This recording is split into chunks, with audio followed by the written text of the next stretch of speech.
The Legend of the Hidden Leaf. There in the hospital sat 5-year-old Naruto Uzumaki and third Hokage, Hiruzen Sarutobi, who began to wonder where he went wrong. Was it when I promised Minato he'd always be watched over and treated as a hero? Or was it when I allowed Minato to use that jutsu instead of doing it myself?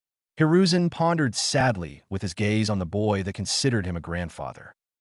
Naruto always received glares and eyes that held nothing but hatred towards him for what he contained, but never had Hiruzen thought that Naruto would have an attempt on his life. Not only was Hiruzen surprised that day that his own ANBU were sent on a mission that he hadn't assigned them himself, but then he felt that malevolent chakra. Flashback. 3 days ago. A hooded figure stalked his target, the Nine-Tails Jinchuriki Naruto Uzumaki. He was given a mission stating to get rid of his target as quickly as possible. As soon as his target took a shortcut to get home, he cut him off in an alley where he began his assault. Something's wrong. I don't know why, but I have a bad feeling Naruto thought before making his way back to the main roads of the village to be out in the open before being cut off by a cloaked figure. He was pretty tall, with shades on, as well as blue mark on the right side of his mouth. He lifted his hand towards Naruto, and his target was immediately swarmed by what appeared to be hundreds upon hundreds of insects. Naruto immediately began to panic, not knowing how to fend off all of these insects. He was soon overpowered by them and forced to the ground where he felt a strange new feeling. Is this how it feels right before you die? Naruto thought to himself tiredly before he realized what he just said. Wait, I can't die yet. Naruto thought before unconsciously drawing forth the Nine-Tails chakra. Potent red chakra began to come off of Naruto's body in folds before his appearance became more feral. Naruto was no longer seeing the cloaked figure in front of him. All he saw was red and felt the negative emotions in front of his new target flickering from hate to fear. With one loud roar, Naruto sliced through the air between them with the malevolent chakra. The cloaked figure looked at the boy in a confused fear until the red chakra blended into the air and traveled to him, cutting straight through him and shredding him into 4 pieces. Seeing he got rid of his target, the chakra began to wear off, and Naruto came face to face with what he had just done before he was flanked by the Hokage and his personal ANBU squadron. Beginning to panic again, his heart went into overdrive from the previous event that occurred before Naruto passed out from all the stress. In flashback, Naruto began to stir in the bed before waking up. As soon as his eyes opened, he noticed he was in the hospital. It was his first time ever being there, seeing that he's never been sick in his life. Naruto saw the Hokage seated on the other side of the room and felt the worried expressions coming from 4 different areas outside of the room. Ashi Gompa, Naruto said, loud enough for the Hokage to hear. Naruto, my boy, are you feeling all right? Hiruzen asked with a worried expression. I'm feeling better, Naruto replied before looking out of the window. You can tell him to come out now, Grandpa. It gets kind of weird when I can't exactly see them, Naruto informed him. Hiruzen was taken aback when Naruto, a 5-year-old child, informed him to allow his personal ANBU squad to enter the hospital room. Naruto, what are you talking about? Hiruzen asked, feigning ignorance to see if Naruto truly knew what he was talking about. The ANBU, I could feel them outside of the room, Naruto replied before closing his eyes to truly focus. There are 2 of them not too far to the right, and the other 2 are behind the hospital. I think they're all pretty worried about me, so I'd like for them to know that I'm all right. Great deities, he's a natural-born sensory-type ninja, and he possesses Lady Mito's same sensory skills of emotions, Hiruzen thought before signaling the ANBU to enter the room. One by one, they filed into the room, a dog-masked ANBU with gravity-defying spiky silver hair. He was followed by a feminine ANBU that was wearing a cat mask with long purple hair. Then entered a bear-masked ANBU member who had short brown hair, alongside a tiger-masked ANBU member with long brown hair that he kept up in a ponytail. Naruto noticed that all of their moods began to brighten slowly at seeing the boy awake and feeling all right. Naruto knew, however, that he was about to be questioned seriously, so he dealt the first question to his leader. Hey, Grandpa Sarutobi, was my dream a dream? Or did what happened in the alley really happen? Naruto asked timidly. Exhaling aloud to soothe himself before answering, Hiruzen confirmed Naruto that it truly occurred, although he wasn't to be held responsible for defending himself. That's what I thought. But hey, what was that chakra that I used? All the chakra I see is a light blue or light green color. Why was mine red? Naruto asked, still scared of what occurred in his dream. I'll need all of you to leave this room, except Inu and Nico. Hiruzen informed his ANBU, deciding he would keep his promise to Minato another way. After the other two ANBU dispersed from the room, Hiruzen signaled for the other two to remove their masks, which they hesitantly did. What I am about to inform you, Naruto, is an S-rank secret that is highly punishable. The story that was told of the fourth Hokage killing the nine-tailed fox was a lie to protect you. The fourth wasn't able to kill the fox, but seal it into a newborn child. I'm pretty sure you know who that child is, Naruto. Naruto was about to question why he was chosen until Hiruzen raised a hand to stop him. Please allow me to finish, Naruto.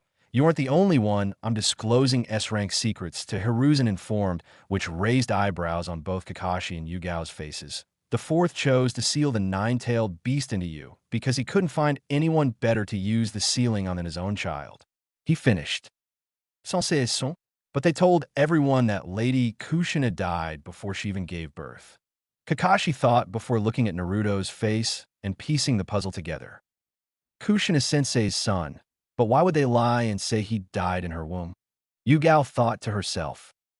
Both Minato and Kushina were senseis before Minato was named fourth Hokage. Minato taught Kakashi Hitaki, Obito Uchiha, and Rin Noara, the latter two who both passed away in the third great ninja world. Kushina went on to apprentice Yugao Yuzuki, as they were both sensory type and sword-using kunoichi. She even went on to teach Yugao several sealing jutsu. My father was the fourth Hokage, the same man who sealed the nine tails inside of me. Naruto thought as he felt as if his whole was crashing down. Throughout his thinking, Naruto was no longer breathing, still taking in what he was told. Taking in a sharp breath, Naruto couldn't stop the tears from falling, but he was surprised by what happened next.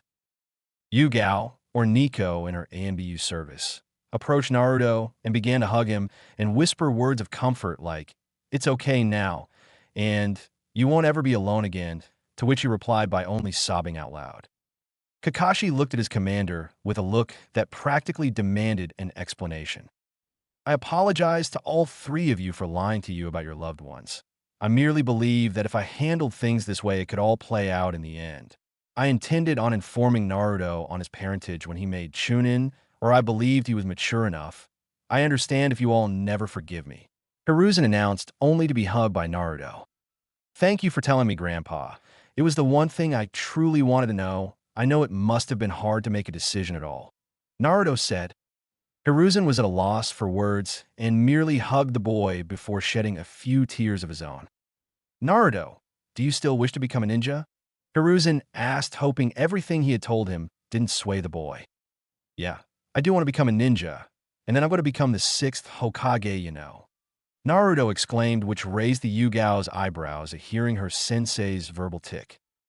Yugao knew it was against protocol to show emotion while in uniform, but she had a hard time holding back the tears while covering her mouth to prevent any crying-like noises from escaping.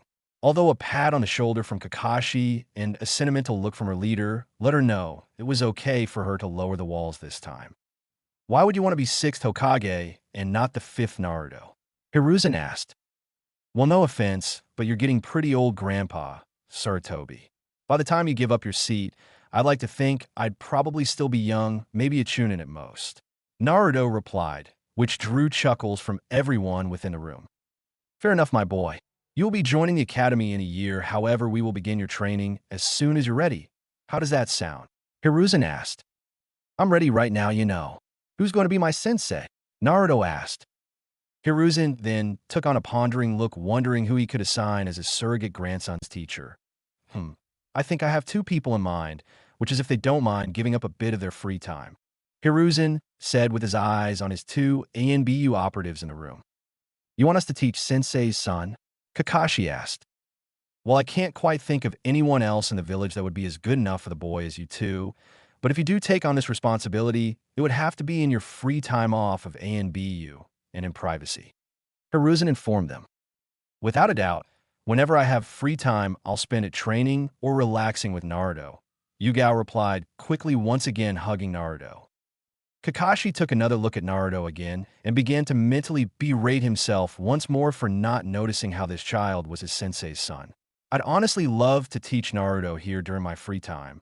I feel although it'd help the both of us. He replied.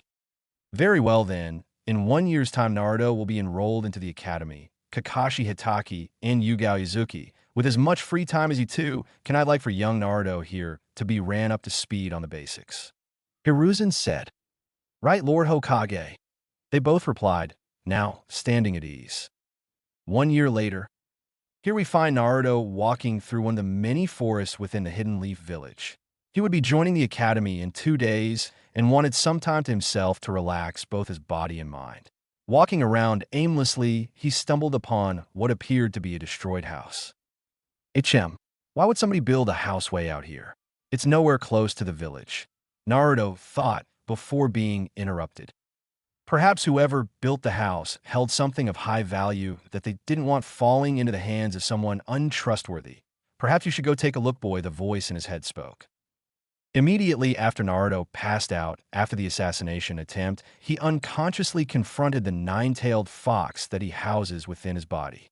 The fox was surprised upon meeting the boy to discover he wasn't intimidated by his might. In all actuality, Naruto thought it was another one of those crazy dreams he had after eating sweets right before going to bed. I mean, who meets a fox the size of a mountain inside of a sewer? After talking to the entity for what seemed to be hours, and later finding out everything that had occurred and was currently going on was real, they both became naturally interested in one another. Kurama, the nine-tailed fox, saw great potential in the child, while Naruto saw Kurama as a friend he could have for life, and was quite happy he met him as early as he did. I don't know, Kurama. Isn't that trespassing? Plus, what if there's somebody in there? Naruto asked his companion. Now you're merely just making things up, boy. That house has been reduced to rubble. There's nobody in there you know as well as I do. That's why neither one of us feel any sort of emotion coming from the inside. You can be quick about it, in and out. Kurama replied with a tad of annoyance in his voice at the boy's hesitation. After deciding to enter the house through the barely standing door instead of the rather large hole in the wall, to hear Kurama scoffing, Naruto stumbled across a blade. Hey, this is what Kakashi-sensei showed me that one time. He called it a kunai. Weird though, why does this one have these prongs on the other side? Naruto thought, while gently poking the prongs, until noticing there was some sort of writing on base of the kunai. Hey, what's this say? Oh man, it's chicken scratch. None of this is even legible. Naruto complained to his tenant, feeling the trip inside the abandoned house was a waste. Wait, boy, that kunai appears familiar. Kurama said before Naruto ditched the weapon. Now, I remember. That's the same blasted kunai your father used whenever he fought someone. Kurama replied with a bit of annoyance in his voice at recognizing the weapon. No way. This is the exact same kunai Dad used in his fights. There's no way I'm getting rid of this. Let's see if I can find some more out here somewhere. Naruto said with cheer in his voice. Later on that day, Naruto returned to his apartment, pretty miffed that he wasn't able to find any more kunai reminiscent to his father's, but all in all he was elated to have one if none. 1 year later, Academy. Naruto truly proved to be a prodigy with the right training, as he took his class by storm to the point to where a few instructors stated he could possibly graduate the same year he entered. Now 7 years old, Naruto was once again held in high regard up to the point that all of the instructors would constantly tell the Hokage he should be a genin already. Naruto showed prowess in ninjutsu and taijutsu up to where he could keep up with the older kids in both facets easily. He was also aware that his teachers were pushing him to see if he could graduate early, but in all truth Naruto wished to graduate along with kids his own age, that being the reason he's still in his current class. It also doesn't hurt when you have mixed feelings toward a certain girl, Sayuri of the Uchiha clan, daughter to the Konoha Military Police Force, KMPF, chief. Naruto didn't know what it was that drew him to her, but he knew that something definitely did. He was aware that they were different, but they were also alike. The both of their fathers held high ranking within the village. He even found out that their mothers were best friends as well as rivals before his mother's untimely death. One thing Naruto didn't know, however, was that he was once again spacing out while looking at the girl, which didn't go unnoticed by his friend. "Hey Naruto, eyeing your crush again?" Kiba said aloud while nudging Naruto with his elbow, knocking him out of his thoughts. Naruto's first reaction was to look at Kiba with a questioning look, something he learned from Kakashi. Whenever their training was at a standstill, Kakashi would pull out an orange book and begin to read it while laughing to himself. Naturally, Naruto was curious as to what he was reading, but Kakashi would throw on a questioning face and tell him that he'd let him in on it later. That also led to Kakashi getting scolded by Yugao a few times, once again to Naruto's confusion. Did you say something, Kiba?" Naruto asked, feigning ignorance. "I'm just saying if this class was based on Sayuri instead of Jutsu and history, maybe you'd actually pay attention for once." Kiba replied, smugly with a grin on his face. Whatever you say, man. Maybe if this class was based on Akamaru and Ino instead of Jutsu and history, you'd be nowhere near your current dead last ranking," Naruto said with a hint of haughtiness in his voice. His reply led to Kiba blushing and steaming out of his ears that he'd put his crush on Ino out there in the open like that. Practically everyone besides Sayuri knew Naruto was interested in her. However, nobody knew of Kiba's crush on Ino. Sitting in the row to the side of them, a rather portly child began to snicker while a child with a spiky ponytail was yawning with a look of boredom on his face. "Sheesh, do you two ever believe in letting some of us get some sleep around here?" Shikamaru asked. "You sleep everywhere, you lazy bastard," Kiba retorted. "Kiba, Shikamaru, since you two have so much energy, I want the both of you to explain the history of the Senju clan before we take our test," bellowed their instructor Iriki Yamano. "Oh man, what a drag," Shikamaru said before letting his head slam back on the desk, only to be hit with the piece of chalk Irika was using to write on the board. Later on in the day, when everyone was leaving and being picked up by their guardianess, Naruto sat alone, just like every day, and waited for either Kakashi or Yugao to pick him up. He knew that he could have just walked home, but he simply wanted the joy of being picked up from school and asked how his day went before returning home. While sitting off to the side, he noticed Sayuri began to approach him with a curious look on her face. As soon as she walked up to him, he extended his hand to her, saying, "Naruto Uzumaki, future 6th Hokage," with a wide grin on his face. She replied by shaking his and stating, "Sayuri Uchiha, future Uchiha clan head, and, well, I don't know what else right now." "I'm sure one day you'll come up with something. Can I help you?" Naruto asked. "How are you so strong? Everyone says you aren't even from a clan, so I don't get how you're the strongest kid in our class. Even the instructors say you should be raised for graduation this year." Sayuri questioned. Naruto merely replied by shrugging his shoulders casually while muttering things like, "I don't really know, and I guess because of my studies," not wanting to give away anything serious to Sayuri. I'm still curious as to who you are exactly, Naruto Uzumaki." "I'll tell you what, how about I help you get stronger and train with you? That way we both get stronger and get to know each other better," Naruto said. Sayuri was surprised at how this stranger immediately offered to help her. After hearing his request, she allowed a smirk to come across her face before muttering, "I'd like that, tomorrow training ground too," before she felt a presence behind her. Turning around, she saw her mother accompanied with her elder brother with a smile on both of their faces, looking at what they believed was a new friendship. Her mother, Mikoto, stepped forward with the same smile on her face before slightly kneeling down to be face to face with the two children. "Hello, I'm Sayuri's mother, Mikoto," she stated before turning to her daughter. "Have you made a new friend, sweetie?" she asked in a melodic tone. Sayuri replied with a shrug before speaking, "Ichin, I guess you can say that mother will be training together soon." Sayuri replied. That caught her elder brother Itachi's attention. Sayuri would only want to train with him. Who was this child, and how had he caught his kid sister's attention? "Oh, is that right? Well, I hope you two have fun when you start your training. If I may, what is your name?" Mikoto asked with her full attention on Naruto. Naruto really liked the way this woman's emotions were rolling off of her. She was genuinely a nice person. Sayuri's elder brother, however, had a few emotions going through him: calmness, confusion, and, is that a little bit of envy? Shaking himself clear of their emotions, Naruto extended his hand to Mikoto's the same way he did to Sayuri before exclaiming, "Naruto Uzumaki, future 6th Hokage, you know." Mikoto began to extend her hand towards his and liked the boy's enthusiasm. It reminded her of her kid brother Obito, who perished in the Third Great Ninja War, before she froze at hearing that verbal tick at the end. Naruto, noticing she wasn't shaking his hand, wondered if he did something wrong until he remembered exactly how the lady introduced himself. Itachi's emotions caught him so off guard he wasn't truly paying attention to the lady. Crap! This was Mother's best friend and rival. If what Grandpa Sarutobi said was true about me, having her verbal tick, this lady just picked up on me being the long-lost dead child. Naruto panicked within his head. Itachi, seeing how his mother uncharacteristically froze, decided to shake the young boy's hand and introduce himself. "Itachi Uchiha, Sayuri's elder brother. I'm quite curious what you and my sister will be training in." Trying to relieve the situation. "Oh well, I'm not all too sure yet. Perhaps taijutsu and some chakra control exercises if that's fine with her," Naruto said, while looking in Sayuri's direction, who only replied with a shrug and a stoic face. That's when it happened.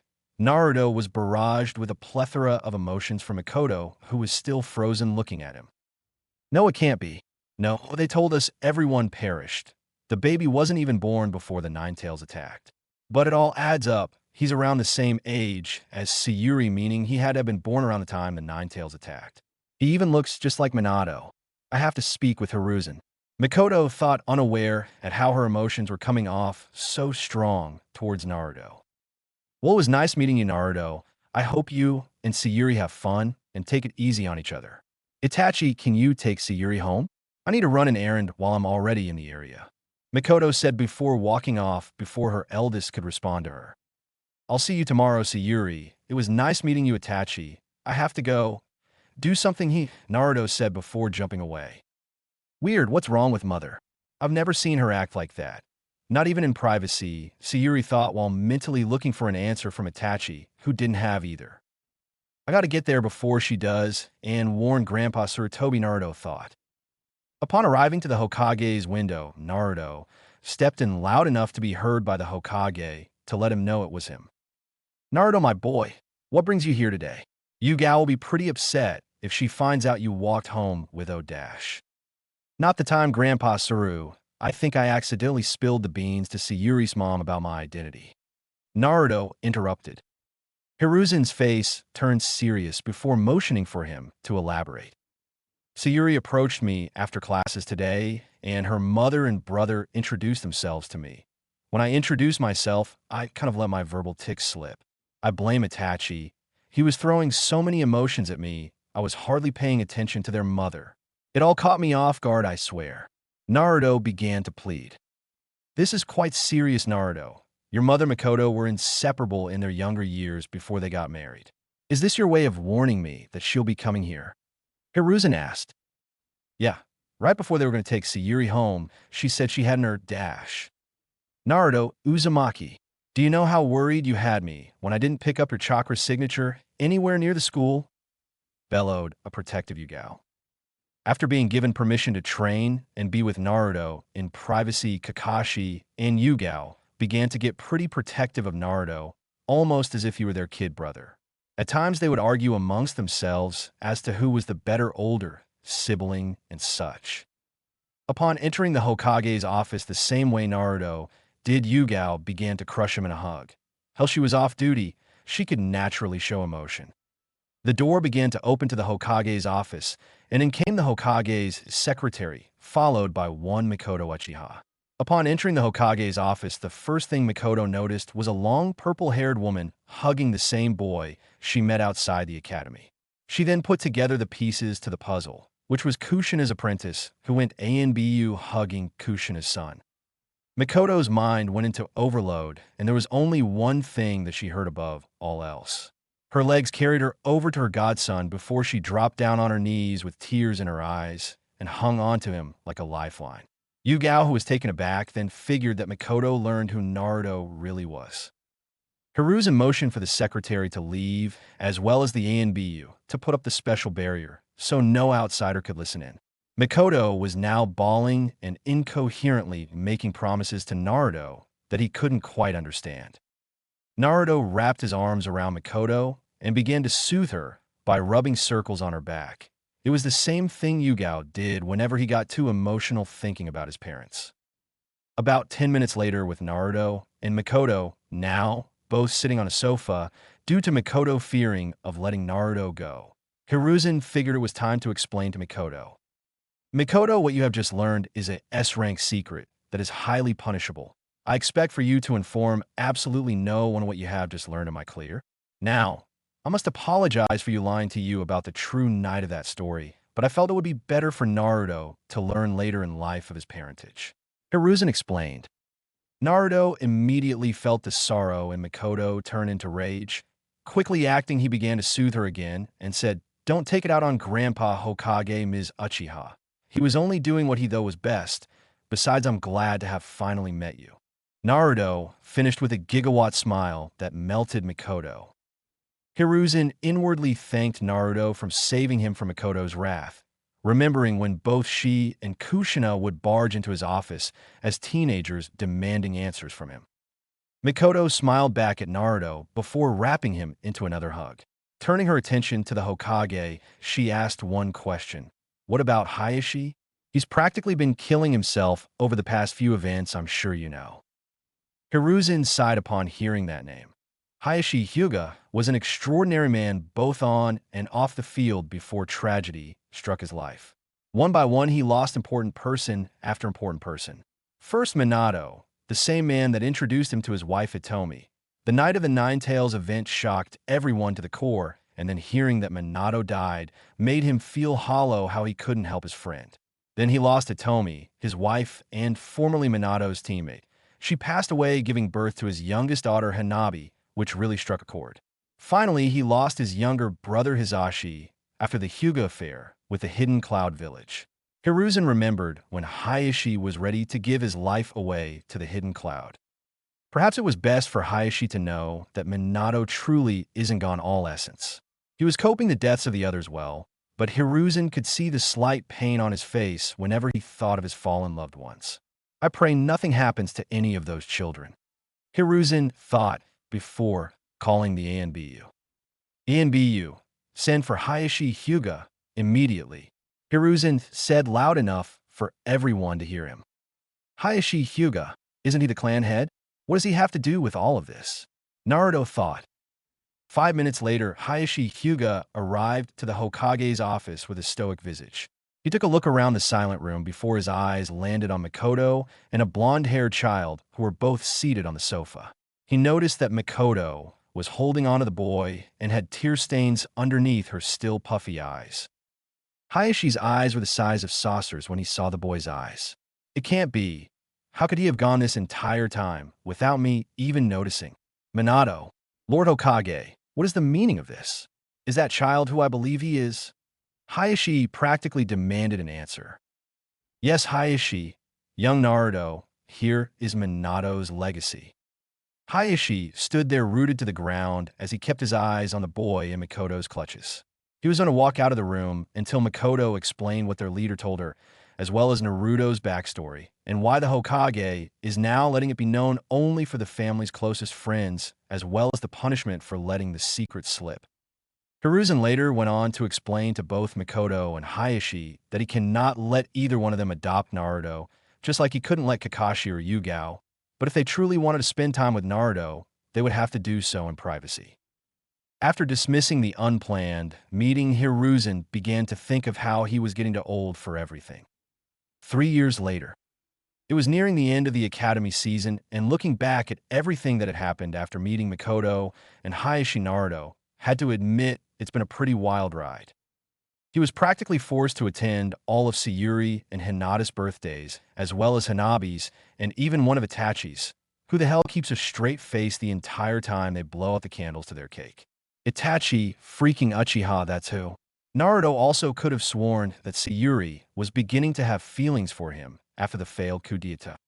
An elder in the Uchiha clan, along with 4 other Uchiha, began to spread around rumors that they would overthrow the Hokage for his poor treatment to the Uchiha clan.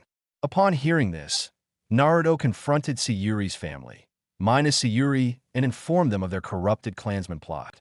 Safe to say, Fugaku made sure everything was handled and that the Uchiha clan was trying to get their names back in the village's graces. Mikoto later confronted Naruto and asked why he came to them, and saying, "What if we were actually planning to rebel against the Hokage?" To which Naruto merely replied that he had a hunch the claims weren't true and he was merely looking out for distant family. Naruto was sitting in the classroom awaiting the instructor Iruka to enter so he could start another day of simple class. Naruto was wearing a short-sleeve, ash-colored hoodie with the red Uzumaki crest on the back over a long-sleeve black shirt with bands on them, like Minato's shirt, just black in color, along with black pants and ninja boots that stopped around his calves. Upon entering the room, Iruka flashed a smile towards Naruto that was caught by both him and Sayuri. Clearing his throat to get his class's attention, Iruka yelled at them to make them sit down. "Class, today, I have a special announcement. One of our very own has been moved up to the graduating class and will become a Chunin if he passes the exam." Iruka informed his class. Just about everyone in the class looked towards Naruto, who tried to avert his eyes from everyone at being put on the spot like that. "Naruto Uzumaki, it's been a pleasure being your teacher. I'm pretty sure you'll easily pass the test seeing that you know all of the fundamental jutsu the academy teaches you, and then some," Iruka said with a smile on his face. "What the hell / what the fuck?" Both Naruto and Sayuri thought at the same time. Naruto came to an agreement with the Hokage that he'd graduate alongside his current class. Meanwhile, Sayuri was truly getting attached to Naruto and began to think that she'd rarely see him again. He'd be on a different team than her, make Chunin and Jonin before her, take on his own team, and teach them while he leaves her behind. Naruto began to make his way to the front of the class, while shooting Sayuri, and I don't know look as well. He was congratulated by his classmates, as well as his teachers once more before leaving to the other classroom, where he passed the test with the highest score. To say Sayuri was upset was understatement. Although she wouldn't show it, internally she was pissed. And it hit Naruto like a freight train when she approached him after classes were over. Upon reaching Naruto, she noticed the newest accessory to his outfit, the hidden leaf headband, which signified he was now a Chunin, legally an adult, no longer a student. "So, who are your teammates and sensei?" Sayuri asked in a quick yet upset manner. "There's no way she's blaming this on me, right? I mean, I didn't know I was going to be promoted early. Hell, I even skipped Niji's class. I didn't know I could do that." Naruto thought to himself. "I was told that I'm going to be apprenticed. They didn't tell me who, they just told me to come back to the academy tomorrow at 7:30. Naruto replied, still inwardly shying away from Sayuri's hostile emotions. "HN." Sayuri merely grabbed him by the hand and began to walk away from the academy in direction to her house. Now that they had been friends for so long in the academy, they didn't necessarily have to hide their friendship anymore. Later on that day, at the Uchiha compound, Naruto was beside himself with all the emotions he was receiving from Sayuri. One moment she was upset, the next she relaxed, then she was envious, which was followed by shameful and finally respect. Naruto, being the smart child, he was decided to catch her on that good emotion and dismissed himself, but not before giving her a hug and pushing the envelope by giving her a kiss on the cheek before saying, "Don't worry, Sayuri, I'll make sure to keep you updated as much as possible, I promise." Although Sayuri heard what he said, it all sounded muffled, and her heart was in her throat with the brightest of blushes on her face. She stood rooted there for the next 5 minutes before walking to her room, not even noticing her mother and brother in the shadows, peeping on her interaction the entire time. The next day, Naruto was in an empty classroom and was told by the Hokage himself that he'd take on 4 different senseis for the next year: Kakashi Hitaki, Kurenai Yuhi, Might Guy, and his surrogate uncle Asuma Sarutobi. Kurenai had recently received the ranking of Jonin, and Asuma recently came back to the Hidden Leaf Village from his stint in the capital as one of the 12 Guardian Ninja.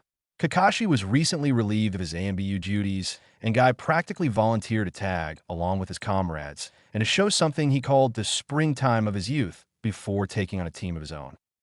Naruto was also told that he'd truly be an apprentice to somebody next year before being assigned to a team. This year, he was just doing more training as well as solo derank missions, which weren't all that solo, seeing he had Shadow Clone Jutsu down thanks to Kakashi, who was nearly punished for teaching him that jutsu for his 8th birthday present. Over the next year, Kakashi helped Naruto with his ninjutsu and taijutsu, while Kurenai supported him in using jinjutsu. Contrary to popular belief, Naruto was actually pretty good at jinjutsu thanks to all of the chakra control exercising he performed when he was younger. He just didn't really use any jinjutsu personally. Might Guy specialized in Naruto's strength and conditioning training, as well as his taijutsu training. Naruto would never forgive his senseis for telling Guy he felt his flames of youth deteriorating at an immediate rate, which led to him running 20 laps around the village. Asuma would help teach Naruto in flowing chakra through his weapons, as well as teaching him a few wind-style jutsu. All in all, Naruto learned the following jutsus. Now that you say that, I have to agree with you, but there aren't any experts in sealing jutsu in the village. Besides, I can handle 2 tails of your chakra at the moment. I think that's pretty damn impressive for an 11-year-old. Naruto said, "You merely got lucky the last time when activating my chakra. You hairless monkey, I was a claw away from pushing you into bloodlust. Maybe next time you should listen to me when I tell you enough is enough." Kurama spat at his container. "You stay complacent for damn near 4 years and don't complain. I'm trying to push myself to the best I can be," Naruto replied with a closed smile on his face. Kurama cut the mental link after hearing Naruto's reply, mainly to not have a back and forth with him. Did Kurama just... Rude little dash. "Hello, Naruto. How is this glorious day treating you? Don't the flowers smell lovely this morning?" Hiruzen asked his surrogate grandson with a cheerful aura around him. "Oh man, I sure as hell hope Grandpa Suro hasn't been smoking the tobacco out of the wrong patch again," Naruto thought. It's all going pretty well considering it's only around 7:30 in the morning. Say, Grandpa Saru, what's got you in such a good mood? Plus, why are you here? Don't you start your day at 7 o'clock? Naruto asked. Hiruzen placed his hand atop Naruto's head and ruffled his hair with a smile face. My Naruto, my dear boy. Thanks to your recommendation you gave me earlier, I am at the Hokage's office while I'm also here. Oh, but I thought you said you can't hold the shadow clone jutsu for too long. Naruto said, I'm only using 2 clones, my boy. After assigning you to your next sensei, I'll join them and finish up on my paperwork. So what do you plan on doing with all your free time, Grandpa? Upon being asked that question, Hiruzen began to ponder what he could do. He never truly had free time to himself like he did as a young Hokage. Then one thing came to my mind. Jiraiya would be coming to pick up Naruto and dropping off another one of his books. Hiruzen still had to finish his current book, but he would now have more than enough time thanks to this ball of sunshine. The choices are endless, Hiruzen thought. The entire time Naruto was wondering why his grandfather's mood was brightening with the passing second. A Grandpa Suro, Naruto snapped him back to attention. As of the moment, I do not know what I will do with my free time yet, Naruto, but don't worry, I'll find something to do. Hiruzen confirmed. Okay, well, who's going to be my new sensei? Naruto asked, buzzing at who could possibly be stronger than those who already taught him. He should be here any second dash. Hiruzen was interrupted by a rather large plume of smoke that revealed a man of large stature with long white spiky hair standing in a kabuki pose on top of a ninja toad in samurai armor. Come one, come all, gather around, people, for the main event has arrived. The ladies love me, the men fear me, for I am the legendary Toad Sage of Myobo-Kuzan. Jiraiya the Gallant. Jiraiya bellowed his introduction to 2 deadpanned individuals. You're the village's madness, that's what you are. Hiruzen muttered loud enough for Jiraiya to hear. Jiraiya, get down here and meet your new student. Naruto Uzumaki, future 6 Hokage at your service, Jiraiya sensei. Hey, who's the brat sensei? I thought you said you were bringing someone with true potential. Jiraiya stated, trying to get a rise out of Naruto. Naruto replied by looking at Hiruzen, who chuckled and asked, wait, this one was the one you tied to the stump after the bell test. That would be him, Naruto, Jiraiya of the Sannin. Hiruzen replied. That bell test was decades ago, old man. How do you know about that, brat? Well, this is going to be fun. I'll just play ignorance for now. Naruto thought. Grandpa Saru told me you always are the easiest one to trick. He also told me that you're probably the strongest of the Sannin at the moment, but all of you guys are currently washed-up buzzards. So, IT dash. Washed-up buzzards. You're 100 years too early to call me a washed-up buzzard, you little brat. You can't even compare to the greatness that is Jiraiya. Did you just refer to yourself in third person? That's actually kind of disturbing. Naruto turned to Hiruzen and asked, "Hey, can I spar with him like I did my other teachers?" "That is up to Jiraiya," Hiruzen replied before looking at Jiraiya. Jiraiya simply scoffed before folding his arms and turning his nose upward.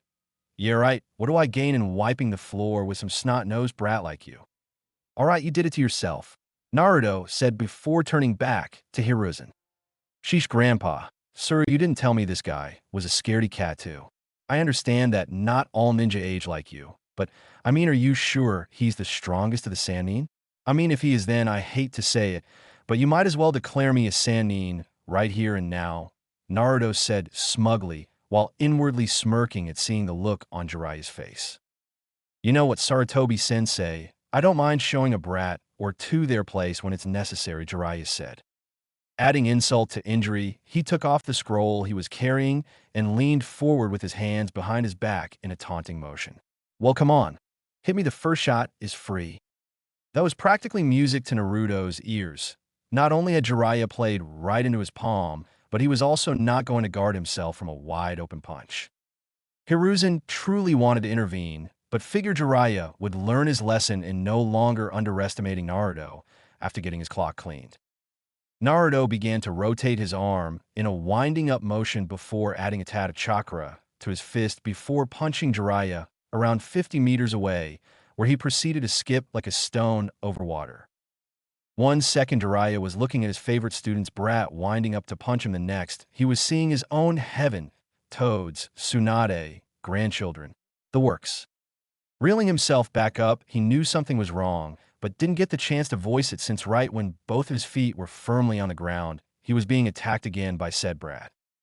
Hiruzen watched the spar in delight, seeing Naruto take advantage of getting the first punch in and naturally moving around like his father did with hints of might guy here and there. 2 hours later, Naruto's fatigue was beginning to rear its head as he didn't hold up on the assault against Jiraiya for the entire 2 hours, which was a new record to him. Jiraiya, who noticed Naruto's breathing getting heavier, decided to taunt him. "Getting tired already, brat? I guess this washed-up buzzard has you beat, huh?" Naruto did nothing but smirk and reach into his kunai pouch while holding out his right hand, and what Jiraiya saw nearly scared him to death. In his left hand, Naruto was holding a flying Raijin kunai, while in his right hand he was beginning to form a Rasengan. How the hell does he know that jutsu already? I was supposed to teach it to him, Jiraiya thought while panicking. Before he could move out of the way, he felt a hands grab his ankles. Looking down, Jiraiya noticed he was caught off guard by the earth-style, hidden mold jutsu, and was now a wide-open target with one thought running through his head. "Damn you, Kakashi." "Rasengan," Naruto bellowed before being intercepted by Hiruzen, who grabbed his wrist, which dispelled the ball of chakra with a grin on his face. Now, Jiraiya. I believe you no longer will underestimate Naruto's abilities," Hiruzen stated in a sage-like manner. The hands that were holding Jiraiya poofed away in a plume of smoke, releasing Jiraiya, who finally exhaled. Jiraiya looked at the two with a boring expression before asking, "He already knows his heritage, huh, sensei?" To which Hiruzen replied with a nod, while Naruto had a large smile on his face. "Did you see his face when I was about to hit him with the Rasengan? Great deities, he looked like he saw a ghost." Naruto yelled while roaring in laughter. "You're still a brat for that. So, I'm assuming Kakashi taught you the Rasengan?" "Yeah, it was my late 10th birthday present, although it took me around 2 weeks to really get it down," Naruto informed him. Hiruzen, who informed Jiraiya to meet him at his office after catching up, left to finish as much paperwork as he could to get a long break from it. After 2 hours, Jiraiya informed Naruto he plans on taking him on a training trip for the next year to teach him as much as possible before having him sign up with the team. Entering the Hokage's office the same way as students did, Jiraiya asked his sensei what he needed. "Jiraiya, it is of the utmost importance that at the end of your trip you bring Tsunade back to the village," Hiruzen informed his student. "Well, it won't be easy. She's gotten better at avoiding me, but I'll see what I can do." "What do you need her for that I can't do? Something medical?" Jiraiya asked. Never had he been requested to bring Tsunade back only to deliver and receive messages from her. Tsunade will be succeeding me as the 5th Hokage. Absolute silence until Jiraiya began to roar in laughter. Oh, Sarutobi-sensei, that was hilarious. You know as well as I do Tsunade won't come back to the village, and you want her to become Hokage of all things? You truly are going senile, huh? This is no laughing matter, Jiraiya. I'm requesting for you to inform her and bring her back so she can succeed me. I'm no longer the same shinobi I once was. I'd like for her to succeed me after the Chunin exams. As to how we'll bring her back to the village, just let her know that her grandson is well and kicking, and I'll explain everything to her upon her arrival. The gears in Jiraiya's head truly began to turn. Sensei set me up good this time. He knew I'd take Naruto on this training trip, and now he wants me to confront Tsunade with him and bring her back to the village. I'm not going to make any promises, Sensei. Hell, I can't guarantee I'll come back alive when she finds out, but I'll try. But you owe me big time. I expect you to turn the other cheek when I go researching for the next 2 weeks, as soon as I return. Jiraiya demanded. Exhaling, with a deadpan look on his face, he merely replied, with a nod, not wanting to verbally acknowledge he agreed to Jiraiya's request. Meanwhile, on the other side of town, Naruto was informing all of his close friends of the training trip he was leaving for in a week. Immediately after telling Sayuri, he could feel the negative emotions coming from her. He should have known this wouldn't be easy. Calming her down, he let her know he'd convinced Jiraiya into letting him sign the Toad contract before departing so that he could keep in touch with her. 1 week later. Sure enough, 5 days later, and 3 uses of his patented ninja art. Sexy Jutsu, he convinced his new sensei to let him sign the Toad summoning contract. Now the date of his departure had finally arrived, and he was headed to the village gates to meet Jiraiya so they could get on the road. What Naruto didn't expect was a going-away party that consisted of Sayuri's family minus Itachi, who was on a mission, the Hyuga family, the Ichiraka father and daughter, Kakashi, Yugao, Gai, Kunai, Asuma, Komu, Uruzan, and is that Genma? Hey, everybody will be right dash. Before Naruto was able to finish, he was glomped in a hug by Yugao, who was showing emotion at losing her little brother for a year. She was quickly joined by an emotional Makoto and Ayum, who quickly outweighed him and forced him to the ground. A slightly jealous Sayuri made sure that she would have her goodbye last. Okay, can we get this emotional train on the art dash? Jiraiya of the Sannin, if I hear one word of you, even being a mile's radius within one of those brothels you frequently visit, or get my baby brother in any of your deviant habits, I'll have your little friend on the end of my sword. Yugao interrupted in a threatening manner. After shaking hands with everyone besides the double hug he received from the Hyuga sisters, as well as the hug and kiss on the cheek he received from Sayuri, he was about to depart with Jiraiya until they were interrupted once again by Genma. Hey kid, I heard you guys would go looking for someone that's with someone else I haven't seen in a while. I guess what I'm trying to say is, if you run into a lady named Shizen, short black hair, usually carrying around a pig, give her this letter for me. He said, and right before relinquishing the letter to Naruto, he pulled it back and said, I know if you'll open it, so make sure only Shizen sees it, little man, and stay safe on your trip. Genma finished with a slight tinge of pink on his face. Well, it's it going, Brad. Our first stop is Nadashiko Village out eastward. It'll take us a few days to get there, but if we get moving now, we'll make some progress. Jiraiya said. Right. Well, I'll see you all in a year. Don't wait up. Naruto finished with his trademark gigawatt smile and a wave of his hand. 2 days later, on boat headed towards Nadashiko Village. Say, Jiraiya-sensei, what's awaiting us over in Nadashiko? Well, nothing, just an old friend of mine I haven't seen in years. Tell me, Brad, what all have you been taught in the previous year? Naruto knew he was telling the truth, but he knew there was something more to it and mentally told himself to be ready for anything. Well, I worked on quite a bit of ninjutsu and taijutsu with Kakashi-sensei. Kurenai-sensei assisted me in learning a few genjutsu. Gai-sensei made sure to push my body to the limit and also helped me with taijutsu. I was also able to get quite a few wind-style jutsu down along with flowing chakra through my weapons with Asuma-sensei. Naruto informed Jiraiya. HN, well, in all honesty, kid, I don't think I have much to help you with besides jutsu, incorporated with the toads, perhaps some sealing jutsus, and helping you access your special chakra. Jiraiya replied. Fair enough, say, when do you think we'll get there? Naruto asked. Give it a day at most, kid. Tell you what, why don't you sit back, relax, and read my new sample? Critique it. Give me your honest opinion on it, Jiraiya said, never dropping the lecherous grin on his face. All right, let's see what Jiraiya-sensei's book is all about. If this is the same thing Yugao gets on Kakashi about, Naruto thought before he began reading. It had been nothing but pure silence for the next 15 minutes, as Naruto had yet to put the book down. Jiraiya was shocked. He didn't see one blush on the child's face, nor was he even trying to stifle a perverted giggle. Oh, come on. Not even Minato was able to keep a straight face when reading my books. He'd be blushing like crazy. Jiraiya said to himself, watching his student treat his book, know his art like some mediocre novel. Little did Jiraiya know, the entire time Naruto was reading the book, he was also holding a conversation with his tenant. I'm quite certain that isn't even anatomically possible. You monkeys are quite the odd bunch. Why not just procreate and be done with it?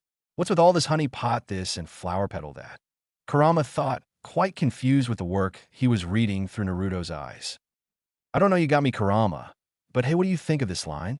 As she began to release her juices, her lover marveled at the face she made while not showing any signs of slowing down to truly show her who's boss. Naruto asked, I don't care for what juices are being freed or what faces she makes. All you humans have to do is merely partake in the act and propagate and have your measly power child and go on with your lives.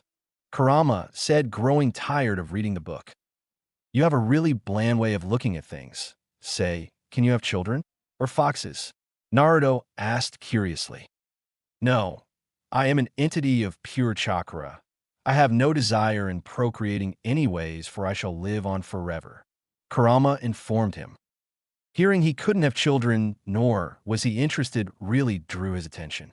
Naruto began to think back to all the times he entered his mindscape to speak with Kurama face to face, and recalled he never saw anything that could actually distinguish him from male or female.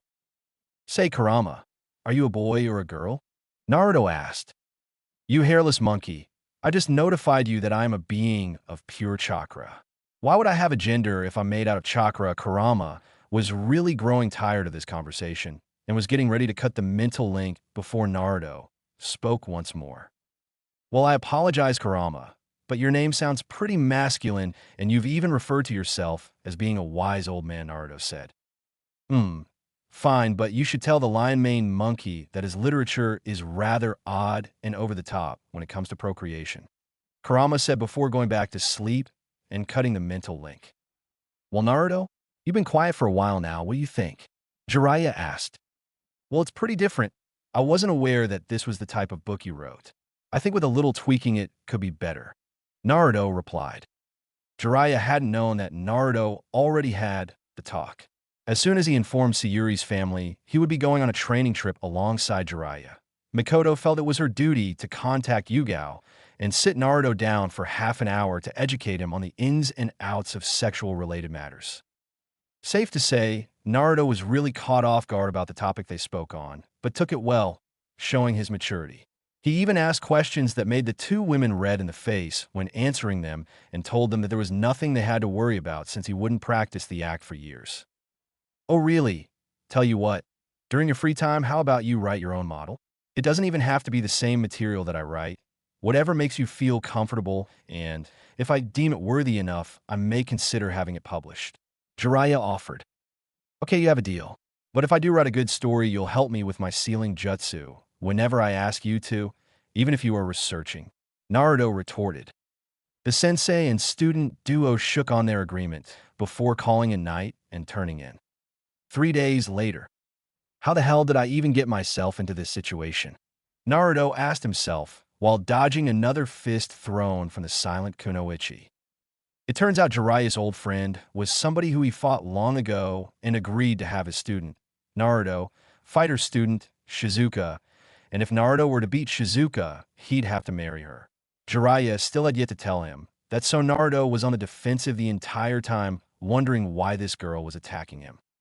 Nadashiko style, aerial dance, Shizuka called out before throwing a continuous barrage of kunai with deadly accuracy at Naruto and his clones. Are we really fighting? This girl is going for the kill. Naruto panicked before dodging the kunais along with his clones. How could he have possibly dodged each one? I didn't even get any of his clones. Shizuka thought to herself, miffed that not just one person, but 20, including his clones, dodged all of her kunais. Naruto, quit being so damn passive. That WS sent the way I taught you. Jiraiya yelled from the sidelines, standing near Shizuka's sensei. You haven't even taught me anything yet. Naruto retorted to a now sweat-dropping Jiraiya. Guess it'd be pretty rude if I never threw a jutsu back her way, huh? Don't want her to get too upset with me. Alright, let's turn up the heat, beginning to flash through hand signs and ending on the tiger hand sign, fire style. Flame bombs, yelled all of his clones and began to spew fire out of their mouth that grew to an enormous size, so his opponent wouldn't be able to fully dodge it. Upon jumping over the large flames, Shizuka came face to face with one of Naruto's clones who began to run through hand signs before shouting, lightning style, Thunderbolt, then extended both arms, releasing a high discharge through both palms and aimed it directly at Shizuka, who was struck and began to fall to the ground.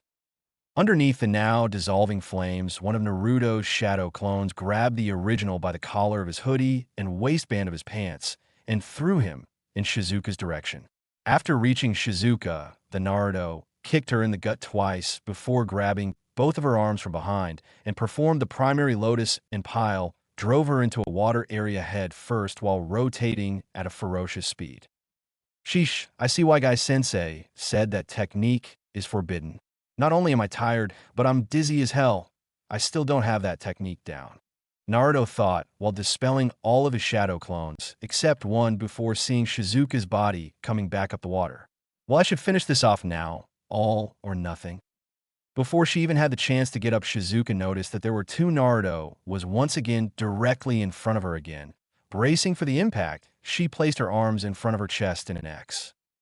Right upon reaching their target, both Naruto and his clone delivered leaf hurricane whirlwinds and roundhouse kicked Shizuka, knocking her off her feet and sending her 20 meters away. Before Shizuka was even able to move a muscle, she felt something sharp at her jugular. Opening her eyes, she saw Naruto's clone holding a kunai to her throat with a paper bomb on the end of it. Give up. I'm the clone, and I don't mind taking you with me, the clone told her. Looking back, she saw the original Naruto in the same spot of where the kick was delivered, holding the sign of confrontation, while shouting, "Listen to whatever he says. He's a clone, so that makes him naturally crazy." Wounded by how easily Naruto was able to dispose of her when he took the offensive, Shizuka closed her eyes and admitted defeat. As soon as the kunai was removed from in front of her neck, she felt the clone helping her up. She wouldn't admit it, but the reason she was moving so slow was from his lightning attack that was much stronger than it looked. Naruto offered to carry her back over to their senseis, which startled Shizuka. Is he already aware of the law of Nadashiko? If so, why didn't he take this fight serious from the beginning? Was he merely testing to see if I was capable to be his wife in the future? Shizuka thought to herself before she was snapped out of her musings by Naruto. Shizuka? If you don't want me to carry you is fine and all, but you should really get checked out, you know. Naruto began to withdraw his hand, only for it to be caught by a blushing Shizuka, who accepted his request for him to carry her. Walking back to Jiraiya, and Shizuka's master with said girl on his back in a piggyback-style, Naruto began to wonder why the girl was so nervous and scared. I'm not going to attack you anymore. I apologize if I went over the top with the whole suicidal clone thing, but I simply didn't wish to fight anymore. Say, why'd you attack me in the first place, you know? You could have taken my head off if I wasn't paying attention, Naruto asked. The only reply he got was Shizuka trying to hide her face behind his shoulder while radiating the same emotions. Oh well, Naruto thought until he noticed Jiraiya giving him a double thumbs up with that same shit-eating grin. My boy, way to show your worth. As soon as you removed your head out of your ass, you took complete control of the fight, Jiraiya exclaimed. Right, do you guys want to tell me why we were fighting in the first place? I thought we were here to meet an old friend of yours, Naruto asked, looking at the two older ninja in front of him until the woman stepped forward. Naruto, here in Nadashiko Village we have a certain law that states if one of our kunoichi are defeated in battle by a man after finishing their training, they are to be wedded. The Nadashiko Village leader informed him. Yep, she and I went at it quite a while back, but it ended in a stalemate, so we decided if we were to meet again later on in life, we would have our students fight in our place. I had a feeling you'd easily win with your skills, hence the reason I had you study my book before we arrived here. Jiraiya finished. That son of a dash. Naruto's thoughts were cut off by the thunderous cackling from his tenant. Even I'll admit that the lion-maned pervert swindled you cleverly on this one. Tell you what, brat, when you become of age, why don't you try that position where the girl throws her legs dash? Naruto quickly cut off the mental link so he could have a clear mind when he would begin to tell off Jiraiya for setting him up. It wasn't what Jiraiya set him up with, it was more of the fact that Jiraiya was able to hide something to this scale behind a half-truth from him. Sorry, but I think your law will have to overlook me this time. I was unaware and in all honesty would have thrown the fight if I was familiar with your law. Naruto informed the village leader. I'm afraid that won't be possible, Naruto. And even if you were to have thrown the fight, it would have been Shizuka's choice than if you two were to be wedded or not. She replied, What kind of tangled up village is this? Naruto thought, as soon as I walked through those damn borders, I set myself up to be married. Well, Naruto, look at it like this. At least you two have all the time in the world to grow and get to know each other, Jiraiya said with a grin on his face. Don't worry, I'll alert everyone in the village. Their favorite brat gone and met his wife not even a week out of his home.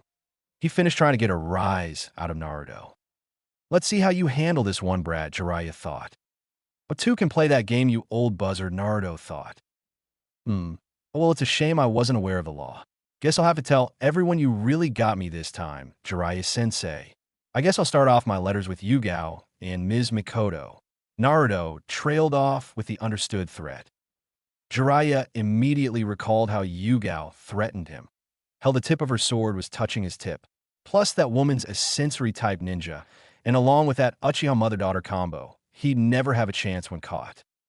Wait a minute, Naruto. We can't get you married, and we still have our training trip to continue. He then turned his attention to the village's leader. I'm terribly sorry, but it slipped my mind that my student and I still have quite a few places to be and people to meet. I'll make sure that he'll be back here to visit Shizuka again really soon, he finished. The wedding isn't off, Jiraiya. We made a deal. I expect you to be back within 3 years. If not, well, you wouldn't want to have an army of kunoichi looking for you now, would you? She asked with a threatening tone. Ido. Why don't I have an army of kunoichi chasing after the greatness that is the gallant Jiraiya? Jiraiya mentally cried. Naruto replied with a closed smile before acknowledging he wouldn't want an army searching for him at all. Before going back to their hotel, Jiraiya and Naruto were informed there would be a small festival in the village in 4 days and that they were both invited to attend, although they were currently bending village laws. Throughout the next few days, Naruto would meet up with Shizuka and talk to her about her future and constantly inform her that he wasn't okay with her being forced into a marriage. Most conversations would start with him saying there was a girl back in his village that was constantly on his mind. Although they hadn't given titles to each other, he believed she was the one for him. Then the conversations would take a turn due to a cluster of kunoichi surrounding Naruto and asking Shizuka to be the godmother to their unborn children, where Naruto would usually tell Shizuka he'd see her later. It was now the day of the festival, and Naruto was basking in all of the positive emotions going around. Though he wouldn't admit it out loud, he exceedingly enjoyed it when everyone around him was happy. He still had yet to run into Shizuka and was stuck with Jiraiya, who was instead basking in the sights of all the older kunoichi. Naruto, this place is heaven. Pinch me, so I know I'm not dreaming. To which Naruto pinched his arm. Oh good. Now make sure you mark this date down in your calendar every year so we can come back to this fantastic wonderland. Jiraiya finished before running after 2 well-endowed kunoichi with hearts in his eyes. Naruto knew the minute Jiraiya left him, he would practically be bombarded by kunoichi after kunoichi. Some wanted answers to their questions, others wanted him in many ways. Mentally counting down in his head with each step he took, Naruto, sure enough, found himself talking to around 10 different girls his age and a tad older, trying to answer their questions and politely decline their advances. The festival was beginning to come to a close, and he had yet to see Shizuka.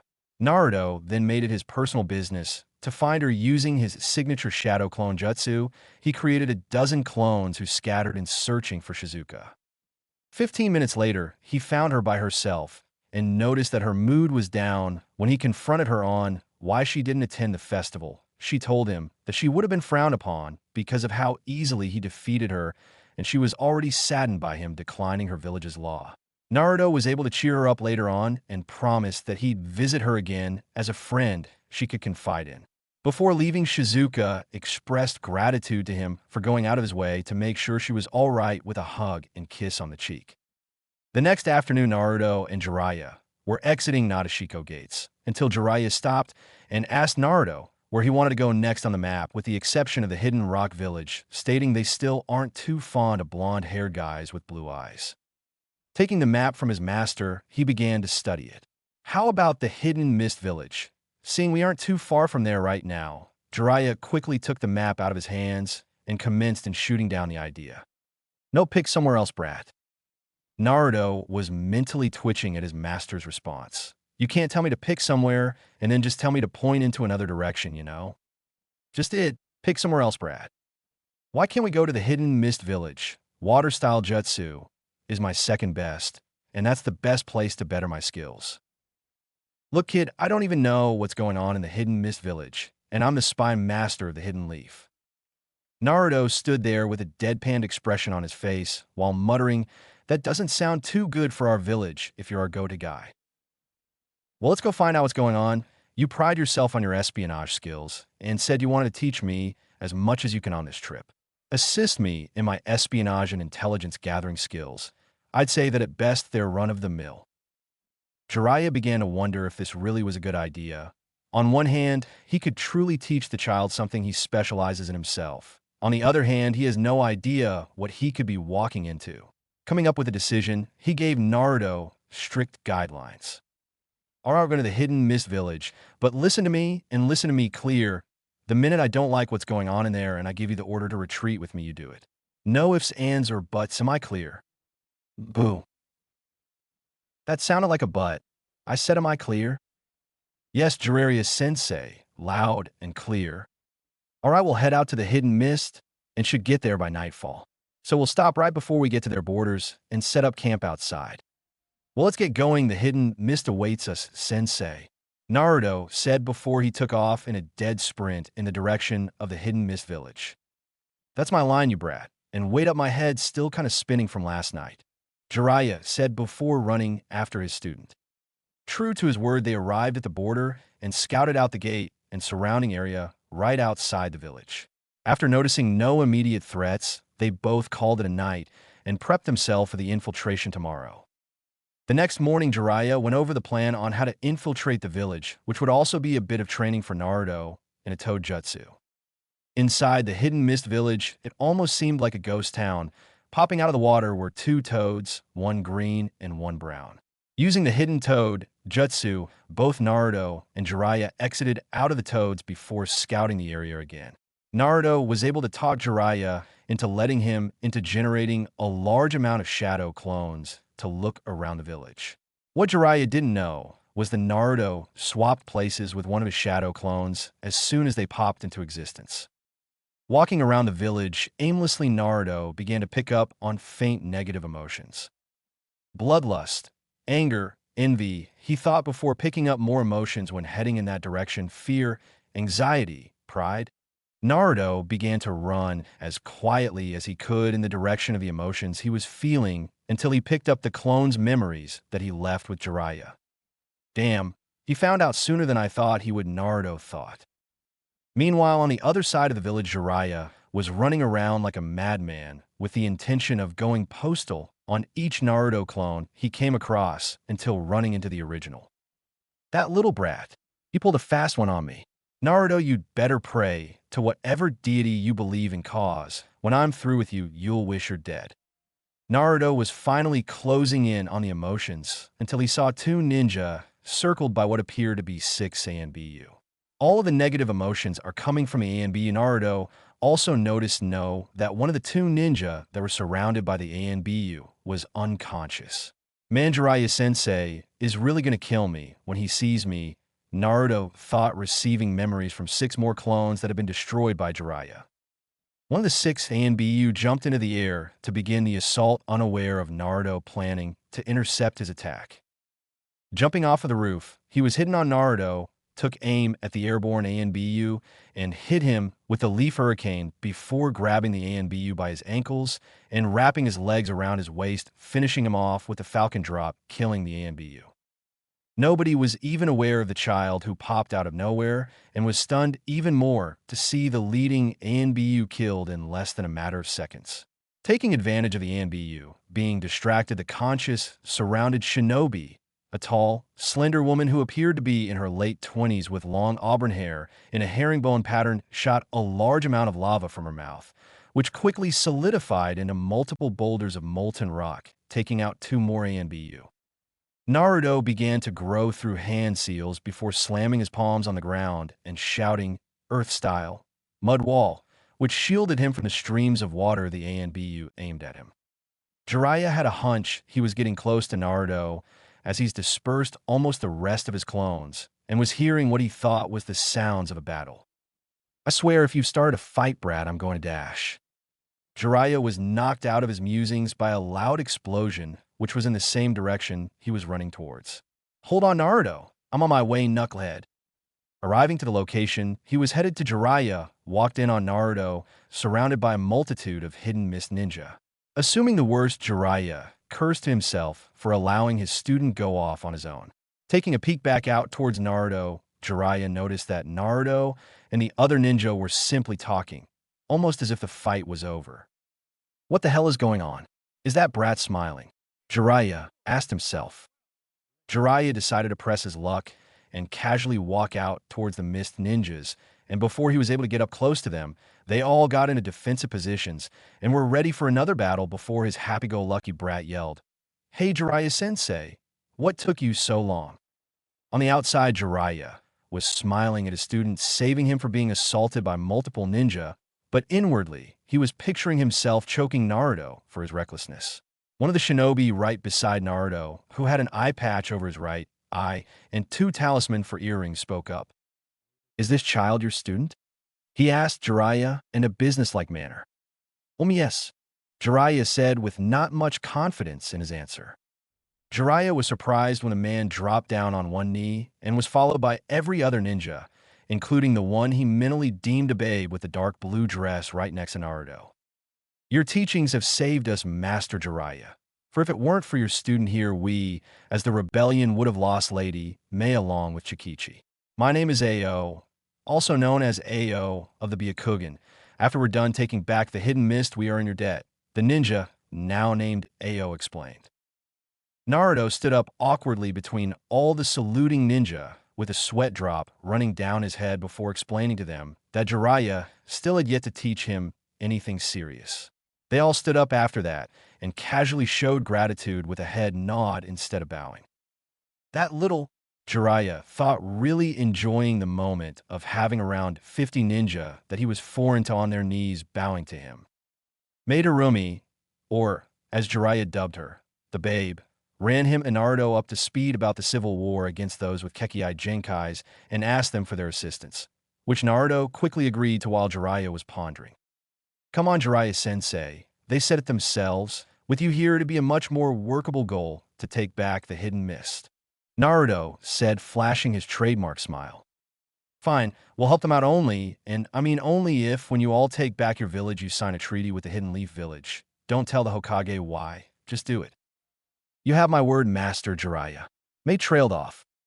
The newly formed alliance was able to outnumber the army thanks to Naruto's ninja art, multi-shadow clone jutsu, and would later on face off against the Mizukage, who was also the Three Tails Jinchuriki.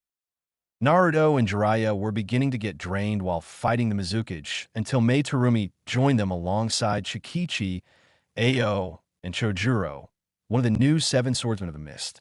Launching out a final full-scale attack, Naruto used his wind style, Dust Storm Jutsu, that Jiraiya merged with his fire style, Flame Bombs along with Mei using lava style, Scorching Rocks Jutsu, and Chojuro swinging his sword using Hiramakiri Eye Release. Unable to take all of the damage from the following jutsu, Hitting him, the Mizukichi began to pass away, but not before thanking Naruto and the others, much to their confusion. Yagura died with a smile on his face. After taking the seat as fifth Mizukichi, Mei began to send ninja out left and right to bring back rogue ninja, as well as civilians who evacuated from the mist during the Civil War. She also held up her end of the bargain and immediately sent a peace treaty to the Hidden Leaf stating they just got over Civil War and were willing to become allies with the Leaf. Due to participating in a war, Jiraiya held off on Naruto's ninjutsu training for a while and mainly focused on his conditioning as punishment for running off without him. Around 2 months later, Naruto and Jiraiya finally left the Hidden Mist Village, who were growing back up to their former prominence, although they were still missing quite a few rogue ninja, mainly consisting of the other 7 swordsmen who left the village.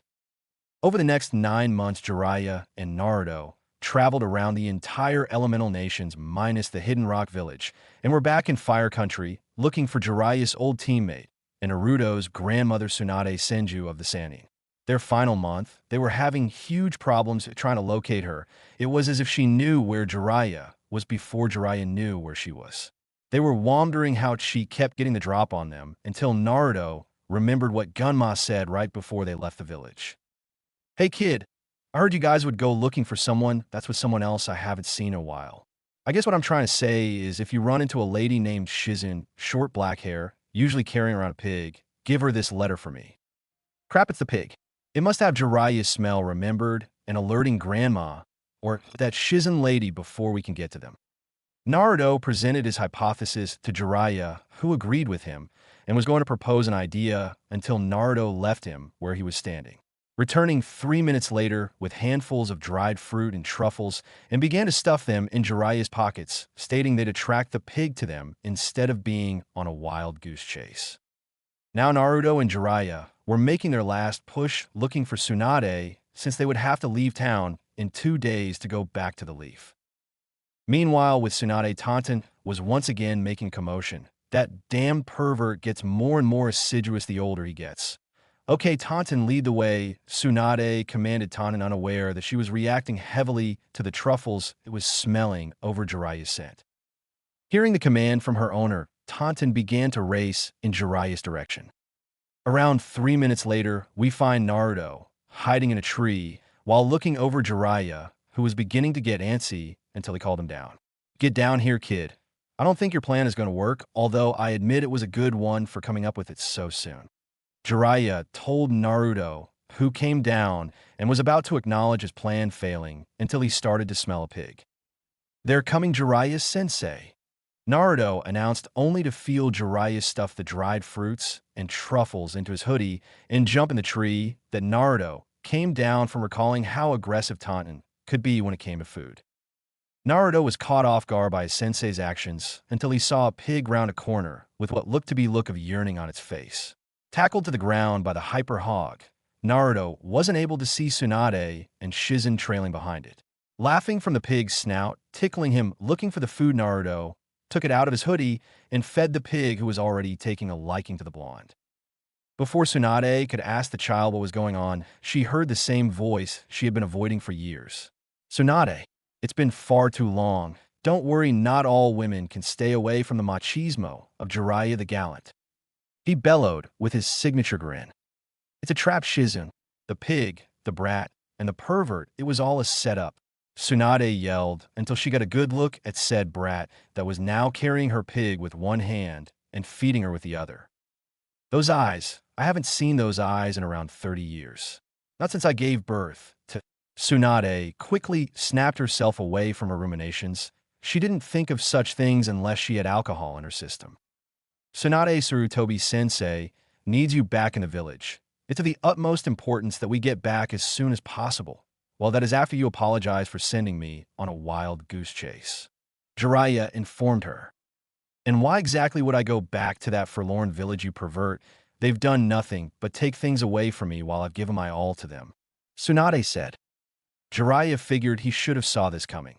First, Tsunade lost her best friend Dan Kato, who was also Shizun's uncle. Then she lost her kid brother Nawaki, who perished in the same war as Dan. They both had dreams to become Hokage and perished chasing that dream. Then, after a drunken night, Tsunade discovered she was pregnant, but the village elders deemed her far too reckless to take care of a child and forcefully made her give up the child for adoption. That child, Minato Namikaze, would later go on to become Hokage while Tsunade was out of the village.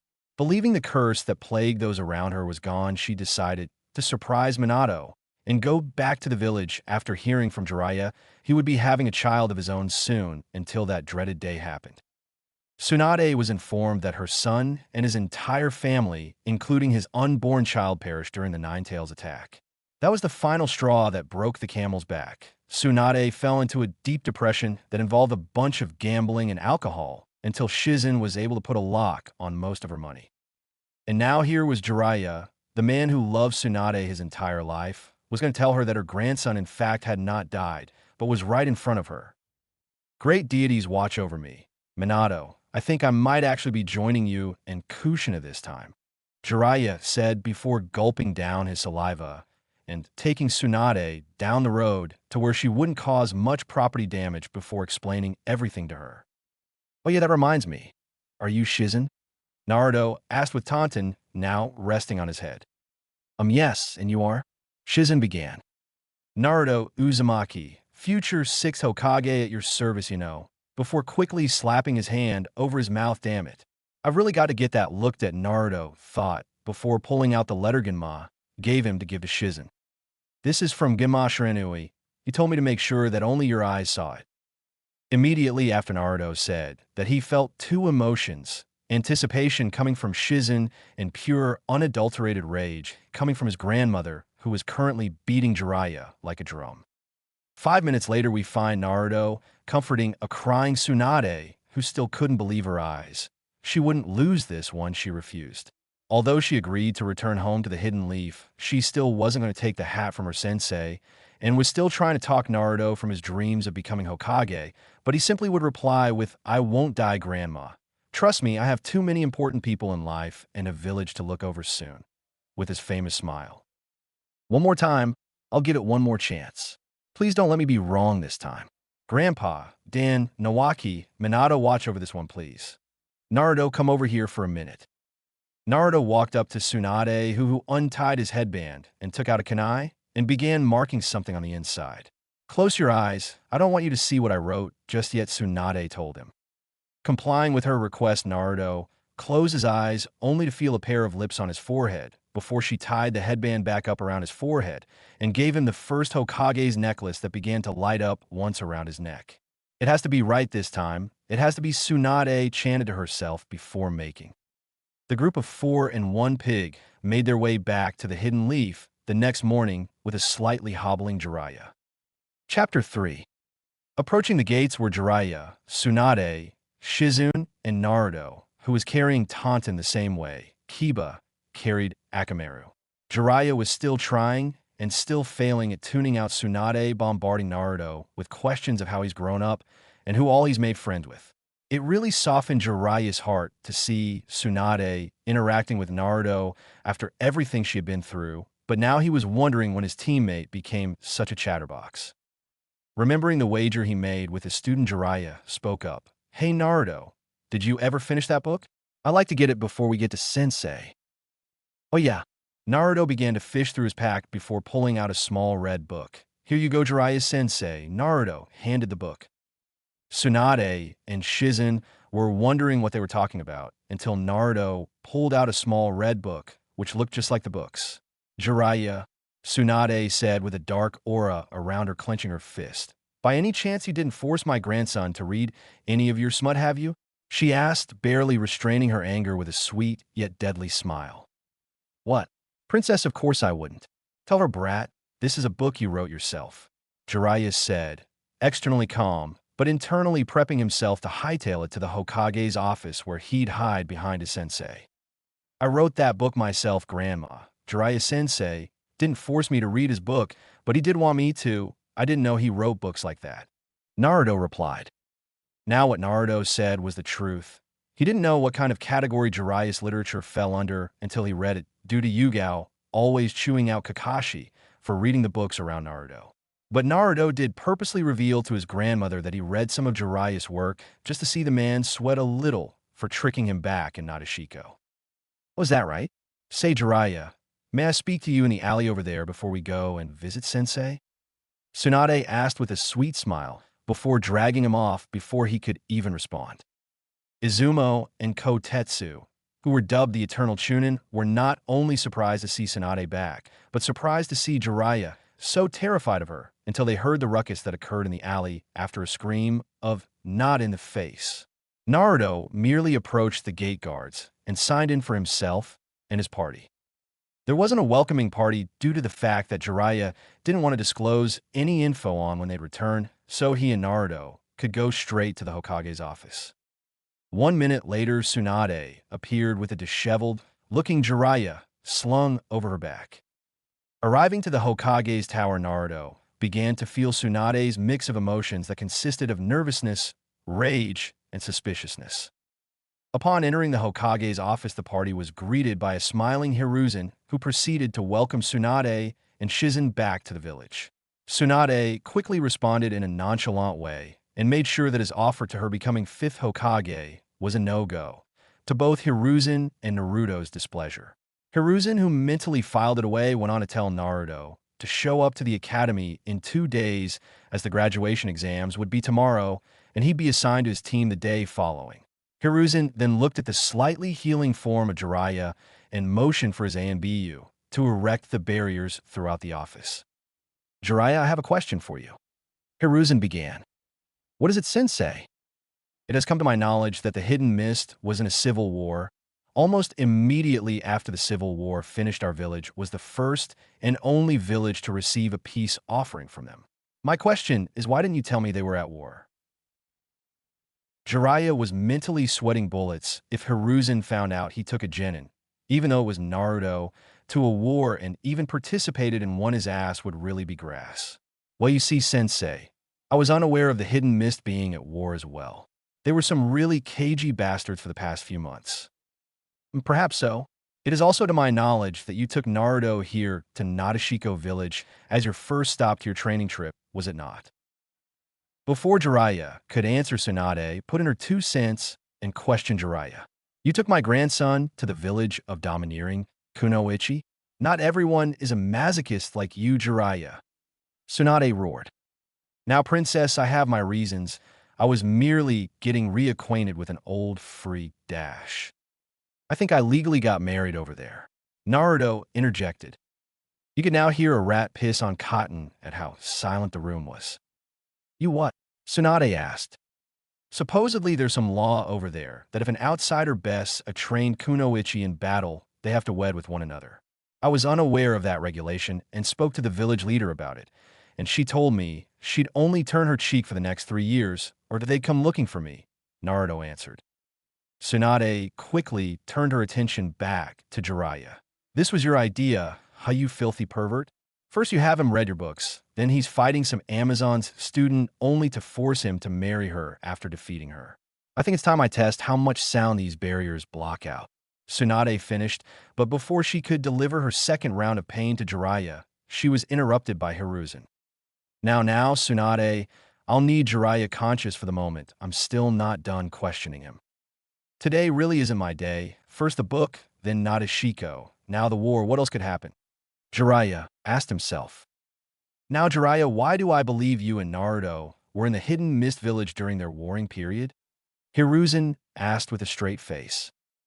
"Jiraiya," Hiruzen warned. "Okay, the brat wanted to learn espionage and intelligence gathering skills from me, so we infiltrated the village and ended up getting separated and helping the rebellion side fight and win the war."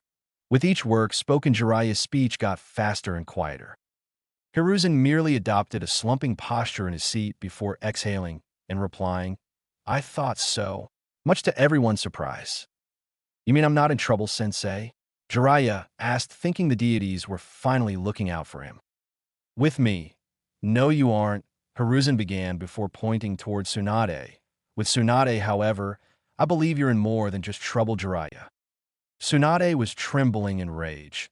Her grandson wasn't even a grown man and had already witnessed and participated in war, already killed, although she was unaware that he was assigned to kill on his second C-rank mission that he went on with Kakashi Yugao and Asuma, as well as the incident that forced Hiruzen to reveal the truth to Naruto when he was 5. Flashback. Are you sure you want to do this, Dad? I mean, the kid is only 10. Asuma asked his father. I am convinced the sooner Naruto accomplishes his first assigned kill, the sooner he can get over it. Hiruzen replied. Or the sooner it breaks him. No child should be forced to kill so soon in life when there are no signs of war. Yugao yelled. She was about to continue a tirade before she felt Kakashi place a hand on her shoulder before shaking his head. That is why I'm placing the 3 of you on his team. I believe you 3 can comfort him the best over his ordeal. Hiruzen said. Nobody replied, which Hiruzen took as the signal the conversation was over. Hiruzen then sent Anbu to retrieve Naruto from his apartment, much to Yugao's restrained ire. Naruto went on his first C-rank mission to Tea Country alongside Asuma, Izumo, and Kotetsu, who all merely volunteered as they had nothing better to do and knew Naruto could easily entertain them. The mission was to exchange documents with a few dignitaries and return to the village, which went real smooth. The only fighting that occurred on the mission was Naruto sparring against Asuma, as well as Asuma roughing Naruto up a bit for his shadow clones, throwing his last pack of cigarettes in a lake. All in all, the mission was in and out. Now he was receiving his second C-rank mission, which he heard was going to be over in the Fire Country capital. Arriving to the Hokage's office, Naruto was surprised at who all was going to accompany him on the mission. On their way to the fire capital, Yugao was practically silent, still a bit miffed her little brother would have to take a life even if it deserved to be ended so soon. Asuma was a bit grumpy, seeing he already had to return back to the capital after he got through saving the daimyo's keister in the coup d'etat. Kakashi was also quiet, but that was a given since he was reading his book. Kakashi had mixed feelings about Naruto killing so soon. He had taken his first life by the age of 7, and it affected him more than he let on. Kakashi then came to the conclusion that he'd do something uncharacteristic, disobey a direct order. They were all told not to inform Naruto of the mission until they arrived at the jail. Slyly lifting the headband from in front of his left eye, Kakashi tapped Naruto on the shoulder before using Jinjutsu, the Sharingan. 1 minute Naruto was wondering why everyone was in a bad mood. The next minute, he was floating in a yellow sky in front of Kakashi, who had a no-nonsense look about himself. I'm going to be honest with you, Naruto. During this mission, you are going to have to kill someone. Lord Hokage believes it would be best for you to get your first objective kill out of the way sooner than later. Kakashi informed his little brother. Naruto was slightly surprised at what Kakashi told him. However, looking back at whom all was assigned on his team, it made sense. All of Kakashi's missions were B rank at the least. Yugao has been on leave for Anbu for quite a while now, and Asuma, who may be just returning to the village, but was one of the stronger jonins lower to Kakashi and a few others. I guess that makes sense. Let's get over with. Kakashi was surprised at Naruto's reaction. What happened to the kid who said he'd never kill anybody if they could always be incapacitated and captured? Don't worry, Kakashi. Even though I didn't mean it, I remember what happened before Grandpa Hokage told me everything. I'll be fine, you know. I have you, Yugao, and Uncle Asuma in my corner. Naruto finished. Kakashi released the Jinjutsu and tucked his headband back above his eye and ruffled Naruto's hair the same way his father and Sensei ruffled his. Finally reaching the jail in the capital, Naruto and a grumpy Asuma found an official and informed them of Naruto's mission before leading them to a cell where a man who ran a slave and sex ring was held. He was a burly man, looked as if he wasn't the kind of person who worried too much about hygiene, with his yellowing teeth, chin stubble, and multiple scars and tattoos. Naruto entered the room with a kunai in hand and looked at the man who was annoyed that they were going to let a mere child kill him. Naruto approached the man, but not before being spat on by said man, who already accepted he would die, so he began to berate Naruto. Yugao was all for killing this man and letting Naruto kill someone else the moment she saw the man spit on her little brother. Naruto had to admit that he was slightly angered by the man's actions, but chalked it up to him being scum. Flowing a bit of chakra through his kunai, as he was only in his second month of training, he quickly ended the man's life with 2 swift slices. One to the man's nether regions and the other one to his jugular. At the moment, Naruto felt nothing until he looked into the man's fading eyes. Upon exiting the room, Naruto was immediately hugged by Yugao, who said if he ever needed to talk about it, that they were there for him. Naruto merely said everything was fine and he'd talk to them if he need to. Although Naruto never talked to them about it, he did have dreams about it for the next 3 weeks. End of flashback. Jiraiya, you moron. What were you thinking taking a child to a warring area? Tsunade bellowed. If you want to blame someone, blame the brat. He was the one who snuck off when he was supposed to be with me. Jiraiya gulped the minute he finished speaking as Tsunade had that special glint in her eyes. Before dealing out punishment to Jiraiya, Tsunade turned to her grandson and scolded him for running off into a dangerous area like that before dismissing him by asking, "Don't you have some friends you need to catch up with?" "Oh yeah, well I'll see you guys later," Naruto said after pulling Tauntaun from out his hoodie and going off in the direction towards the Uchiha compound. By the time Naruto was outside the Uchiha compound, he could have sworn he saw Jiraiya running on the Hokage's monument with a hobble in his step. As soon as he walked into the main home in the Uchiha compound, Naruto was crushed in a hug by Mikoto, who asked him how long he had been back. "For about an hour now. Say, where is everybody?" he asked, eyeing the empty house. Itachi should be returning from his mission early in the morning. Fugaku is outside feeding the fish, and Sayuri is out training. Mikoto sighed and put on a tiresome expression. "I don't know about that girl. She's happy one moment and not in the mood for anything the next. Sounds just like Sayuri to me. Hee hee. Well, I'm gonna go and try to find her," Naruto said, exiting the house. "Make sure you two are back before dawn. I'm cooking dinner and want you to tell me all about your trip, okay?" Mikoto yelled out of the window. "Yes, ma'am. We'll be back on time," Naruto replied, even louder. Naruto began to walk through the training grounds looking for Sayuri, but found no sight of her. He decided to stop walking around and try his hand at sensing out her emotions or anyone else's to see if he could find her. Little did Naruto know in the trees above him there were charcoal eyes glaring at the back of his head. "Now I got you." The figure started before flashing through hand signs, fire style, fireball jutsu. As soon as Naruto picked up on the emotion of satisfaction, not too far from him, he saw a large ball of fire coming directly at him. Quickly going on the defensive, he burrowed his way underground with the hidden mole jutsu. Sayuri stepped out from the trees and began to look around for him, thinking he somehow got the drop on her and went into the trees. Looking around, she noticed that the ground underneath her felt slightly lighter before a hand shot up and grabbed her by the ankles. Sayuri didn't know what to expect as the hands merely held her in place. She began to reach for a kunai in her kunai pouch to stab at the hands before a hand grabbed her own and maneuvered it to where she had her own kunai pointed to her stomach with another hand wrapped around her placed on her stomach where the kunai was pointed. "Hee hee, you really came close there," the voice behind her said. She froze as soon as she heard the voice and put two and two together. Then she noticed that if that was Naruto's voice, then those were Naruto's hands holding her as well. Sayuri was quick to say her heart pace accelerated due to the kunai being pointed at herself instead of Naruto's hands being wrapped around her.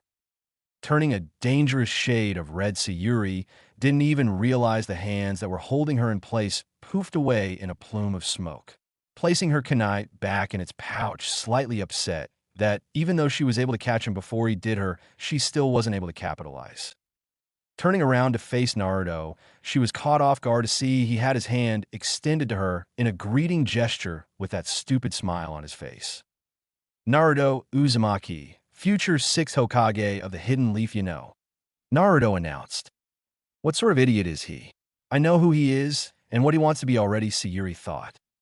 "I already know who you are and what you want to accomplish, Naruto," she said. Naruto kept his hand extended before responding. "But what do you want to accomplish in life?" he asked.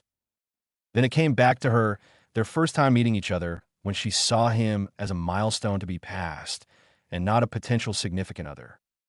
"Naruto Uzumaki, future 6th Hokage," she remembered him, saying with a wide grin on his face. She replied, "Sayuri Uchiha, future Uchiha clan head, and, well, I don't know what else right now." "HN, Sayuri Uchiha, future Uchiha clan head, as well as the future police force's first female captain," she replied with confidence. So you finally have another goal, huh? That's a pretty cool one, too. I know. I'll help you as much as I can, so you can reach it, so we'll both be figures of importance together, you know. HN, who says I'll need your help to get there? Although I wouldn't mind the together part, in all honesty, Sayuri kept to herself. Naruto inwardly smirked before replying, well, I think you'll need a little help if you couldn't even get the drop on me. Sayuri went from daydreaming to fuming in less than a second. So what? You got lucky, that's all.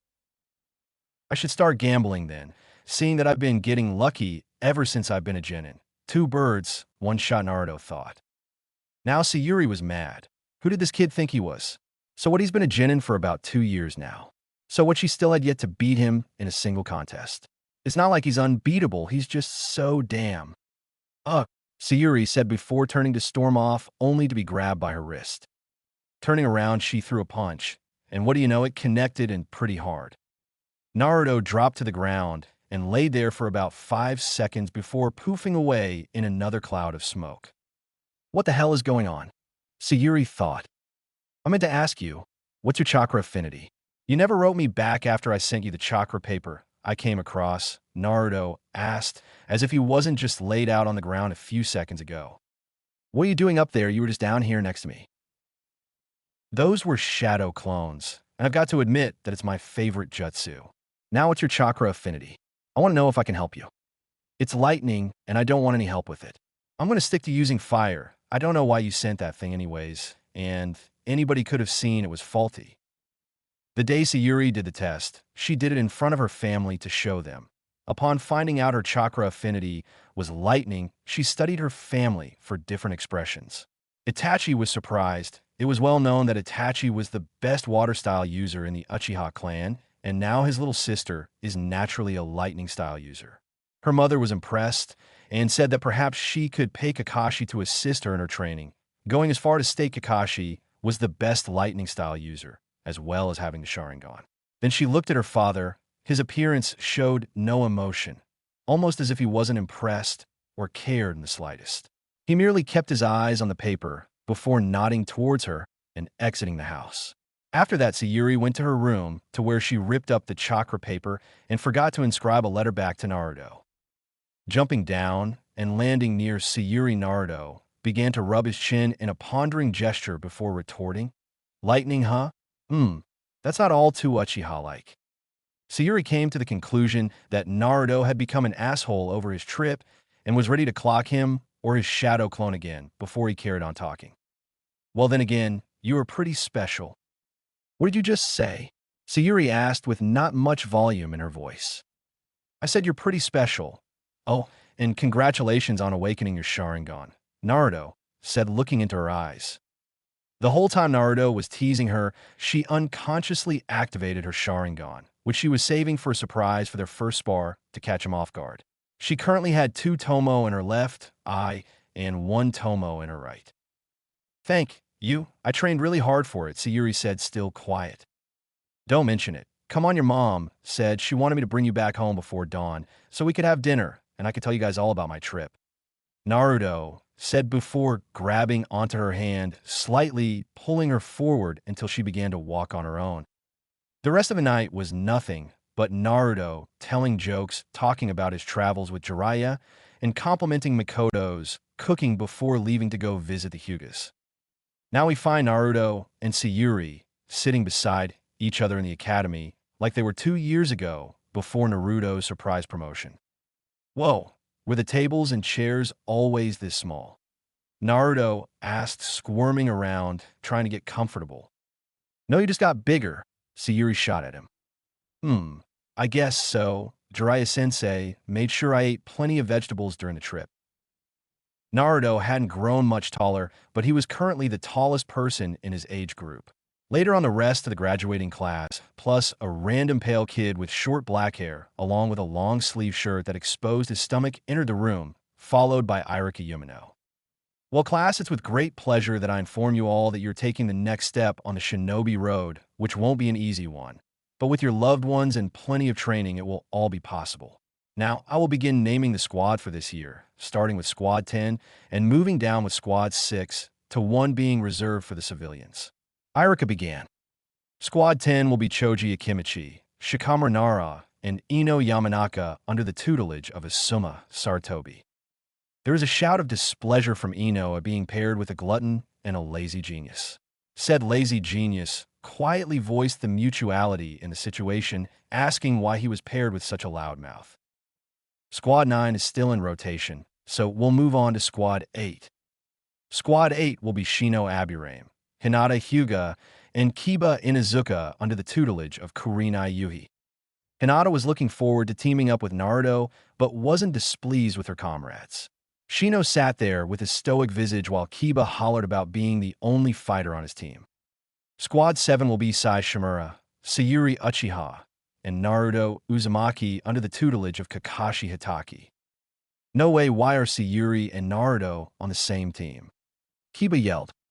Our apologies, Naruto. It seems Lord Hokage forgot you were supposed to be placed on a team and put you with Squad 7 in the last minute. No bueri Shiruka-sensei. Naruto trailed off, now looking at Sai, who had a stoic appearance that could rival both the Hyuga and Aburame. Who the hell is he? Shimura? I haven't heard of that name in a long time. Aren't they a clan? Naruto thought.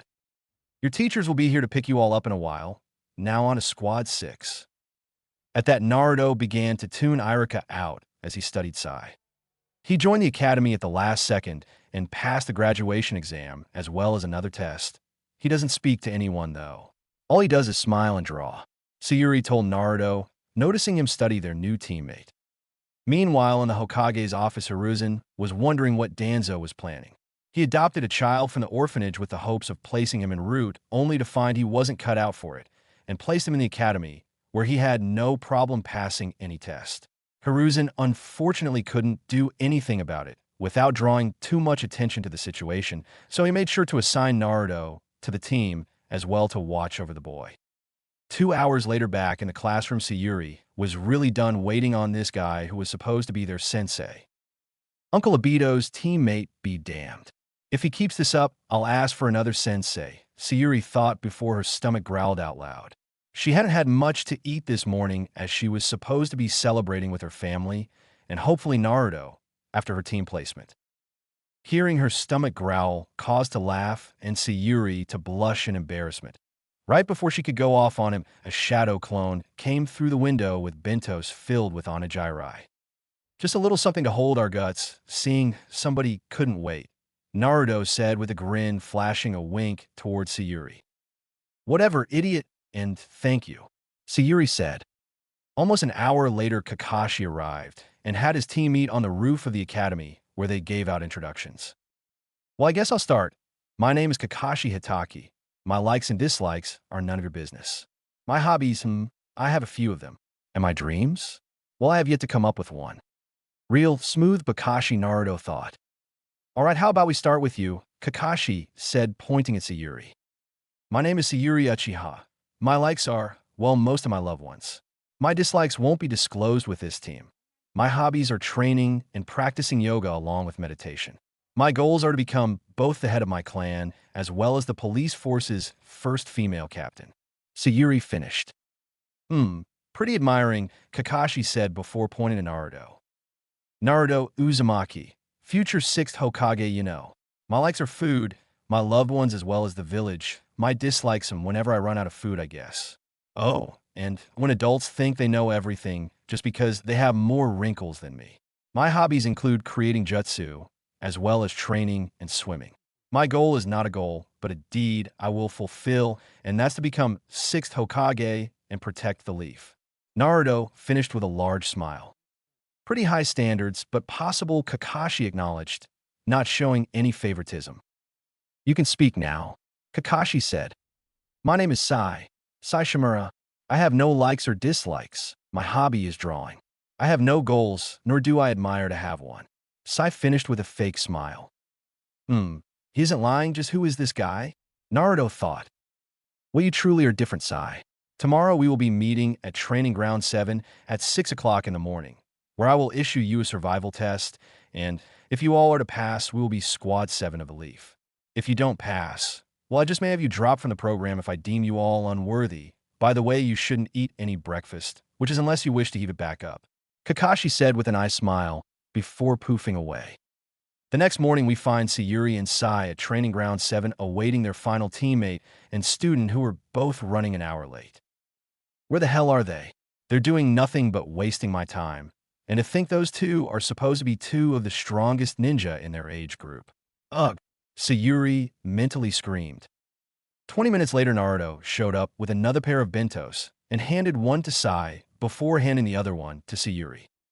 What the hell took you so long, you loser? Sayuri snapped. Hee, would you believe me if I told you I merely lost track of time? Naruto asked. That wasn't a lie. Naruto sent his shadow clone to go pick up food half an hour ago, while he went to retrieve Kakashi from his self-loathing ritual at the graveyard. The clone went to go pick up some food and stopped to play with Konohamaru and friends before he noticed the sun was beginning to rise.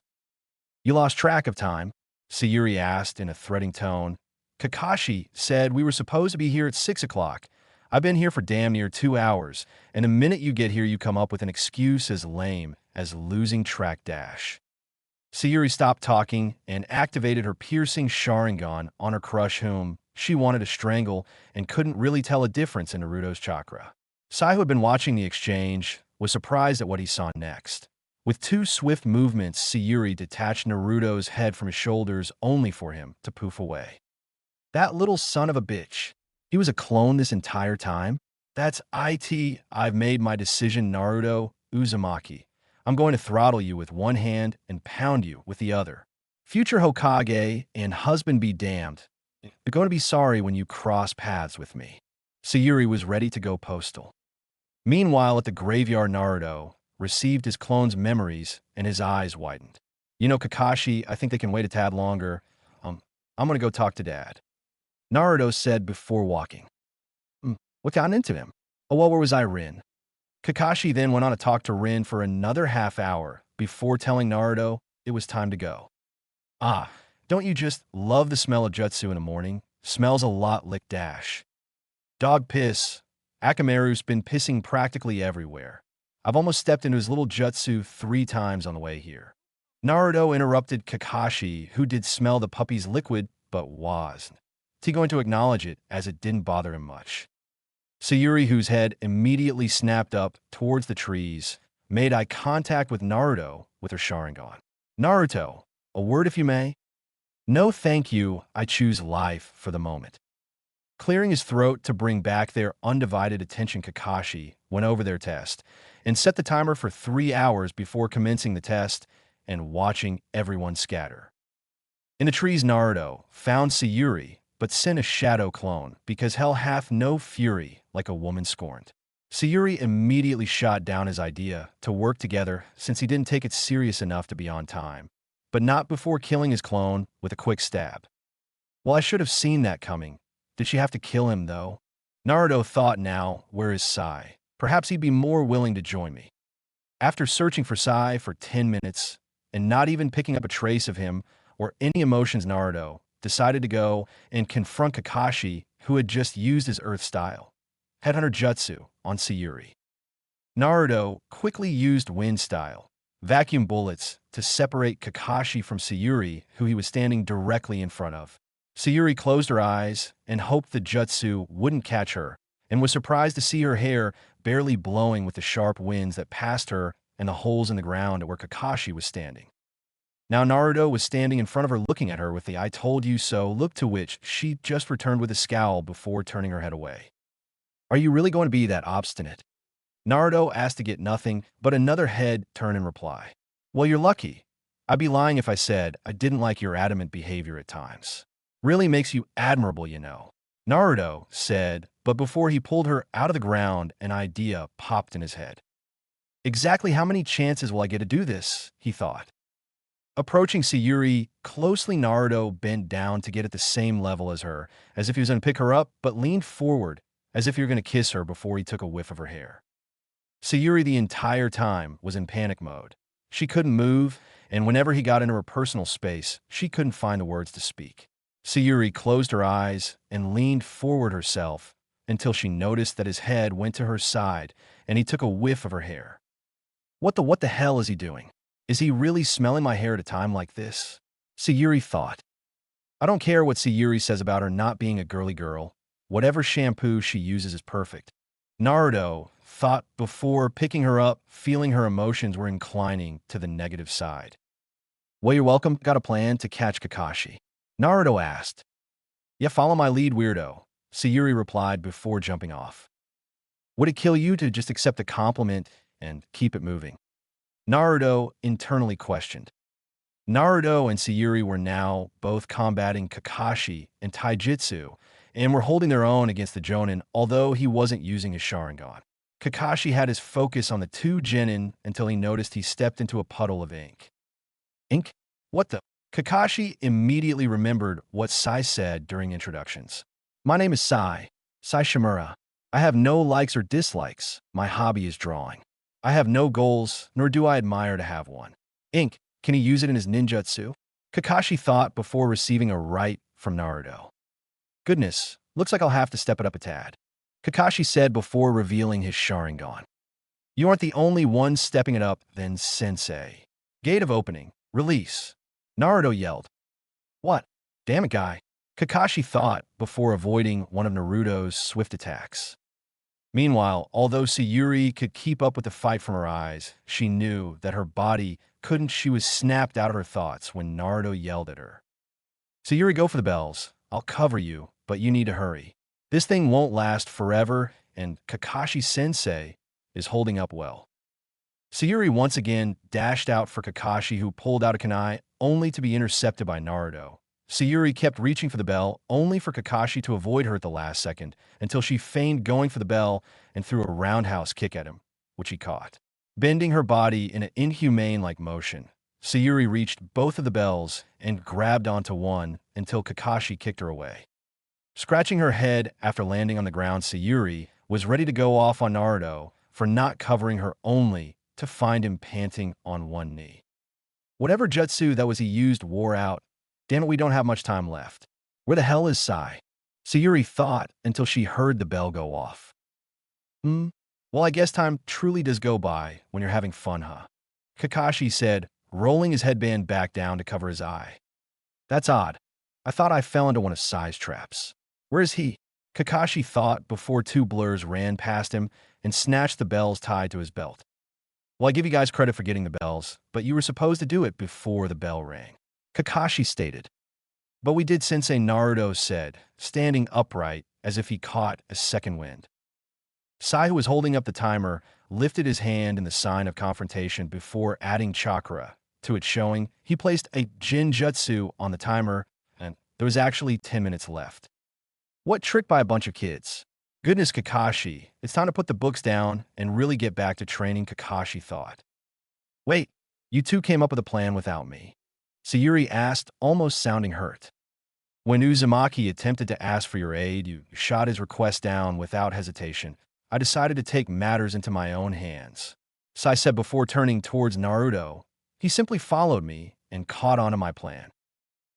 Wait, but you look like you were going to kill OV dash. I was just bluffing. I had to make it look believable that I was tired, so I opened the initial gate. Well, I must commend you too. Congratulations. Sayuri, you've also done a good job, but due to the fact you couldn't get a bell, I'll show leniency and just send you back to the academy. Kakashi announced before Naruto tossed his bell to Sayuri.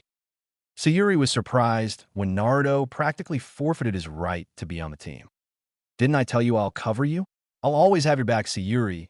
Don't worry, Naruto reassured her. Although I must admit that you were foolish for turning down one's request without delay. You've proven yourself to be a formidable comrade with more training.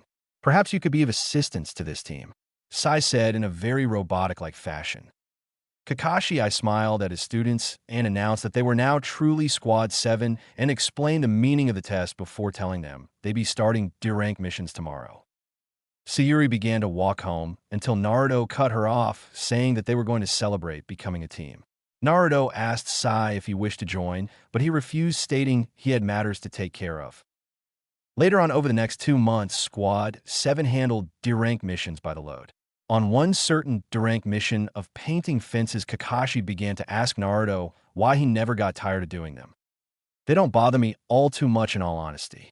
Yet I feel we'll need actual experience in the field later on, but a paycheck is a paycheck, you know. Naruto said, so you only look forward to the income and not the mission itself?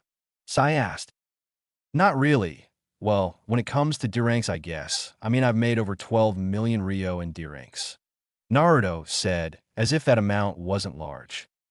Everyone stared at him with wide eyes, and Kakashi remembered when he saw Naruto's rep sheet before he left with Jiraiya.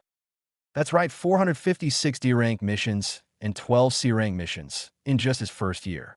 Truly amazing, Kakashi thought before resuming his book. Later on in Hokage's office, Kakashi requested his team get a C-rank mission stating he believed they were mature enough. The Hokage called in the client who appeared to be a drunkard who disliked that his bodyguards were children. Kakashi dismissed the man's complaining and informed his team to pack for a month.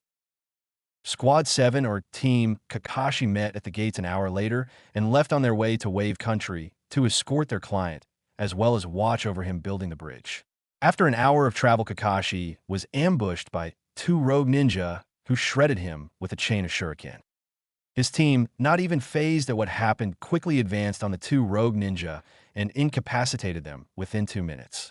Kakashi came out and announced the mission was overseeing that the client lied to him until Gato explained his country's financial problems, along with Gato terrorizing them. Kakashi nonchalantly waved them off before Naruto convinced him along with his teammates that they could help Tsunade out now and receive pay from him when the bridge brings in enough money, as well as free his country from Gato's oppression. They continued their way to Wave after Kakashi made sure to send for A and BU to collect the rogue ninja now identified as the Demon Brothers. Later on, Squad 7 ran into a thick fog that Sayuri alerted them was filled with chakra, and then it happened. Killing intent by the boatloads weighed down on Team Kakashi. Sai, who was even caught off guard, had to wait a few seconds to gather himself. Sayuri, who never experienced killing intent so heavy, began to find it hard to stand until Naruto approached her from behind and released his own killing intent, which somehow soothed her in knowing he had her back. The fight that occurred in canon is the same fight that occurs here, except this time, Sai moves to protect the bridge builder so he can observe Naruto's skills. Kakashi and company later showed up to Tsunade's home and met his daughter and grandson, who Naruto and Sayuri immediately labeled as a brat due to his behavior. Upon waking up, Kakashi informed his team that he believed Zabuza was still alive and was in league with the Hunter Ninja. Naruto came up with an idea of confronting Zabuza and telling him about the miscurrent situation and how his crimes can easily be forgiven, seeing how the 4th Mizukage reign was over. Kakashi agreed to the plan, but only if he was also present during the talk. Meanwhile, at a warehouse stood 4 men, one short and covered by 2 others who appeared to be bodyguards, and the other tall with dark green hair and a mask on with 2 swords strapped across his back diagonally. So how we come to an agreement, you kill Zabuza and get paid, and kill whoever else protects the bridge builder as bonus, capiche? The short man, Gato, asked. Oh yes, we're in a perfect agreement. It's about time I've met back up with Zabuza, the figure said before disappearing in a blob of water. The same figure met up with 3 individuals and relayed a plan to them, stating whoever got in his way he deemed unworthy were to be taken out. Later on throughout the week, Kakashi trained his students in sensing out chakra, as well as dealing with killing intent, seeing as they could have been killed had Zabuza not been toying with them. The week also consisted of Naruto and Inari, Tsunade's grandson, having arguments, to which one escalated to Naruto cursing Inari out for being ungrateful and storming out of Tsunade's house. Passed out in the forest, Naruto began to stir, feeling someone agitate his shoulder. Waking up, Naruto saw what he deemed one of the most beautiful girls he had ever seen, but quickly filed that away, seeing that her emotions were slightly hostile. Naruto later came to the conclusion that she was the Hunter Ninja working with Zabuza. Naruto cut to the chase and informed the now-named Haku about the hidden miscurrent state, and even told her to tell Zabuza that a lady by the name of Mei Terumi was in charge now. Haku was shocked how much the stranger wanted to see her and Zabuza have a life in the mist, and confirmed she would talk to Zabuza about what he told her, and went on to explain her tale of how she came across Zabuza and why they do what they do. Naruto went on to tell Haku of how he also grew up lonely, but came to have people who truly cared for him, and stated he wanted Haku to experience that feeling and never lose it. Well, I can promise you, Haku, once we get this all cleared up, you and Zabuza can go back to the mist and live as happily as you can. Naruto said. Thank you, Naruto Uzumaki. Haku said before lunging at him and kissing him on the lips. Naruto's eyes went wide. Sure, he could read emotions, but he couldn't see the future. Bitch, that was just if Zabuza doesn't see eye to eye with this deal. Haku declared. Naruto said, still frozen from the kiss. Then Haku leaned forward again and kissed him once more. And that was because it felt right. I really hope the next time I see you is as a comrade and not an enemy, Naru. Haku said to the even more frozen Naruto. Sayuri, who was off in the distance, heard the entire conversation and was now seething. Who was this harlot? And why was she kissing and going all googly-eyed over Naruto? Naruto, who then felt her emotions, turned in her direction, not even aware that Haku had now gone back to talk with Zabuza. Fraternizing with the enemies, Uzumaki? Sayuri asked, highly pissed. I was just trying to dash. Save it. I came here to tell you we're supposed to accompany Tsunade on the bridge in 3 days. Kakashi is already starting to feel better. Sayuri interrupted. Really? Well, that's G-dash. Before Naruto could finish, Sayuri jumped off in the direction back towards Tsunade's house. Oh man, I hope this don't mess up the team dynamic too bad, Naruto thought before jumping in the same direction as Sayuri. 3 days later, we find Team Kakashi at the bridge, overlooking Tsunade's work silently until a mist clouded the area. Damn it, Zabuza, I thought you'd see through it. No, wait, this chakra feels slightly different, and there's more than 2 of them this time. Naruto thought before acting. Kakashi-sensei, this isn't Zabuza. This is a whole new opponent, and there are 4 of them. Naruto informed his captain. Well, what do we have here? A sensory-type ninja? Ooh la la, a swordsman, or should I say swordswoman? Tell me, girlie, how good are you with that blade of yours? The voice echoed in the mist before continuing. Don't worry, I intend on finding out on my own. I just hope you're worthwhile a proper burial. It finished. Out of the mist jumped 3 individuals in identical clothing, wearing what seemed to be claws on their hands. Kakashi, Naruto, and Sai cut them all off before the masked man launched his attack on Sayuri. Who are you? Are you in league with Zabuza? Sayuri questioned. Me? In league with that cast-off? Never, I'm merely here to handle you all then him. The tall man said, activating lightning chakra through his swords and shocking Sayuri. Sai, Kakashi ordered. Right, Sai responded, then jumped in front of Tsunade to protect him. Naruto, hurry up and finish off your opponent and assist Sayuri. I'll take care of the 2 on the left, Kakashi said. Right, Naruto went on to attack the one singled out and bombarded him with shadow clones. The only thing helping the ninja that Naruto was fighting was the fact that he was used to fighting under the hidden mist jutsu, while this was merely Naruto's second time fighting in it. After another 5 minutes of combat, Naruto decided it was time to end this fight, as Sayuri was really struggling against her opponent. Flashing through hand signs, Naruto ended by slamming his palm on the ground, shouting, summoning jutsu. Out of the plume of smoke came Jiraiya's personal summons Gamma, who immediately began to gather chakra and spat out a high volume of toad oil that Naruto complemented with his fire style, flame bombs. His opponent was scorched in seconds, and he sent Gamma to help Kakashi so he could hurry and assist him alongside Sayuri.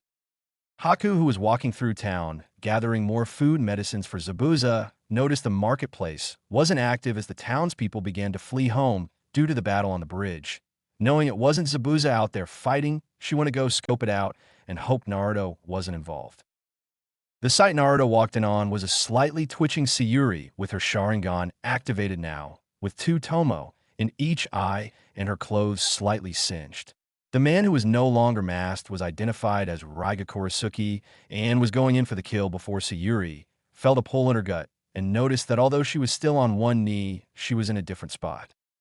Confused, she heard the sound of liquid spilling at a constant rate and turned her head to see Naruto with 2 swords pierced through him, one through his stomach and the other through his chest, while he stabbed Raiga in the stomach as well with a wind-enhanced kunai. Sayuri couldn't look away and saw that the light in Naruto's eyes were fading and fast. Raigo was outraged. Not only this child interrupted his fight, but was able to damage him. "Damn you, brat," he said before slightly twisting the swords, causing Naruto to cough up a mouthful of blood. "You aren't even worth a proper burial. Sleep with the fish, you brat," Raiga spat before kicking Naruto off of his blades and into the water. Sayuri, who was still stunned at what happened, looked at Naruto and saw that he fell short of falling off of the bridge and heard him say, "Sayuri, I told you, I'll always have your back. Now go and finish this guy off already," Naruto said, giving her a weak smile before closing his eyes and dropping his smile. "No, no, no, no, no, no, no, no, no," Sayuri thought to herself, seeing Naruto no longer moving until Raiga kicked him into the water like a brick. "Finish me off, eh? Was this your boyfriend or something girly?" Raiga questioned. Sayuri didn't respond. She just faced Raiga with closed eyes until she opened them, now revealing 3 tomo in each eye before muttering "die." "Genjutsu, Sharingan," Sayuri yelled, and Raiga immediately felt as if he was being crucified and couldn't move. "What the hell, what is this? Why can't I move?" Raiga thought, not even being able to speak out loud due to the magnitude of the Genjutsu. Sayuri calmly walked forward and grabbed the kunai that was still lodged in Raiga's stomach before removing it in a twisting motion and repeatedly stabbing him in the upper body while yelling, "You took him away from me," over and over. By the time she was done, Raiga no longer had a chest or neck, and if it weren't for her arms getting tired, he'd barely have a face. Meanwhile, Haku was underwater swimming to Naruto's body to retrieve it. She saw the entire ordeal and cursed herself for freezing and possibly losing the boy she believed to be her love and savior from the life she lived with Zabuza. After bringing him back up and performing medical ninjutsu on him, she noticed his body started to warm up as well as the wounds began to close, but he was still motionless. Inside of his mindscape, Kurama was berating Naruto for being so reckless and throwing himself in danger's path for an Uchiha of all things. "I'd rather you gone and jump in front of those wretched toads instead of those red-eyed, fan-waving mongrels." Kurama seethed. His jailer would essentially give his life away for the same clansman as the man who took control of him on more than one occasion. "And I actually believed you were worthy to learn my name. I should let you die, boy." Seeing as he didn't mind dying for an Uchiha of all people, those accursed eyes. "But I'll allow you to regain consciousness, but you'll be in a world of pain, all right? Don't let it happen again, you daft simian," Kurama roared. Naruto merely took all of Kurama's berating, seeing as if it wasn't the moment to argue with Kurama and his beliefs. Naruto merely wanted to wake up and make sure everybody was all right. Naruto woke up the next day to find himself in Tsunade's house with Sai standing guard at the door drawing. Standing up, he proceeded to walk towards the door, surprising Sai, who believed he should be fast asleep. He asked Sai what happened, and after being brought up to speed about everything, began to make his way downstairs with Sai, helping as a human crutch. Gato ended up being killed by Zabuza the second he caught word of him hiring Raiga Kurisuke. Kakashi was able to take out the other 2 ninja accompanying Raiga, and Sayuri finished Raiga off herself. Haku was the first one to lay eyes on Naruto and his teammate coming down the stairs. She was ended up taken prisoner by Kakashi, but stated she had no problem as she only wants to help Naruto return back to his previous health in any way possible. Sai sat Naruto down across from Kakashi and Haku, who began to wonder how he was already up. About 10 minutes later, Sayuri came barreling in the house, saying Zabuza was outside with 4 other ninja. Upon walking outside, Kakashi and company saw that Zabuza was accompanied by Hunter Ninja, who were escorting him and Haku back to the hidden mist where they could start over under the reign of a new Mizukichi. 2 weeks later, Squad 7 was setting back out to the hidden Leaf Village and overheard the villagers shouting the bridge being named the Great Bridge of Hope. Upon returning back to the village and getting chewed out by the Hokage for continuing the mission, Team Kakashi took a 1-week break and decided to stick with D ranks for the next month before taking 2 C ranks that went smoothly. Meanwhile, in a crowded Hokage's office, there was almost uproar at what was a new discovery. "What do you mean all 5 of the great nations are participating in the Chunin exams?" The Hidden Rock hasn't wanted anything to do with us since the Third Great Ninja War. Tsunade demanded. I'm aware of this, Tsunade. We will not turn them down, but we should be wary of them. But we have more important matters to attend to, Jiraiya. Hiruzen called. Right, it's to my knowledge that one of the villages participating in the Chunin exams, the Hidden Sound, is actually ran by Orochimaru. I'm sure we all know what to expect if Orochimaru is coming back to here. So, I say we set up house and show everyone why the Hidden Leaf has never lost a war. Jiraiya said. For the next 20 minutes, it was constant back and forth before Hiruzen called forward the Jonin senseis and asked if they'd be recommending their teams for the Chunin exams given the circumstances. After Squad 7 to 10 were approved for the Chunin exams, the teachers headed off in different directions to locate their teams. Chapter 4. Here we find Squads 7 to 10 all together at Training Ground 1.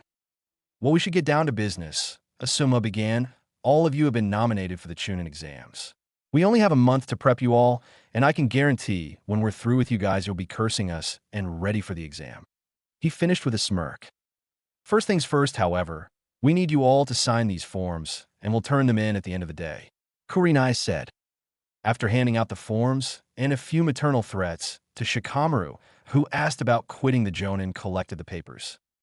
Now let us begin the springtime of our youth as a team. We shall begin our exercises with 10 laps around the village to get our blood boiling, Guy said with enthusiasm. 10 laps later, and multiple complaints from Ino, as well as a dog-tired team Kurenai, Kakashi began to take over. All right, we're going to be doing team sparring from here on out, and exposing all strengths and weaknesses and building on them. You all may not be on the same team, but you're still comrades at the end of the day. First spar will be Squad 9 versus Squad 10, Asuma announced. Not only was everybody surprised at how quickly the fight ended, but they were surprised that Asuma had a smile on his face at his team getting utterly destroyed. This is what you guys will run into at the Chunin exams. Choji, you were far too kind and questioned yourself too much in this fight, and that's how Lee was able to dispose of you quickly. Ino, you played right into Tintin's hands, attacking her with long-range attacks. If you wish to do that, you need to work on it, and you can't be afraid to get your hands dirty and use taijutsu. Shikamaru, although you were able to restrain Niji before he got to you, you didn't even try to attack him afterwards, which left you wide open. After Lee and Tintin attacked you, they had you outnumbered with a freed Niji. Asuma broke down his team's failure. You all need to work on your communication and picking up for each other. After a few mumbles and grumbles, they all acknowledged what was said and fell back in a line along with Squad 9. No hard feelings, comrades? Lee asked with his nice guy pose. No, none at all. Sensei was right. We need to work on quite a few things. Shikamaru said. Expect more of a challenge the next time we fight, Ino declared. Oh, we'll be waiting all right, Tintin said, sharpening one of her kunai. Back on the battlefield, Kakashi stood next to Kurenai. The second spar will be between Squads 7 and 8. This spar was far more destructive and had to be called to a stop in Squad 7's favor before somebody seriously got hurt. You guys did pretty well, although I'm sure you all felt that something was off during your fight, Kakashi said. Yes, even though we capitalized on outnumbering them, the fight was far too chaotic and we were unable to close it, Sai said in an analytical tone. That's correct. Although Naruto can use his clones and give us a numbers advantage, it won't do us much help if we can't fight alongside the clones. You two ended up killing 8 of his clones before you were able to really get to your opponents, Kakashi said. Sayuri didn't say much as she knew the original was fighting Kiba and attacked Hinata without a care for the erratic clones. Sai's jutsu were able to catch Shino off guard, however he took out 3 of Naruto's clones in the process. Kiba, you of all people should know not to rush into battle simply because your opponent isn't looking at you. If this would have been a real fight, you would have put Hinata and Shino in a real bad spot. Hinata, you started off your fight well, but you never went on the offensive. I know that with some more work you'll hone your clan's jutsu and be able to counterattack as well as you defend. Shino, I commend you for leaving yourself open to protect your teammates. However, I believe you should work on your taijutsu if you do that more often. Your movements are far too slow when combating with Sai. Kurenai finished. Naruto, you started off in the right direction. You outnumbered your opponents and was going to incapacitate one until you just start going off and doing a few things I've never seen before. Do you mind explaining what your reasoning was? Kakashi asked. Naruto. It's nothing. I'll get them next time. There won't be a problem, Naruto answered. What do you mean it's nothing? Some of your clones almost took both Sai and I out. I feel you deserve an explanation, Sayuri stated. Well, get it from my clones if you want one so bad. Naruto quickly dismissed in an emotionless tone. That caught everyone off guard as Naruto never talked to anyone like that, especially someone he deemed a loved one. After getting over the quick stun, Sayuri practically demanded that he answer why he gets so upset during a spar. I don't know who you think you are, but you're going to answer me, Uzum Dash. What? Are you going to force me to answer you? It'd be wise if you remember we're on two different plateaus, Sayuri, Naruto said with a slightly threatening tone. That's enough. The both of you, we're going to improve on a few things starting now. Sai, you stay here while I watch over these two. I apologize, everyone, Kakashi said before escorting Naruto and Sayuri away. Over at Training Ground 10, both Naruto and Sayuri were drenched in sweat, with Kakashi standing up looking down at the both of them. Now, Naruto, do you mind explaining to us what that was back there? Kakashi asked in a much calmer voice. Like I said, it's nothing to worry about. The next time we face Squad 8, I'll handle them, Naruto answered. That wasn't my question, Naruto. Why D-dash? Why did you go postal all of a sudden? You never fight like that. You're always promoting being cool, calm, and collective during fights, and then go off and do that. That's pretty hypocritical, Uzumaki, Sayuri interrupted, exhaling out loud before continuing. Kakashi finished. Although I'm curious as to what I missed, Sayuri, as a point, the fight really started getting erratic out there, and your clones were even doing some wild things, Naruto. Naruto stood back up off the ground and began to dust himself off before asking if they were done. Yes, Sayuri, you can head back to the others. Naruto, you're going to spar with me, starting right here and now, Kakashi said, exposing his Sharingan. Sayuri was beside herself. Wait a minute, so he's getting special attention while the others have to share 3 senseis? Sayuri asked with anger in her tone. Kakashi didn't even turn to face her before stating, trust me, this is a type of training you don't want to be involved in. It's reserved especially for elder and younger brothers. Now go, Kakashi said. After staring at them for a few more seconds, Sayuri left and informed Asuma and the other senseis what Kakashi told her, and after a few more spars called a day. Meanwhile, at Training Ground 10, Kakashi was staring Naruto down before he moved an undetectable pace and knocked the air out of Naruto with a left to his stomach. Still not going to tell me what happened? Kakashi asked, only to receive a snarl from Naruto before evading his strike. Kakashi and Naruto began to exchange blows with Naruto, taking the brunt of them, including an elbow to the face that sent him flying into a tree. Now Naruto was pissed. He just wanted to go home, but here Kakashi is fighting him, trying to get answers from him. All you have to do is tell me what happened, and all this stops, I promise. You know you can't beat me like this, Kakashi said, still in a battle-ready stance.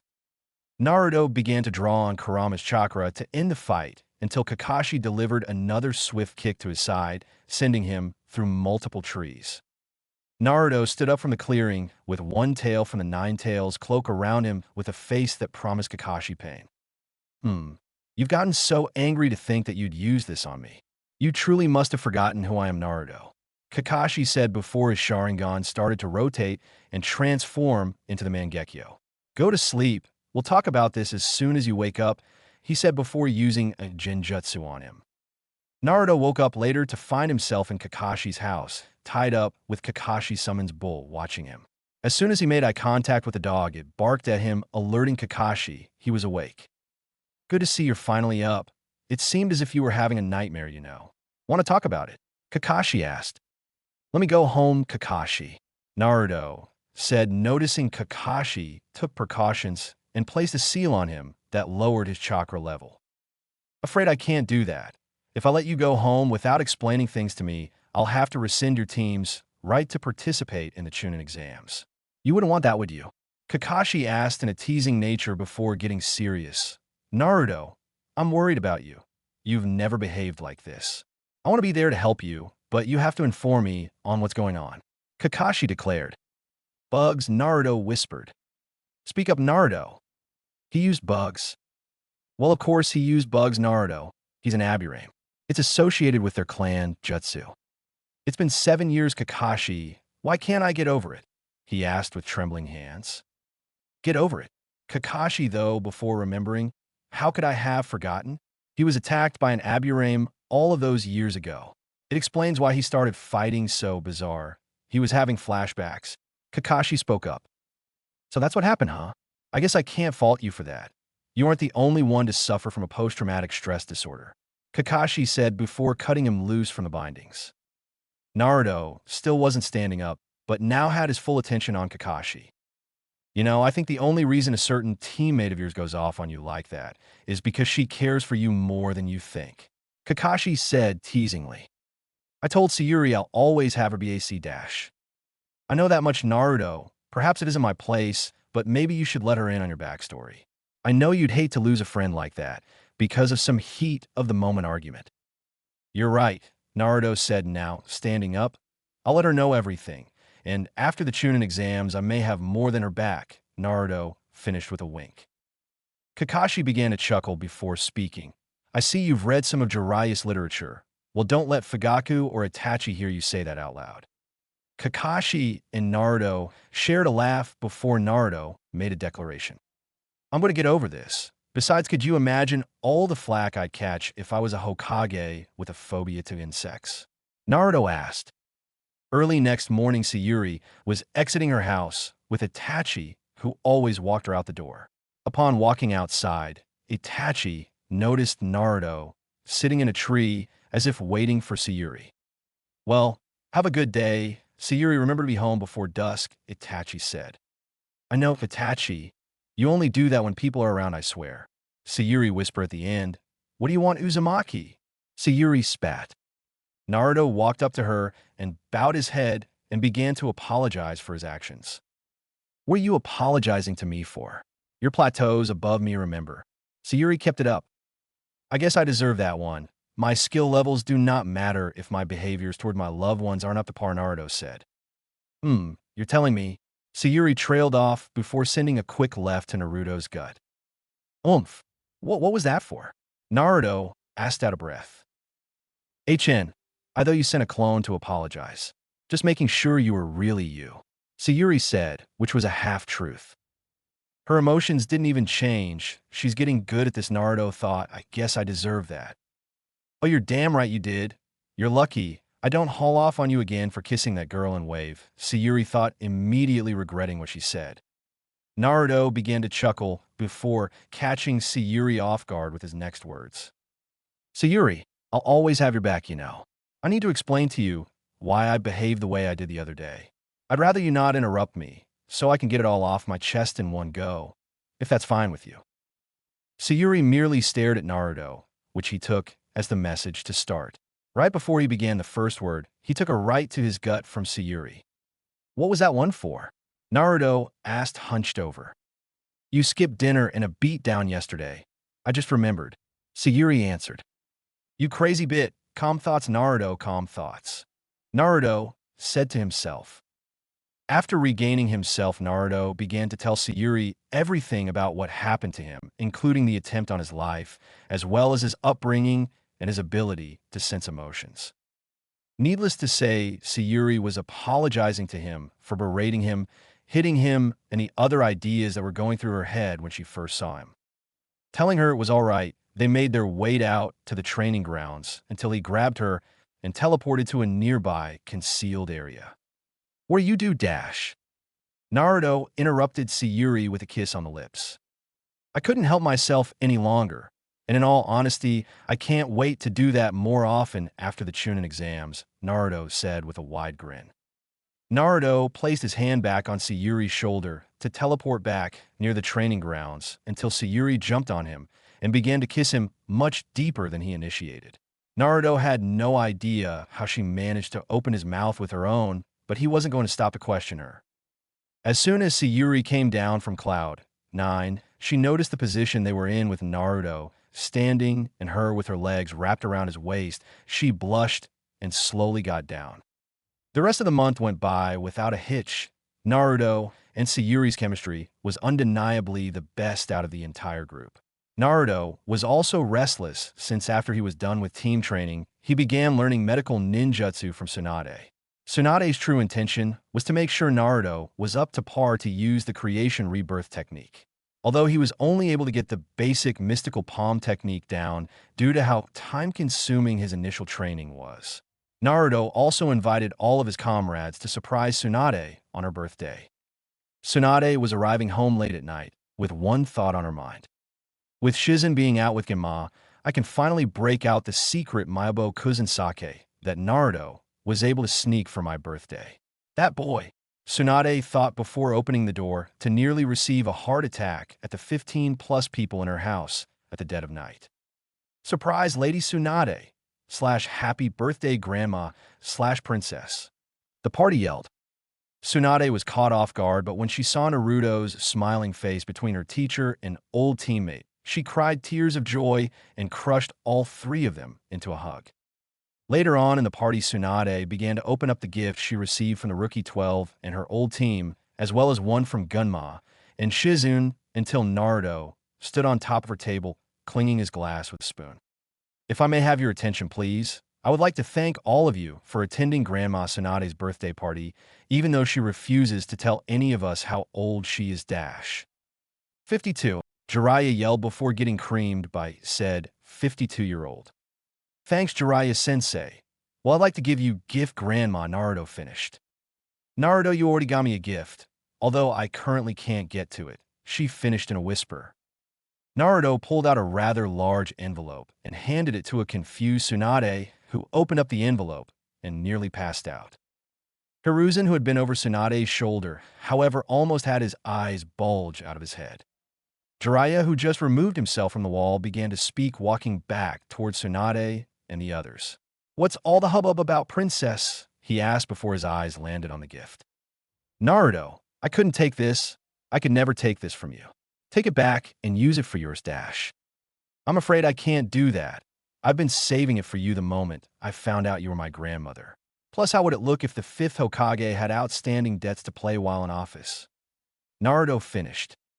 Genma finally said what everyone was thinking. What is it, Master Jiraiya? The brat just gave Tsunade 11 million ryo. Jiraiya said. Shizun hurriedly ran to her mentor's side, and upon seeing all the notes in the envelope, passed out. The rest of the night went on with Tsunade constantly trying to give Naruto most of his money back, only to be declined, as well as Sayuri trying to get alone time with Naruto. The day before the Chunin exam started, Team Kakashi encountered a team from the Hidden Sand. Nobody was paying attention to them besides Naruto because his tenant was practically screaming at him. Shikaku. What? You mean the youngest out of your kin? That's Shikaku. How many Shikaku do you know, boy? That's not all, though. Matatabi, Koko, Saikin, even Chomei. They're all here, Kurama informed Naruto. What the hell? You mean to tell me 6 out of the 9 of you guys are all in the same village? That has bad news written all over it. This is quite interesting. Although Shikaku won't be willing to speak with me, I'm sure the others will. Kurama said, Guess I'll just have to come across them, huh? Yes. But make sure you stay away from Shikaku's container for now. I'm pretty sure the child is eccentric. Shikaku doesn't allow his containers to sleep. Kurama said, Hey Sayuri, have you seen Sai? Naruto asked to get out of their current spot. No, I haven dash. Let's go look for him. Last minute planning, you know. Naruto interrupted before leaving with Sayuri in tow. Meanwhile, in the underground route headquarters, Danzo was giving Sai his orders for the Chunin exams. You are to protect your teammates for the second portion of the exams, and when the tournament starts, I want you to make sure if you fight somebody from another village, they are to win. Am I clear? Yes, Lord Danzo. You are dismissed. Remember, Orochimaru is after one of your teammates. I'm not sure who, but make sure he doesn't get to either one of them. Yes, Lord Danzo. Sai finished before teleporting away. The next day, we find all of the teams participating in the Chunin exams at the largest training ground within village with Anko, Hate, Yamato, and Yugao in front of them. Due to there being too many teams, the Hokage enforced a last-minute change in where only a certain amount of teams would be able to participate. Lord Hokage was right. There's got to be at least 70 teams here, Shish Yamato thought before commanding their attention. Okay, the first part of the Chunin exams will take place here and end across the village. You all are not to travel within the village. If you do, you'll automatically be disqualified. You may use anything outside the village as help. And all of your teammates must also make it to the closing point together. Yamato signaled his wood clones to come out, and they all yelled out, "You all may begin now with style." Deep forest emergence. 1 minute Naruto was excited knowing the name of the game was a race until his vision was covered by clusters of trees. Hell, these clones made a forest all on their own. "You all only have 10 minutes. Don't keep us waiting, kiddies," Anko called out before the four proctors teleported away. 10-minute along with this forest, challenge accepted. Naruto thought before speaking, "Sayuri, Sai, grab onto me and hold on tight." Naruto called out to them. As soon as they got a grip on Naruto, they were all at the edge of the forest created by Yamato. Sai took out his calligraphy set and used ninja art, Super Beast Scroll, Ink Hawk. Squad 7 all jumped on top of the hawk made of ink and headed towards the finish mark, but not before Sayuri let the rest of the teams with a surprise. Flashing through hand signs, Sayuri finished with a tiger sign before using the fire style.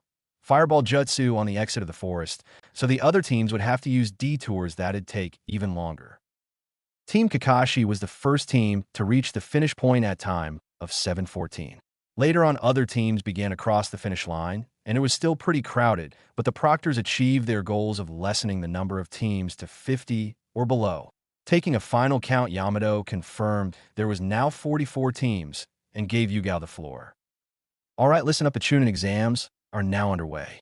Your first test in the Chunin exams shall be a hostage situation in an interrogation. Each team will send one member to another team to have them interrogated for a code to retrieve their teammate from the team that's interrogating them. The code can be a single word or a phrase of words up to 5 seconds. I'm pretty sure you all know you won't pass if you kill your hostage. You all have 30 minutes to receive the code. After all the teams were through deciding who they'd send as the hostage, they began to do prisoner exchanges with the other teams. "Are you sure that you want to go as the prisoner? I could do it to you, no?" Sayuri asked. "We all know that if anyone on this team can take a beating, it's me. Don't worry," Naruto said before leaning into her and whispering, "If you retrieve the code in under a certain time limit, I'll have a surprise especially for you." Naruto-san. Squad 7 ended up sending Naruto. Squad 8 sent Kiba. Squad 9 sent Lee, who was actually enthused to be a prisoner. Squad 10 sent Choji. The Suna team sent Kankuro. The Kumo team sent Omoi. The IWA team sent Akatsuchi. The Kiri team sent Kagetsu Hozuki. As soon as all the doors closed to the interrogation rooms, the first exam began. With Naruto and Hidden Frost team. "Tell us the code, and this'll be all over," the Frost Ninja said after socking Naruto in the jaw. Naruto looked up with a smile and whispered something that went unheard. "What was that?" he asked. "I said the code was, 'Your mother has big meaty claws,'" Naruto finished with cackling. The ninja began to beat on Naruto for the next 2 minutes before asking for the code again.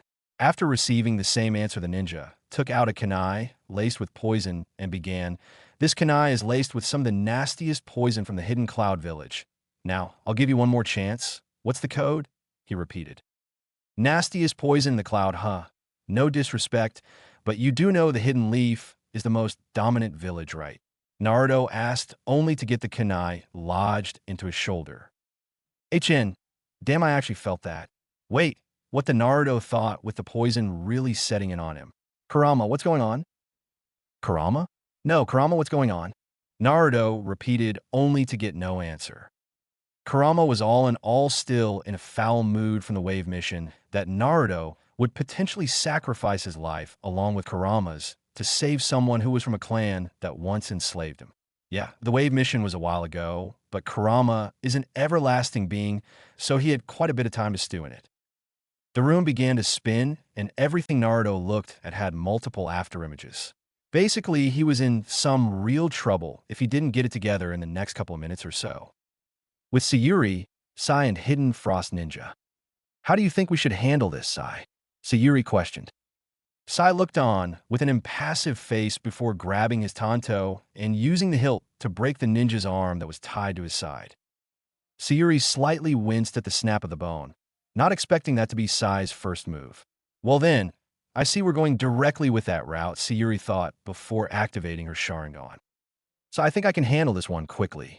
I haven't got much better at using this since I didn't wave, but I believe it'll work on a Genin. Sayuri said. The boy who was breathing hard and cursing under his breath looked up, and the last thing he saw before passing out was 3 Tomo in a red eye when he heard Jinjutsu, Sharingan. Well, Sai asked. Sayuri placed her hand on top of her eyes before slightly bending over. Damn it, how'd I make that look so easy last time? Sayuri thought before replying. The code is a code day in hell, Sayuri replied before Sai opened the door and went to free Naruto before being followed by Sayuri. Once they got to the room, Sayuri and Sai noticed that not only was there not an interrogation going on at the moment, but Naruto's breathing was pretty faint and he was on the ground yet still tied to the chair. While the Hidden Frost Ninja were upset with their comrade, giving away the code, they didn't even notice Sayuri until the last minute, who knocked both of them unconscious with 2 kicks. Sai approached Naruto and yanked the kunai out of his shoulder before picking up an odor of poison on it. Sayuri checked them and see if they have an antidote. Naruto has been poisoned, Sai said. Frantically searching through their belongings, she tossed a vial of yellow liquid to Sai, who had Naruto drink a fourth of it to make sure it wasn't another poison. With a perceptive gaze, Sai noticed a tad of improvement in Naruto's breathing before having him consume the rest. Once he began to feel better, Sayuri and Sai helped him up and began to make their way to the meeting point. Thank goodness you're all right, Sayuri thought before she wondered how strong of a poison he was hit with for the Nine Tails not being able to heal him. With Shino, Hinata, and Hidden Grass Ninja. Hinata, can you seal off all the chakra points in his arms and legs? Shino asked. Nodding in reply, Hinata activated her Byakugan and used her gentle fist technique to seal off the majority of chakra points in the ninja's arms and legs. Thank you. Now you can leave the rest to me, Shino informed her before taking his hand out of his coat pocket only for hundreds of insects to cover the ninja's body and drain his chakra while burning him as well. It took around 10 minutes for the ninja to break, who gave a code of dull blades are still useful, before Hinata retrieved Kiba from his interrogation room. With Niji, Tintin, and Hidden Mist Ninja. We aren't getting anywhere with this Niji. This guy would rather die before giving us the code, Tintin said while Niji was unblocking the ninja's chakra paths for a 3rd time to put him through even more pain. The Mist Ninja had been through barrage upon barrage of gentle fist strikes, as well as Tintin going far enough to beat him with both blunt and sharp weapons. She even tied a sharp string of wire around him, which began to cut through his clothing and skin only for the ninja to scream, but still not give up his team's code. Niji was ready to begin another assault until the door to their room opened up. No, what happened to Lee? Tintin wondered. You've got to be kidding me, Niji thought. The door opened to show what even the 2 sane members on Team Guy found bizarre. It was Lee, his upper body still tied up to his chair and pretty bruised up, but giving his trademark smile. Lee, what are you doing here, Lee? Tintin asked, confused beyond reason. You would not believe what I have discovered. Not only can you defend yourself as a hostage, but you can also guess the code placed onto your door from the inside. Lee informed his teammates, who were convinced Lee would find some way to give them a stroke before it was all said and done. You guessed the code we were trying to receive? Niji asked. Wait, how did you defend yourself? You were tied up and can't even mold chakra, Tintin asked. Lee nodded furiously with a smile to Niji before explaining what happened to Tintin. Flashback, with Lee and Hidden Mist Ninjas. Still not going to talk, huh, kid? The ninja asked before slugging Lee across the face again. Lee didn't respond. Wait, I know what'll break him, the Kunoichi said before her partner started another attack. The Kunoichi swayed her hips while walking toward Lee in a slow, seductive way. She sat down on Lee's lap and whispered in his ear that she'd reward him if he gave her the code. Lee, being in that situation, quickly jumped up from his chair, tearing the bindings placed on his legs from the chair, which caused the Kunoichi to fall. The ninja, who was caught off guard by Lee's quick movements, rushed him only to receive a jumping roundhouse kick to the jaw. The Kunoichi took out a kunai to attack Lee, but was countered by Lee using the chair as a shield, a rather dangerous one, if you can say so yourself. The kunai cut one of the legs off the chair, which Lee ended up kicking at the Kunoichi, who was hit in the side of the head before passing out. Now, Lee was really in a situation. Although he was no longer being interrogated, he noticed it was taking Niji and Tintin some time to get to him and decided to try something out. Yelling out phrase after phrase, Lee was finding no luck in opening the door from the inside. Lee began with yelling complex phrases before deciding to yell simple things, and got lucky as his first try opened the door. "Open sesame!" Lee yelled to the top of his lungs and watched the door open. Smiling to himself, Lee began the process of running like a chicken with its head cut off to find his team's room, which took him around 5 minutes. Into flashback.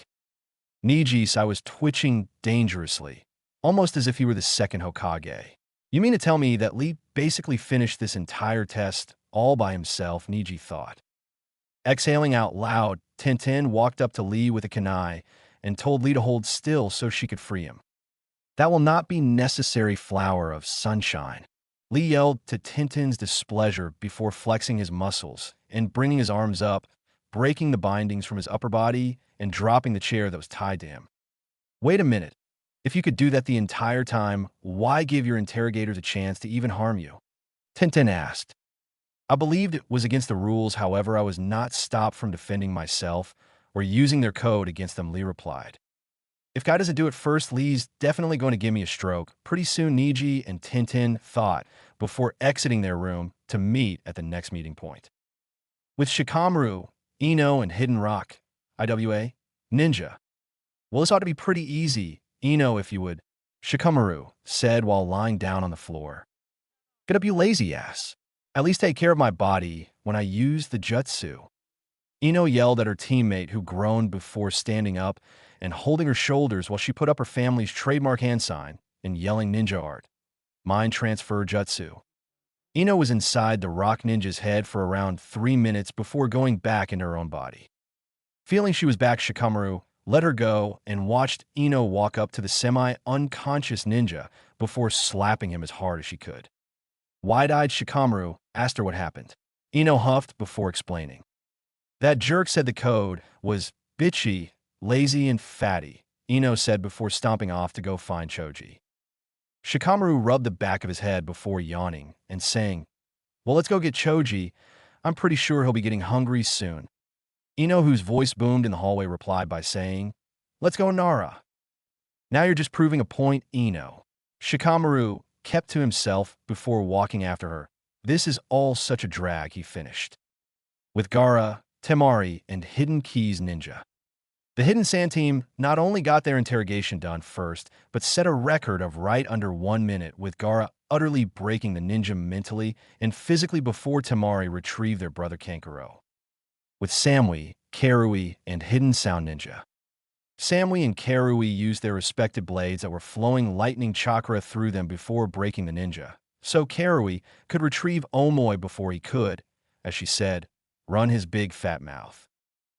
With Kuratsuchi, Hatesuchi, and Hidden Sand Ninja. Kuratsuchi told Hatesuchi to use his chakra control to hang upside down from the roof before spewing out lava to her hostage's feet. She threatened to raise the lava every 30 seconds. He didn't give them an answer.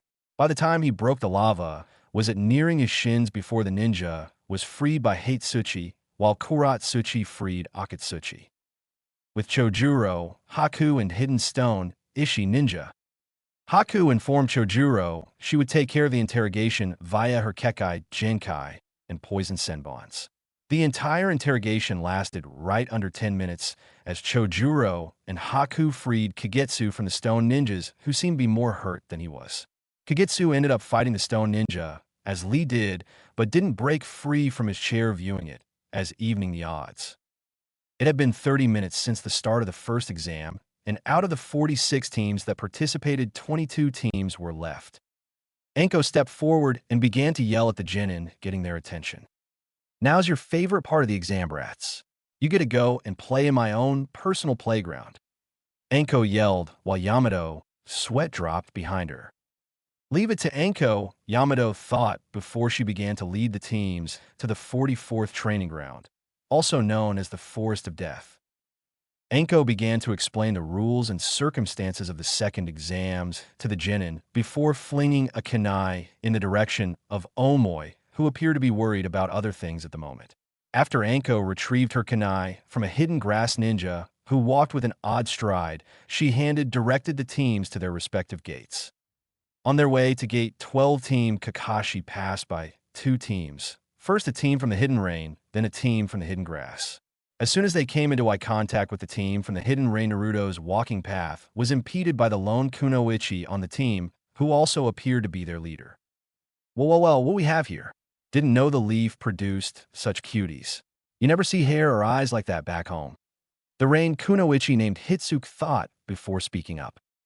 I look forward to seeing you in the forest, handsome. Maybe after you give up your talisman to me, I can make sure you get out of the forest safe and sound. Who knows?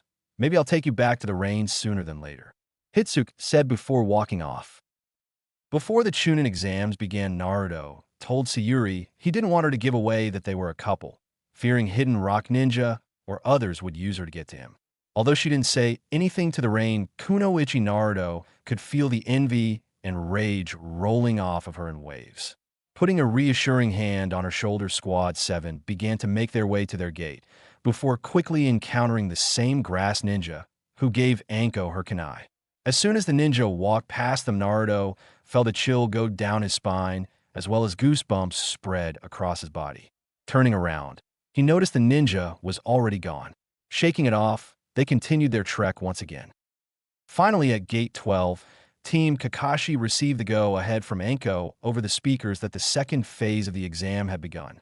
Naruto, who had the initial talisman in his possession, gave it to Sai and gave the order of going to the river inside of the forest and hoping they could set up and ambush a team and get to the central tower as soon as possible. On their way to the river, they encountered a team from the Hidden Haze who they quickly defeated, only to find out they had the same talisman as them. Arriving at the river, they noticed another team had the same plan as them.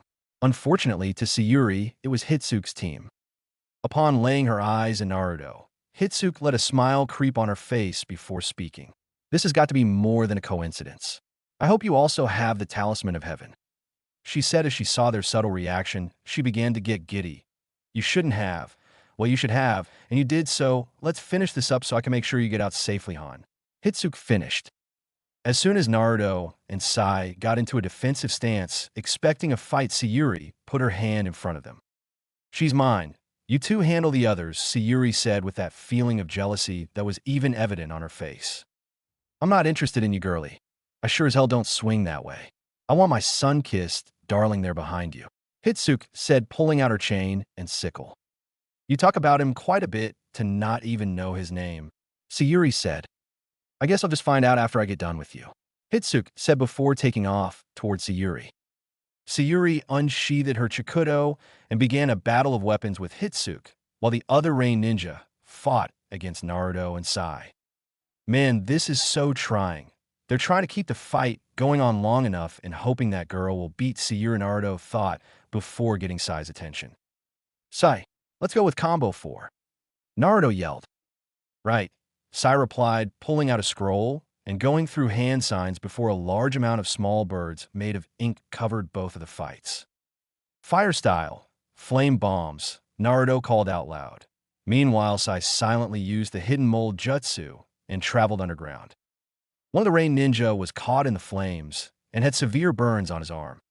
Kuzo, the unharmed Rain Ninja, called out before using his own jutsu, water style, Wild Water Wave. He called, shooting a stream of water in Naruto's area before feeling a pair of hands grab onto him from underground. Naruto dodged the water and quickly knocked the ninja out with a chop to the neck. Naruto turned toward the ninja, known as Kuzo, and asked where their talisman was. Kuzo quickly replied by saying, Lady Hitsuke has it, I swear. She was determined to fight you and retrieve yours, he said. Before Sai could go knock out Kuzo, Naruto stopped him and told him they needed to go help Sayuri. Running off in the direction where Sayuri and Hitsuke were going, Naruto felt someone directing bloodlust towards him and Sai. The main problem was it was coming from everywhere. Damn it, are we surrounded? No way, a whole group can't move that fast and get the drop on us like that. Naruto thought before feeling a jutsu headed toward him and sigh. Naruto flashed through hand signs before slapping his hands on the ground in front of him, yelling Earth style, mud wall. The mud wall stood for around 5 seconds before the high-speed winds began to break it down. Naruto was wondering how many people were surrounding him and sigh until feeling another strong jutsu headed their way. Damn it, this is really getting annoying now. Naruto thought to himself. With Sayuri and Hitsuke. Fire style, Phoenix Flower Jutsu. Sayuri called out before spewing 6 balls of fire at Hitsuke, who used her water style, water bomb to retaliate. You're really starting to get on my nerves, girly, what's with you? Hitsuke asked before catching on to the look of Sayuri's face. Oh, don't tell me. He's with you? He could do much better, you know. Well, since you know him, let me ask you a question. Do you think his kids will have his hair and eyes? I just fall in love with my babies if they looked like him, Hitsuke said, succeeding in getting Sayuri mad. They kept exchanging blows with their respected weapons until Hitsuke jumped away from Sayuri instead of returning a blade swing. Do you recognize where you are? Let's see if my baby thinks anything of you when you're unrecognizable, Hitsuke said before the ground below Sayuri became papery and Hitsuke used fire style, exploding flame formation on Sayuri. As soon as the paper bombs began to wrap around Sayuri's legs, she used the water style, water prison jutsu on herself, which negated the paper bombs attached to her. For once, Kakashi's teaching comes in handy, Sayuri thought before releasing the prison and paper bombs from her legs. Hitsuke was now really getting upset. That technique never failed. Her grandfather taught it to her himself. She began to grow through some well-known hand signs and called out fire style, fireball jutsu. Oh, you bitch, want to play dirty? Two can play that game. Sayuri thought, highly upset that someone from outside her village casually used her clan's jutsu. Fire style, majestic demolisher flame. Sayuri said before expelling a massive stream of intense flames from her mouth headed directly for Hitsuke. Upon the flames dying down, Sayuri noticed Hitsuke was nowhere to be found. Guess I overdid it. That'll teach the bitch to talk about my Naruto around me, Sayuri thought before looking for said ninja, as well as Sai. Back with Naruto and Sai versus Grass Ninja. Sai, I think we're surrounded by clones. Naruto informed his teammate. Are we to clear out the original? Sai asked. Do you think you have enough ink? Naruto asked. Sai looked at Naruto with his false smile, signaling he had enough left over. Naruto gave the order, and Sai began to allow large amounts of ink to spew from a scroll he was holding while Naruto used his fire style. Flame bombs again, incinerating the area around them. Naruto and Sai began to look for the original amongst all the damage and weren't having any luck finding the ninja. Sayuri, who saw the explosion, arrived at the area through a few outer trees and spotted her teammates in a defensive stance. Before she could join them, she saw a ninja materializing from the ground right on the side of Naruto, who was unaware. Naruto! Sayuri yelled to get his attention. Naruto and Sai looked in Sayuri's direction before Sai looked at Naruto and froze. There was a ninja right near Naruto with a sadistic smile on his face. Naruto first looked at Sayuri, then saw Sai's expression and turned to face what he saw to be a grass ninja. Before Naruto could even move, the grass ninja grabbed his face and flung him back into the trees behind him that were also on fire. The grass ninja also kicked Sai in the side, which sent him in another direction before throwing paper bomb, lace kunais in different directions, causing multiple explosions to obscure his trail. Naruto's jacket and shirt both caught fire due to the flames, and Naruto quickly cut it open with a kunai before ditching his tops. Standing there shirtless, Naruto noticed he was in a much different than he was in before. Crap, it's a Jinjutsu, he thought before expelling it, only to see the same grass ninja in front of him again. The grass ninja delivered 2 swift kicks to Naruto's gut before throwing him away again in a different direction. Naruto used his chakra to catch onto a tree he passed while flying through the air. All right, come on Naruto, that's twice this guy has gotten a drop on me, he thought before hearing Kurama speak up. Listen carefully, boy. This ninja's chakra is really memorable. It feels just like your grandmother's teammate, Kurama informed him before continuing. Although he looks nothing like him, I'm pretty sure he has something to do with him, Kurama finished. Meanwhile, Sai and Sayuri were collecting themselves before they were surrounded by two different teams from Hidden Rain. Lady Hitsuke has sent us to deal with you too, especially while she goes after your teammate. Don't make this any harder than it has to be, and just die. One of the Rain ninja spoke up. Lady Hitsuke, Sayuri thought, she's royalty in the Rain village? The 6-on-2 began, and Sayuri and Sai knew they were now in trouble, and even worse, whoever separated them from Naruto was probably just as capable as their comrade, maybe better. Naruto was standing on the tree frozen as soon as the disguised Orochimaru leaked his own killing intent. No way. This is much more than Zabuza's and Kakashi's combined, Naruto thought as he saw his own death, which was brutal to say the least. The grass ninja, standing opposite of Naruto, began to chuckle aloud before speaking. Just like Kakashi back on his youth, you can't even move if you wanted to, huh? He spoke before tossing a kunai at Naruto. Damn it, gotta move. Come on, move already. Just dash before Naruto could finish. Kurama stepped in. Move, boy. Unless you want to die, move. Kurama's voice boomed. Naruto was able to move just in time as the kunai barely cut off a lock of his hair. Ah, maybe you'll be a better opponent than Kakashi. I really hope so. Otherwise, I'd have to go after Princess Sayuri. He informed Naruto. What the hell does he want? Naruto thought before steeling himself in preparation to fight Orochimaru. If you're going to fight him, you'll need my chakra boy. This man rivals both your grandmother and your perverted sensei. Kurama informed him. Well, let's go all out with 3 tails then. Naruto replied, hoping it would be enough. Orochimaru, seeing the chakra cloak adorn Naruto, inwardly smiled. So it's true you are the 9 tails Jinchuriki. That also means you're the son of the 4th Hokage, as well as his grandson. Orochimaru said. He knows my grandfather? Grandpa doesn't even know who my grandfather dash. Naruto, now is not the time to wonder who helped your grandmother create your father, Kurama said. Well, it has been a pleasure, but I merely came by to confirm my suspicions, Naruto. Orochimaru said before forming an odd hand seal. Orochimaru's arm shot out and wrapped around Naruto, although the chakra cloak was practically scorching his arm. He used his other hand to seal off the 9 tails chakra with the 5-element seal before elongating his neck and clamping his fangs down into Naruto's shoulder. Upon removing himself from Naruto, the bite marks turned into a large circle with 3 ripples within it. Naruto was already passing out as soon as Orochimaru slammed his palm over his gut, and the last thing he heard was he should talk to Enko about his new gift. Unaware to Naruto, Orochimaru placed the Talisman of Heaven into his pocket. While unconscious, Naruto heard what sounded like Kurama's voice, as well as another voice inside of him spoke to him. Our teammates are in trouble, Naruto. If we don't hurry up, they're both going to die. It'll be all our fault. We don't want them to die, do we, Naruto? The voice asked him, baiting him and using the curse mark placed on him by Orochimaru. We must use the power so we can save our comrades, Naruto. Use the power. The voices which were beginning to merge trailed off. Upon waking up from using said power, Naruto felt as powerful as he does when using 3 tails of Kurama's chakra and made his way towards his teammates. Sayuri and Sai were not faring well against the opposing ninja and were now in even more trouble as Orochimaru sent a team of sound ninja to test Sayuri's skills.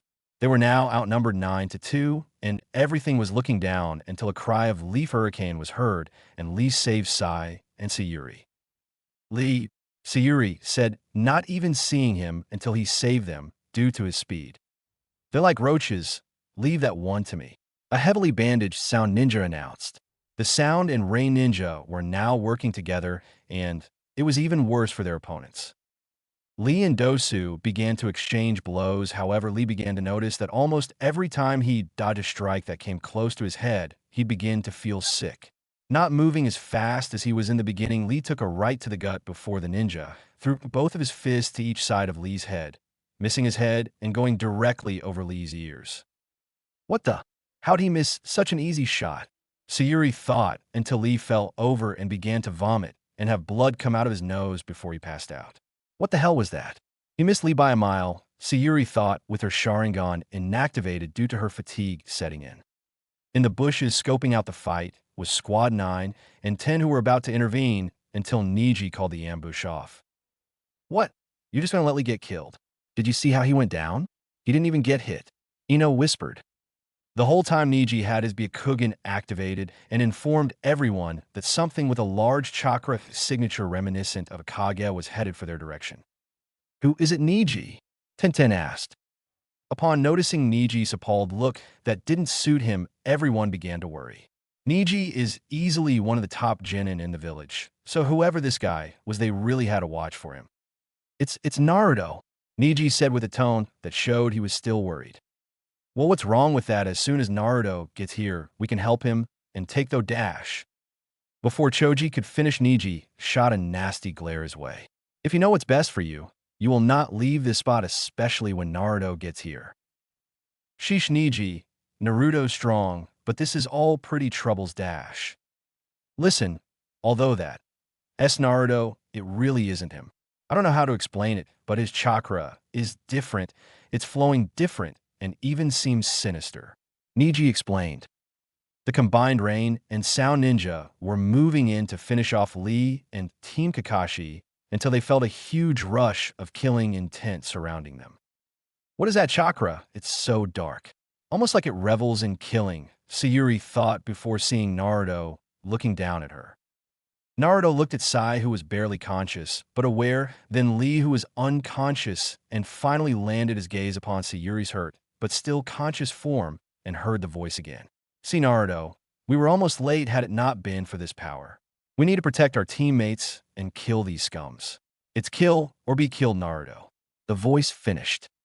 All the conscious Leaf Ninja were wondering why Naruto's right half was covered in black wave-like motifs and why his chakra felt the way it did. They were all in the trees frozen until what they saw next. Naruto flashed behind one of the Rain Ninja and quickly beheaded him with his own kunai. Everyone was caught off guard at his speed and didn't even notice that Naruto now had one of the Rain Kunoichi by the throat on a tree branch. Naruto applied enough pressure to crush her throat before tossing her off the branch and using the Falcon Drop on the descending Kunoichi, killing her on impact. Two of the Rain Ninja were enraged at seeing their comrade die before their eyes and went to assault Naruto with a kunai and tanto. After dodging them for around 2 minutes, Naruto began to mock them before he let loose another round of his killing intent, which froze the ninja and Kunoichi, who saw their own deaths before Naruto grabbed their wrists and guided their blades to each other's cranium/jugular. And then there were two. Naruto said in a demented sing-song voice. Zaku, who was standing behind the two Rain Ninja, pushed them forward while also using his supersonic slicing wave, killing the two Rain Ninja and appearing to kill Naruto along with them. When Naruto was no longer in sight, Zaku began to laugh and say he was merely a bluff. Behind the sound team, Naruto began to laugh before speaking in his disturbed voice. I wish to fight you. You used those ninja just as they were meant to be used, as pawns. Show me you'll be a good fight, and I promise your death will be swift, Sound Ninja, Naruto said with an Orochimaru-like smile on his face that Sai noticed. Zaku was surprised somebody outran his strongest jutsu, but yelled, "Lightning doesn't strike in the same place twice, brat." Supersonic Slicing Wave. The jutsu aimed in Naruto's direction was outrun again, and Naruto appeared right behind Zaku before speaking. "Disappointing. So you're just a one-trick pony, huh? Well then, allow me to show your teammates a creative way to kill somebody." Naruto finished before kicking Zaku toward a tree. As soon as Zaku's back hit the tree, Naruto uppercut him in the air and met him in a higher spot on the tree before connecting Zaku's hands and jamming a kunai through them and into the tree. Zaku was connected to the tree through a kunai that left him in a high spot on the tree. Nobody noticed until Naruto came back down, but the kunai Naruto stuck to Zaku had a wire string on it. Pulling out multiple kunai, he threw them all in Zaku's direction, strategically missing him. Before speaking up again. "Sayuri, this is the same trick you taught me. Tell me how good I do. Fire style, Dragon Flaw Dash." "No, stop. It's not worth it. We're all right, Naruto," Sayuri interrupted while hugging Naruto from behind. Naruto turned his head and looked at Sayuri as if she had grown a second head before the black wave-like motifs receded into a seal on his shoulder. Sayuri, Naruto said before passing out. Teams 9 and 10 slowly came out and asked if Naruto was all right, to which Niji responded the chakra Naruto was using was gone, however his own chakra was still fluctuating strangely. They all agreed to go to Central Tower together, where Niji carried Lee, Shikamaru carried Sai, and Choji carried Naruto. Upon reaching the tower, they all deposited their talisman for entry to the tower, where Sayuri waited outside for Kakashi to arrive. Meanwhile, inside one of the rooms of the tower, Sai sat on top of one bed, while Naruto was laying on the other. Naruto stirred and began to get up until he noticed he was on a bed and looked outside to see he was in the tower. Naruto looked around the room and noticed that Sai was the only one present. Perfect, Naruto thought before speaking. Sai, I need you to listen to me. That chakra that I was using earlier, I'm pretty sure you can tell I wasn't in full control, right? Naruto asked, receiving a nod from Sai. Well, what I'm trying to say is the next time I use that chakra, I want you to strike me down where I stand. Make sure you kill me however you have to do it. He said, shocking Sai. Why are you asking me? Sai asked. Although I consider you somewhat a friend, I can tell the feeling isn't exactly mutual. You don't hate me, nor do you like me. You merely view me as a ninja. So it should be much easier for you to kill me. Sayuri and Kakashi would never have the heart to do it, so that's why I'm telling you. The next time you feel the chakra that I used before, kill me, Naruto said before they were joined by Sayuri and Kakashi. Later on, in the end of the second phase of the exam, which was 5 days, there were only 10 teams left. Although they were shooting for 8 or less, this was also alright. Outside of the tower, all 10 teams were gathered up, and Hate addressed them. Due to there being a high number of participants left, you all will have to participate in preliminaries of 3-man matches before advancing to the finals. If you all would follow me, I'll lead you to the underground stadium where the preliminaries will take place. Hate finished. Upon everyone arriving in the stadium, the rules were gone over, and Hate re-established that all matches would be randomly drawn 3-man matches. Now, without further ado, would all the following stay in the arena, while everyone else take to the upper level: Gaara Sabaku of the Sand, Rock Lee of the Leaf, and Suiki of the Waterfall. Chapter 5. Gaara v Suiki. Gaara performed a sand teleportation to the center of the stage, while Rock Lee enthusiastically sprinted and Suiki stayed in the same spot while studying his opponents. The rest of the Chunin made their way up the stairs to the second level, while Hate stayed below. You all will protect yourselves at all times. If I deem you unable to fight, you will cease your fighting. Obey all of my commands. Begin. Hate shouted. Lee was the first person to move as he rushed Gaara with a flurry of kicks, only to hit the sand surrounding Gaara. Suiki saw this and decided he should also aim at Gaara, thinking he cannot protect himself from 2 blows at the same time. Unsheathing his sword, he jumped in the air and made a downward thrust towards Gaara's head, only to be caught by the sand and thrown to the wall. Growing bored, Gaara decided to counterattack Lee as well with his sand, only to find out that his sand couldn't quite catch him. Shooting tendril after tendril of sand towards Lee, he still couldn't grab him and decided to send a wave of sand that wouldn't grab Lee, but would hit him. Lee jumped atop the wave and flipped off onto the giant hands, forming the ram hand sign. Lee then looked over at his sensei, Guy, who did nothing but gave him a smile and a thumb-up pose, signaling he could remove his ankle weights. Gaara and Suiki, who just got back up from being caught off guard by the sand, observed Lee as he removed wrap-around weights from his ankles with the kanji for determination and perseverance on them. As soon as he dropped the weights, they began to fall faster and faster to the ground until they caused 2 rather large craters upon contact. I see. So you've been putting him through the same training regimen you went through, a guy? Kakashi asked his eternal rival, who smiled in response. Yes. Lee may not be what some call a prodigy or a genius like others, Kakashi, but there's one thing that separates him from everybody else: hard work. Guy finished with a nice guy pose, much to the Leaf Jonin's and Zabuza's displeasure.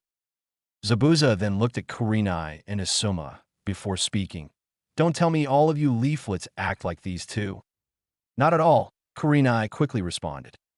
Kakashi and Guy here are a special case. They couldn't stop if they tried, Asuma assured Zabuza. Kakashi merely said nothing in reply, and although he really wanted to pay attention to the fight, he couldn't help but wonder about Naruto's strange behavior.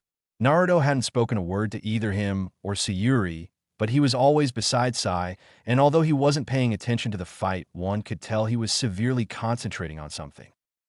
A few seconds after the weights hit the floor, Lee vanished right in front of Gaara and threw a punch at him before vanishing again and throwing another punch at the back of his head that Gaara never saw coming. Thanks to Gaara's automatic defense, he wasn't hit, but one could see the surprise on his face as well as a slight panic.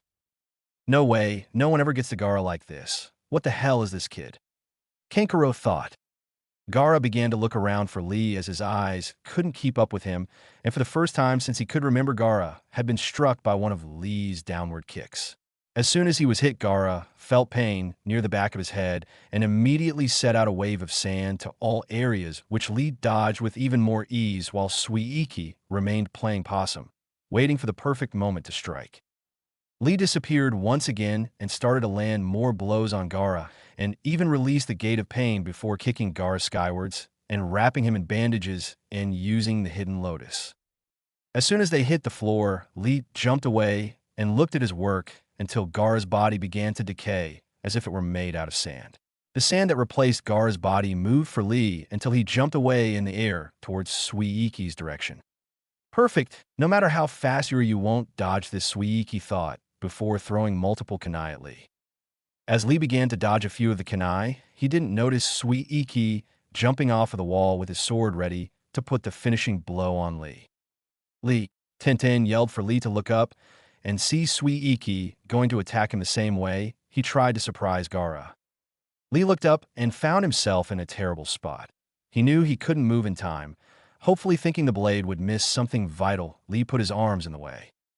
Right before Suiiki could make contact, he was grabbed by a mass of sand that wrapped around both of his shoulders as well as his chest and upper back.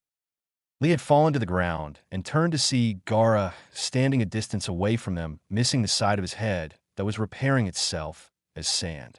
Gaara had his hand open, showing the palm before speaking. "You won't take away my pleasure in killing him.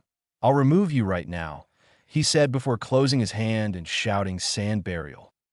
The sand around Suiiki's upper body then imploded and crushed his upper body into a bloody heap before dropping him to the ground. Suiiki began to scream as soon as the sand imploded and stopped as soon as he hit the ground. Yamato and Yugao quickly jumped down between the three contestants while checking Suiiki, who was still alive but fading out of consciousness. Contestant Suiiki of the waterfall is no longer capable of battle and has been eliminated. Hate informed the crowd. Lee was still caught off guard by what just happened and didn't even notice another Gaara standing right behind him. Both Gaara and his sand clone sent waves of sand at Lee, who was back on the defensive until he was caught off guard by a giant hand of sand that barely missed him, although its only job was to distract him. Gaara then shot broken off pieces of sand at Lee, which connected to his lower left leg. As soon as the sand made contact with his leg, it began to burrow into his leg and render it immobile to Gaara's liking. Gaara then had his sand wrap around Lee and was about to use the same technique he used on Lee until Guy prevented him by swiping his sand away. "Hey, I'm afraid you'll have to disqualify Lee, as I cannot allow him to continue in this fight." Guy started while looking at Lee's expression of excruciating pain on his face from the sand that was still within his leg. "Young Gaara, can you release your sand from my student's body?" Guy asked, looking at the Jinchuriki. "You meddlesome mother hen," Gaara said before walking off, not bothering to remove the sand from Lee's leg. Guy, knowing he now wouldn't remove the sand, left the arena and took Lee to the infirmary to see if they could remove it from his leg. The winner of the first fight is Gaara Sabaku of the Hidden Sand. Hate said as Gaara walked up the stairs back towards his team. Now the next fight shall be between Fu of the Waterfall, Kuzo of the Rain, and Omoi of the Cloud. If you would all make your way down here. Just before Kuzo was going to make his way down the stadium, he raised his right arm that wasn't damaged and informed Hate that he was unable to battle due to his injury and forfeit. All right, then will Fu of the Waterfall and Omoi of the Cloud continue to make their way down here for battle? Hate said. Fu Omoi. Fu and Omoy began to make their way down to the lower level. Well, Fu jumped down, while Omoy took a roundhouse kick from his teammate Karui, who he had just called flat-chested, which resulted in him taking a tumble down to the lower level. If you all are ready now, Hate started, getting nods from both competitors. Same rules as before, protect yourself at all times and follow my orders. Begin. Hate finished before making distance between the two genin. Fu immediately dashed for Omoy, who was caught off guard by her speed. Reeling back her fist, Fu threw an easily deciphered punch. Although Omoy easily dodged the blow, he was shocked to see that Fu created another crater in the arena with just one punch. Dear heavens, not another Tsunade, Hiruzen thought. Omoy unsheathed his sword and began to dodge more easily red fists before seeing an opening and swinging his blade to cut Fu in the shoulder to where she'd have to forfeit. As soon as the blade made contact with Fu's shoulder, it stopped and made a clanging noise as if it connected with another metal. What the?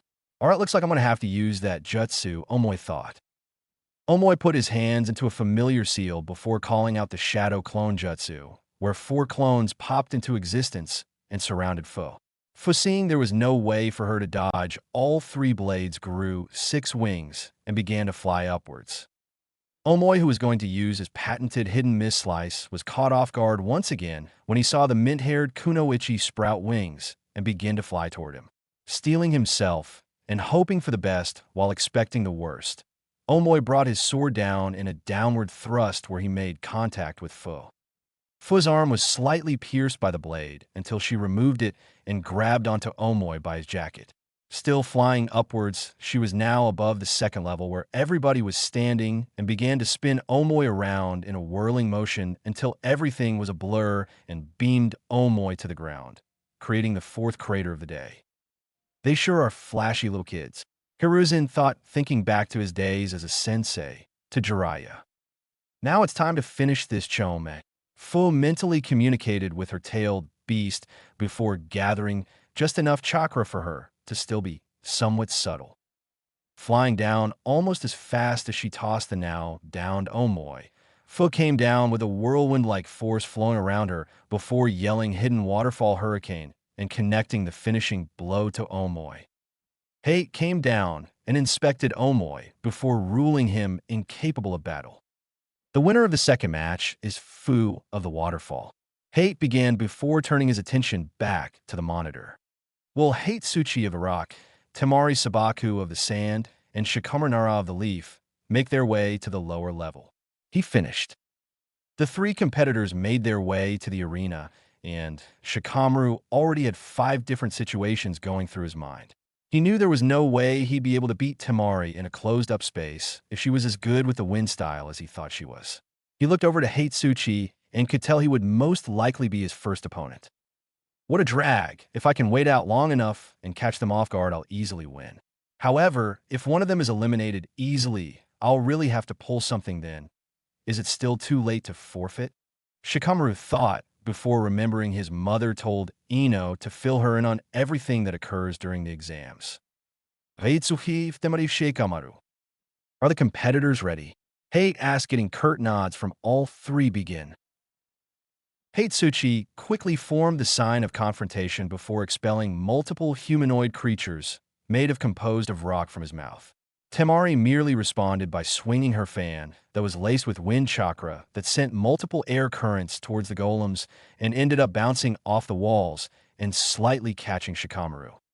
Shikamaru covered his eyes, and upon opening them again, he noticed that the golems appeared unharmed and he had small cuts throughout his shirt from the ricocheting air currents.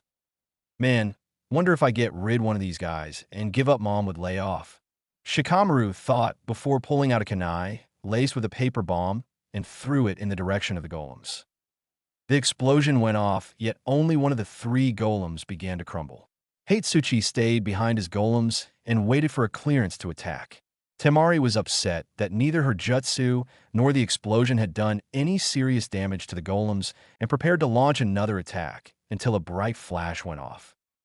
Shikamaru used a flash bomb to distract his opponents, as well as get closer to the rock ninja and his golems, and before attaching his shadow to the golems. Hitsuchi began to wonder the meaning behind the flash until he had to dodge one of his golems. He noticed the other two golems were defending Shikamaru and was about to cut the chakra from them until he heard Temari repeat her earlier jutsu of the ninja art. Winside jutsu, and took the brunt of the blow before coming back down. Hitsuchi was about to get back up until his own earth golem had its fist cocked back and heard Shikamaru, "The moment you twitch, I'll lay you out with your own jutsu. Just give up." Hitsuchi was in a tough position. Yes, he knew he should give up, but he'd never hear the end of it from Kuratsuchi or the Tsuchikage that he was easily outsmarted by a leaf ninja and beat with his own jutsu no less. Unintentionally flinching when he saw Kuratsuchi's gaze. The next thing Hitsuchi felt was a boulder coming down on the back of his head before darkness claimed him. Sheesh, didn't think Sheikah had it in him. Now he just needs to get rid of the dash. Ino's thought was immediately interrupted as Shikamaru stood up, dropping his kunai and forfeiting. "You what?" Temari bellowed, unhappy that she was unable to even cause harm to any of her opponents. "Yeah, I'm already running kind of low on chakra from the second portion of the exam," Shikamaru lied before continuing. "So, I don't think I'll be able to continue, Proctor." Shikamaru finished. "You gotta be kidding me, Shikamaru. You easily got rid of the other guy, now you have her one-on-one. Can't you finish the fight?" Ino yelled at her teammate. "Troublesome woman, just let me forfeit so I can go back to watching clouds as soon as possible," Shikamaru thought while mentally pleading to the proctor to call the fight. Due to forfeit, Temari Sabaku of the Sand is the winner of the third match. Will Karatsui of the Rock, Kiba Inazuka of the Leaf, and Karui of the Cloud please make their way down to the lower level? Hate said. Meanwhile, on his way up the stairs, Shikamaru was preparing to tune out his blonde teammate until the Hokage himself stopped him and spoke to him. "Tell me, Shikamaru, why did you really stop the fight? And I'd appreciate it if you didn't lie to me like you did your opponent," Hiruzen said. Sighing aloud, while rubbing the back of his head, Shikamaru informed him that there was no way he'd be able to beat Temari in such an enclosed space due to her wind attacks, as well as the lack of shadows her jutsu would produce. Hiruzen was happy with the answers and let Shikamaru go on his way after mentally noting the Leaf possibly picked up their newest Chunin. Thinking of Chunin that could come from this tournament, Hiruzen turned his attention to his grandson before the fight started. What Hiruzen saw slightly startled him. Not only was Naruto already looking at him, but Naruto had a scowl on his face that reminded him of Orochimaru. Hiruzen kept his gaze on Naruto, hoping to see something else from the boy, but got nothing except a slight narrowing of his eyes. He'd have to ask Kakashi if something happened. Kakashi, who still couldn't pay attention to the fights occurring, decided enough was enough looking at Naruto, who had a glower focused at the Hokage for the past 5 minutes. Kakashi approached Naruto from behind and placed his hand on his shoulder before feeling a cold chill go through his body. Subtly pulling up his headband to reveal his Sharingan, Kakashi noticed Naruto had quite a bit of irregular chakra flowing through him, but was flowing strongly whenever it got near his right shoulder.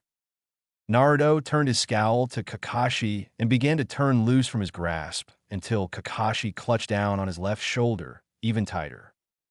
"Naruto, is something the matter?" Kakashi asked. Naruto currently wasn't in the right frame of mind due to the curse mark on his shoulder. Orochimaru made sure the mark not only had his essence placed in Naruto, but the mark reacted violently to other marks, including Anko, who was not too far for Naruto and his team.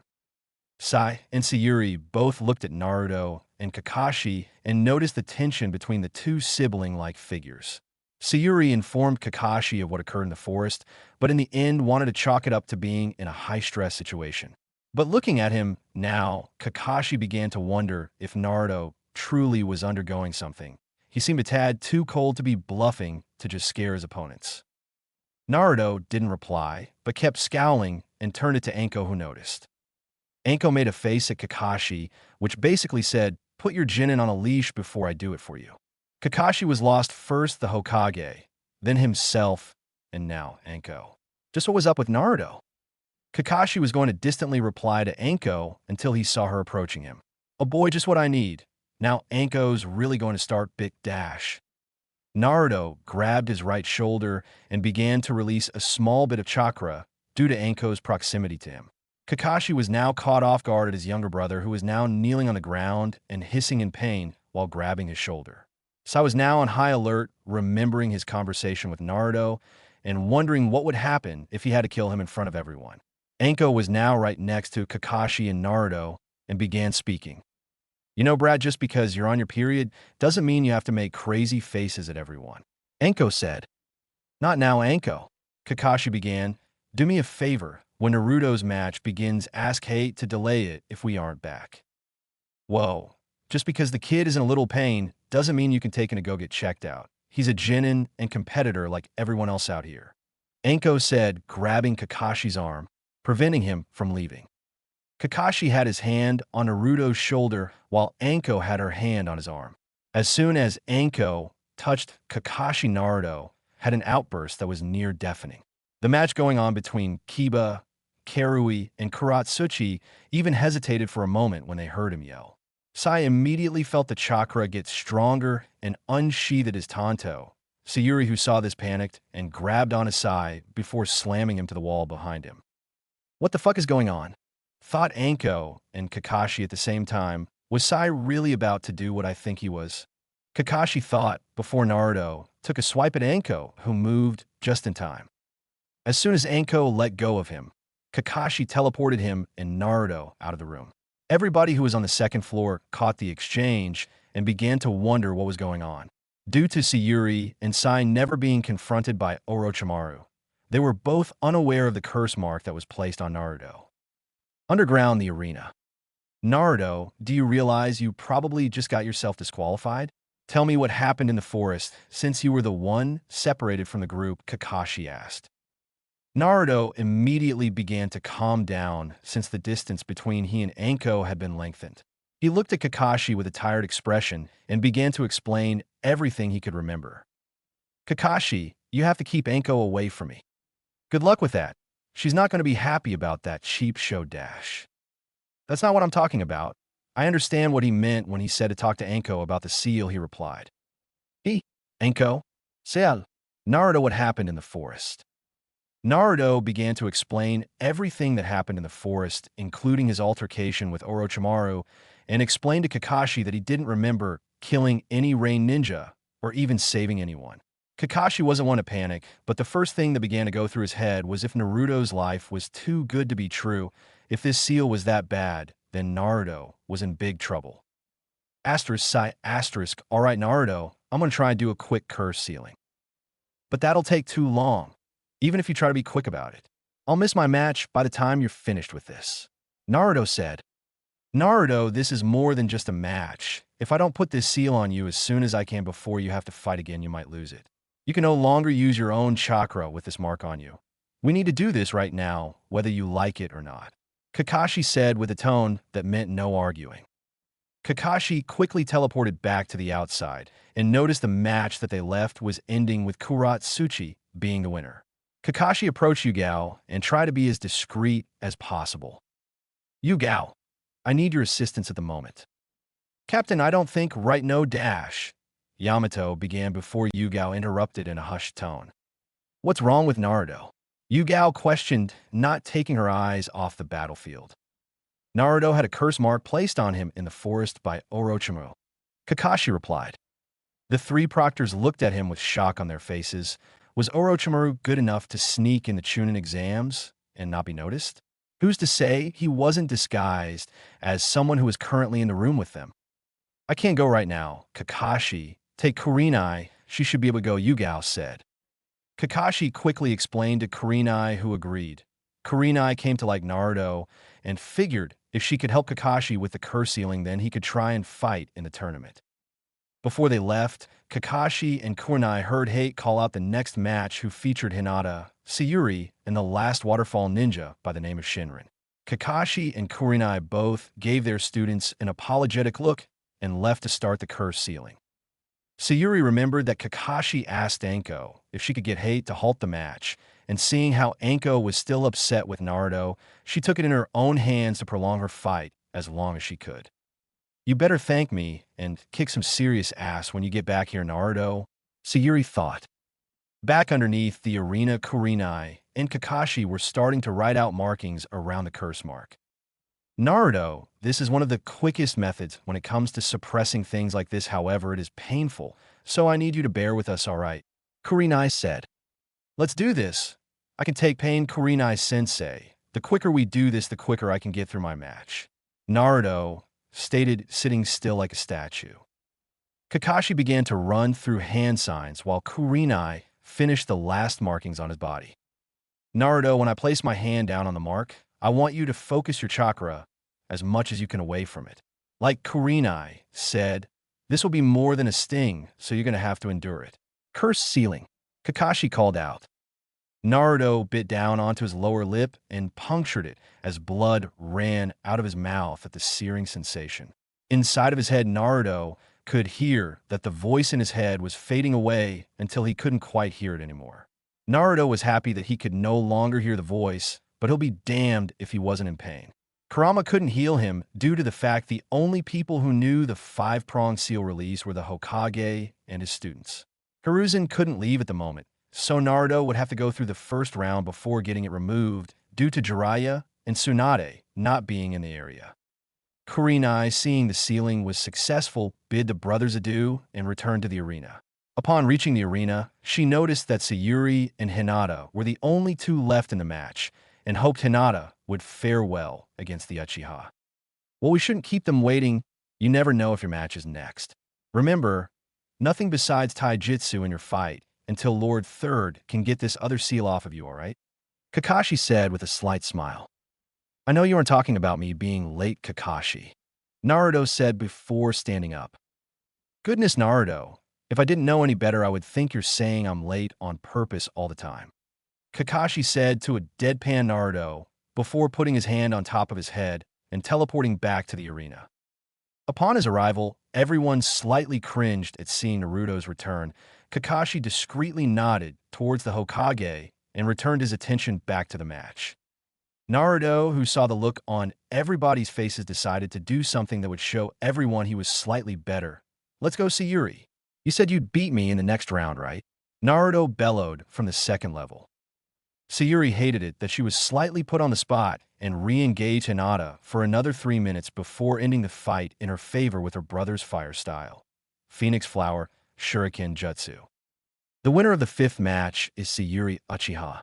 Hate said, will Naruto Uzumaki of the Leaf, Akatsuchi of the Rock, and Kagetsu Hozuki of the Mist make their way down to the lower level?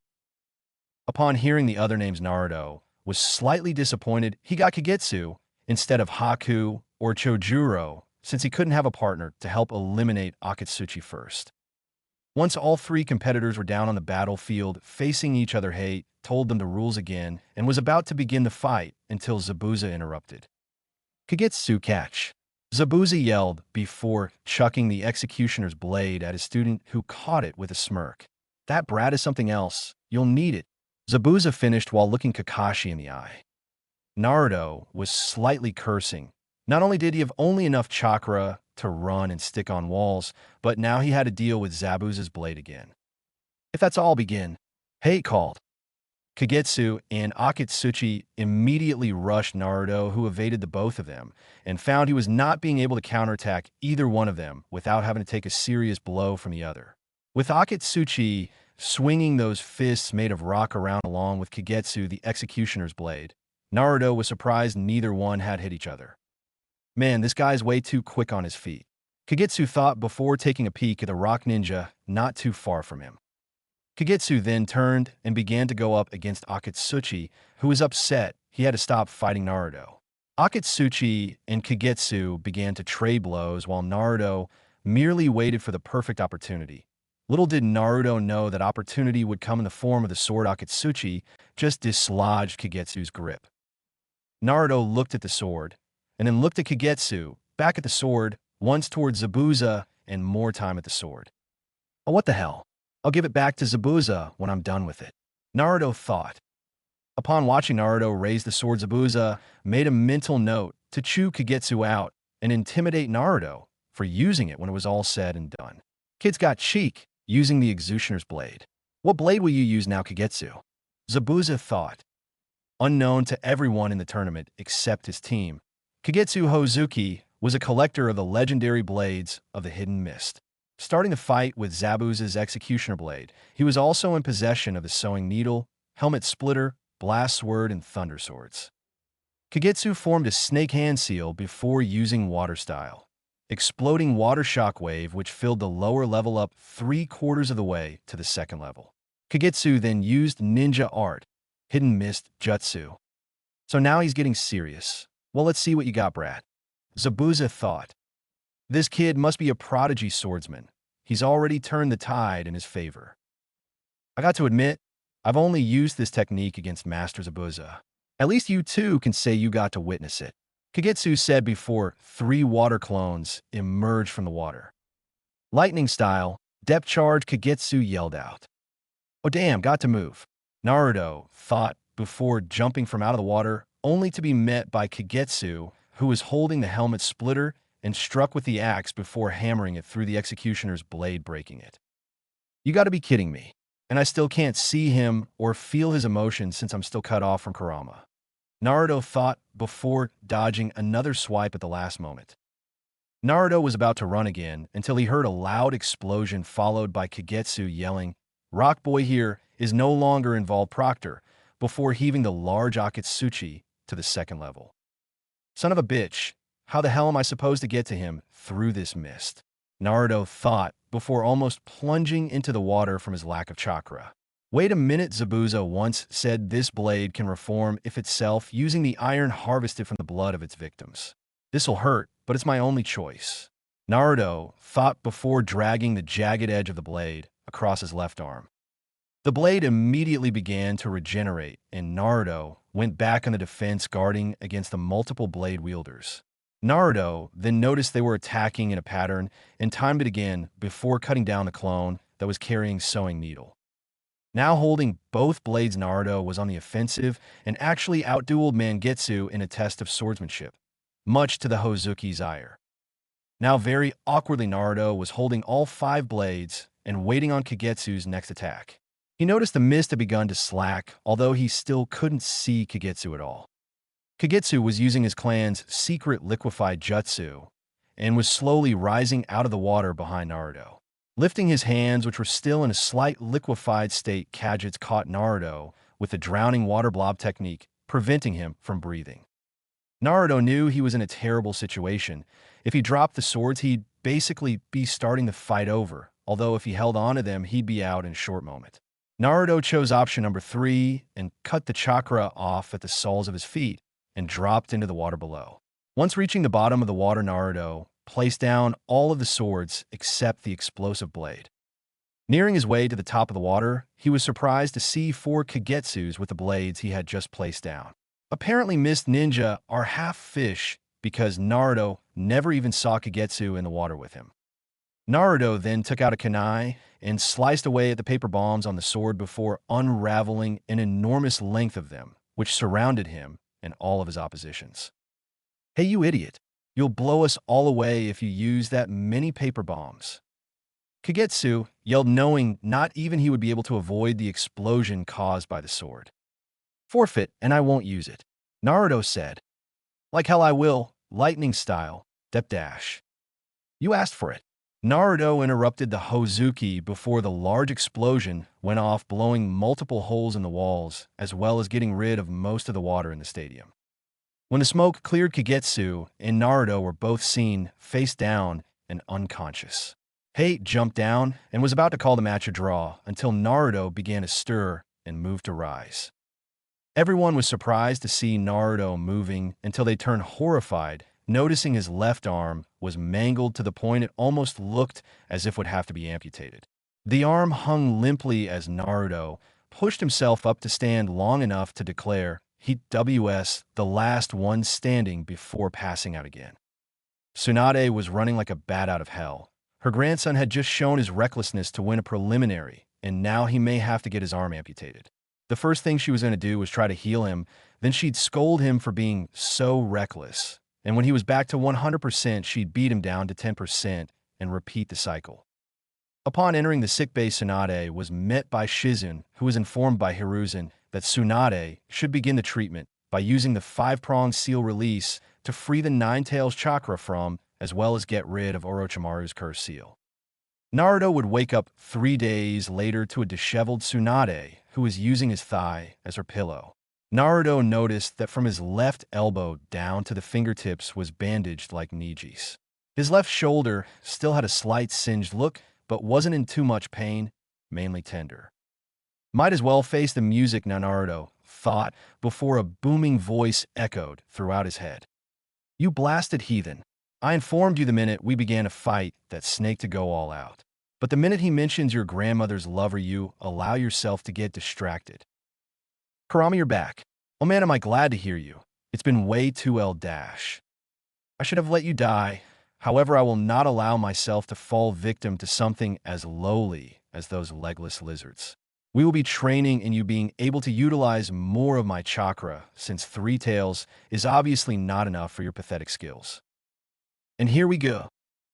For the next 10 minutes, Kurama began to berate Naruto and informed him when the seal was placed over his own that it felt like he had multiple Tori holding him down. As soon as they were down with the one-sided conversation, Naruto reopened his eyes and gently shook his grandmother awake. Tsunade looked up at her grandson and blinked 3 times before smothering him into a hug.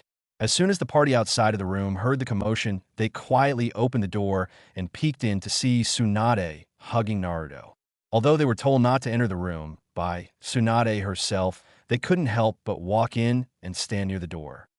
When Tsunade let go of the hug, she grabbed Naruto by the sides of his face and placed a kiss on his forehead with tears of joy.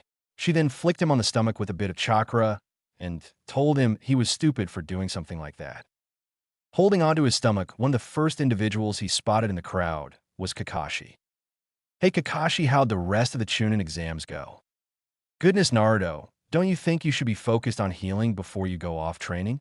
Well, Hitsuka the Rain ended up winning her fight against a puppeteer and Zabuza's other swordsman student. Sai ended up forfeiting to Samui after overpowering Tenten. Haku beat Shino and Choji with her ice style and Niji. Well, let's just say it wasn't much of a contest between Niji Ino and the last Rain Ninja. Kakashi informed his student. Wow, sounds like it's going to be a rough final. Wait, where are the matchups? Please don't tell me we're still doing 3-man fights. No, it's all one-on-one from here on out. The first match will be Niji against Samui, then our favorite Uchiha against Hitsuke. Kakashi paused and gave Naruto a look that said explain what happened between Sayuri and Hitsuke. The third match will be Temari against Gaara, then Haku versus Kuratsuchi. And your match will be last against Fu, the Jinchuriki of the waterfall. Naruto took in everything Kakashi said and began to wonder if Kurama knew he'd be facing another Jinchuriki so soon. Well, with all that said, I have both you and Sayuri to train. I don't want for the both of you to train together, so I'll use my Shad Dash. No need, Kakashi. I'll sit out your training this go-around, Naruto interrupted. What? Kakashi asked, surprised his little brother just shirked his offer so easily. I already have my training schedule planned out. Well, most of it, and I believe it'd be best if I do it my way. No offense, you know. Naruto finished rubbing his head, realizing how rude he appeared to come off. No, it's understandable. Perfectly understandable. I was just, well, you know, hoping to pass down a certain technique to you. Kakashi said with a hint of sadness. It'll be the first thing I'll learn after I win the finals, Kakashi, I promise. Naruto replied with a gigawatt smile. For the next half hour, everyone spoke to Naruto and reminded him that if he ever needed something, they were all a call away. One by one, they began to exit the room until it was only Tsunade and Sayuri left. Sayuri had been silent the whole time, only looking at Naruto's arm and his smile. This idiot should be dead. He's lucky Zabuza's student is still alive, or we could have been in some serious trouble in our off time, Sayuri thought before she felt a hand placed on her shoulder.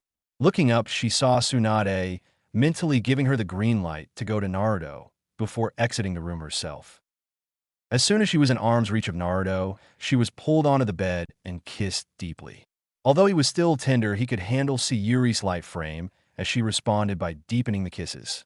After taking a breath for air, he kissed her once on the forehead before smiling again. Instead of speaking, she simply laid there and relished in his arms with a smile of her own. The next day, Naruto was released from the hospital and in a hyperactive manner ousted out his chakra, which shook everyone around him. Hayashi's eyes slightly widened before he excused himself along with Niji, stating they needed to get back to training. Kakashi and Fugaku were both surprised, although they hid it well, and took Sayuri to go train.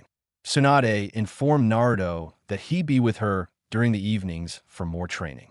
Naruto then summoned the Battle Toad Gamahiro before hopping off in the directions of the training grounds, but not before destroying a few platforms and frames. Nobody noticed him being followed. For the next month, Naruto began to train in solitude within the Senju compound, as well as the 10th training ground thanks to Asuma. He ended up meeting his opponent Fu, who was a really cheerful girl, although he could tell that deep down she was nervous and afraid. After letting the girl know they actually carried the same burden, she began to cry for him, as he also explained the one attempt on his life. Fu was happy to know that the second friend she made knew exactly how her life was. Although Naruto wasn't publicly slandered or hated, he knew from the emotions he felt when walking around the village that some of the villagers didn't want him near them or their loved ones. Naruto went on to hang out with Fu every other day during his training at the training grounds, and even caught her spying on him once, to where she replied that she was lonely and his big heart wouldn't turn her away. Fu, who was thankful to Naruto for allowing her to stay around him, gave him some extra pointers on how to coordinate more of Kurama's chakra with his own, which helped him gain the four-tailed state. Today, Naruto's training was much quieter. Fu was still around, but she was real quiet considering how she used to behave. Ironically, Naruto wasn't able to focus as well with the noiselessness. He turned his attention to Fu, who was looking in an opposite direction, but he could tell she was slightly worried. "Fu, what's the matter? You're usually more talkative than this." Naruto? Chome says he wants to talk to Kurama." Fu responded. "Hey Kurama, how do we do that?" "You must make physical contact, as well as eye contact with Komi-Eye's container for us to maintain a shared mindscape." "Okay, he says we just have to make physical contact while looking in each other's eyes, and they'll take over from there." Fu stepped forward and was confused on how she should interact with Naruto until he put a hand on her shoulder and motioned for her to do the same. As soon as they made eye contact, they felt pulls at the back of their heads that they gave into. "Ah, Kurama, it's been far too long since we've seen each other," said the gigantic horned beetle in a happy manner. "You never changed, Chome, to see that you've not only been captured but also placed inside of one whose behavior corresponds to your own," Kurama replied. The whole time, the two strange-tailed beasts were conversating. Naruto and Fu merely watched on for what almost seemed an eternity. Supposedly, the both of them were created along with 7 others by a man they called Father Sage. They were all created for the means of keeping peace in certain areas of the ninja world, but instead humans began to capture them and use them as weapons. After Fu was comforted by a sobbing Chome, much to Naruto's confusion and Kurama's irritation, Kurama turned to his container and began to shout, "Get out of here, boy. Rude much? You could have just S-dash. You are such a buffoon. Chome, our reunion is over. Shikaku is here." Before Naruto could reply to Kurama, he was impaled by Kurama's nail in the same manner his parents were, forcing him out of the shared mindscape. Naruto and Fu both awakened in the same position. They traveled into their shared mindscape. Naruto looked over at a few trees before speaking up. "Fu, get behind me. You can come out now, and we know you're here." Out stepped a redhead with a massive gourd strapped across his back. Naruto examined the boy and saw that he had the kanji for love etched right above his left eye. Before he was able to speak, the boy began to leak his tailed beast chakra, an action Naruto mimicked, albeit to a much larger degree. All around, the hidden leaf people began to feel the 9 tails chakra being expelled and started to move over to safe areas, while a few ninja made their way to the location the chakra was being released. Upon arriving, all of the leaf ninja, as well as Meitorumi, Yujito, and Han, came to see a slightly shaken Fu standing behind Naruto, whose eyes were now red and slit, as well as Gaara, who had a maniacal grin on his face. Everyone stayed still for a moment until a few sand ninja jumped behind Gaara. Fugaku then stepped up and his eyes morphed into the Mangekyo. "Call off the boy before I put him to sleep, sand ninja." "Gaara, that's enough. If you wish to fight one of them, wait for the finals. You don't have much longer to anticipate," yelled the only adult Baki. Uzumaki, When we fight, it won't be for a ranking. It will be for our lives. I will prove my existence against you and feed Mother your blood." He then turned his gaze everyone behind Fugaku and Naruto. "If any of you attempt to impede on our fight, I'll kill you." Naruto then began to laugh with a slightly deepened voice before responding. "I expect nothing less from the Jinchuriki of the one-tailed Shikaku." After the Sand Ninja left, Naruto made sure Fu was all right, and Sayuri looked on wondering why he was with his opponent in the first place, as well as why they were so close with each other. Fu had never been exposed to killing intent that was fueled with tailed beast chakra, so in response to it, she almost lost her lunch, as well as fell to her knees. "Fu, are you all right? I'm sorry for not warning you, but I had to make sure that we'd be all right," Naruto informed, helping Fu to her feet. She was still slightly shaken, but upon seeing Naruto's face, she quickly hugged him, to which he responded by soothing her. Today was the day of the finals of the Chunin exams, and we find all 10 participants on the field awaiting the commencement of the finals. If only the Kazekage would have arrived on time. In the Kage's box were Hiruzen, who was guarded by a transformed Jiraiya, and Tsunade. A. The fourth Raikage, who was guarded by Darui, and C. Anoki was guarded by Kitsuchi, as well as the Jinchuriki of the Five Tails Han. Finally, there was Mei, who was guarded by Ao and the Jinchuriki of the Six Tails, Utakata. "What is taking the Kazekage so long? My back is getting tight in this damn chair," complained Anoki. "I agree, for not only a Kage, yet a father to be late to 2 of his own children's tournament. HN, it's about time," is said upon noticing the Kazekage's arrival. "I apologize for my tardiness, my fellow Kage. Shall we get the finals underway?" the disguised Orochimaru asked. He was accompanied by the Sound Ninja, 4 who were using a combined transformation technique to mask themselves as Sand Ninja. Hiruzen then gave Ganma, who was replacing a now deceased Hei, as proctor for the finals, the go-ahead to begin the finals.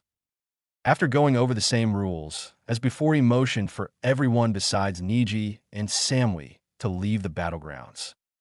Inwardly, Hayashi was sure that Neji could compete with the Cloud Kunoichi and defeat her in battle, but he was worried that Neji would unnecessarily kill the girl. During their training, Neji was showing signs of being almost heartless when reminding himself of his opponent, sending a few Hyuga to the hospital. Genma began the match, and Neji made the first move by throwing kunai at Samui to move her to a certain spot on the field.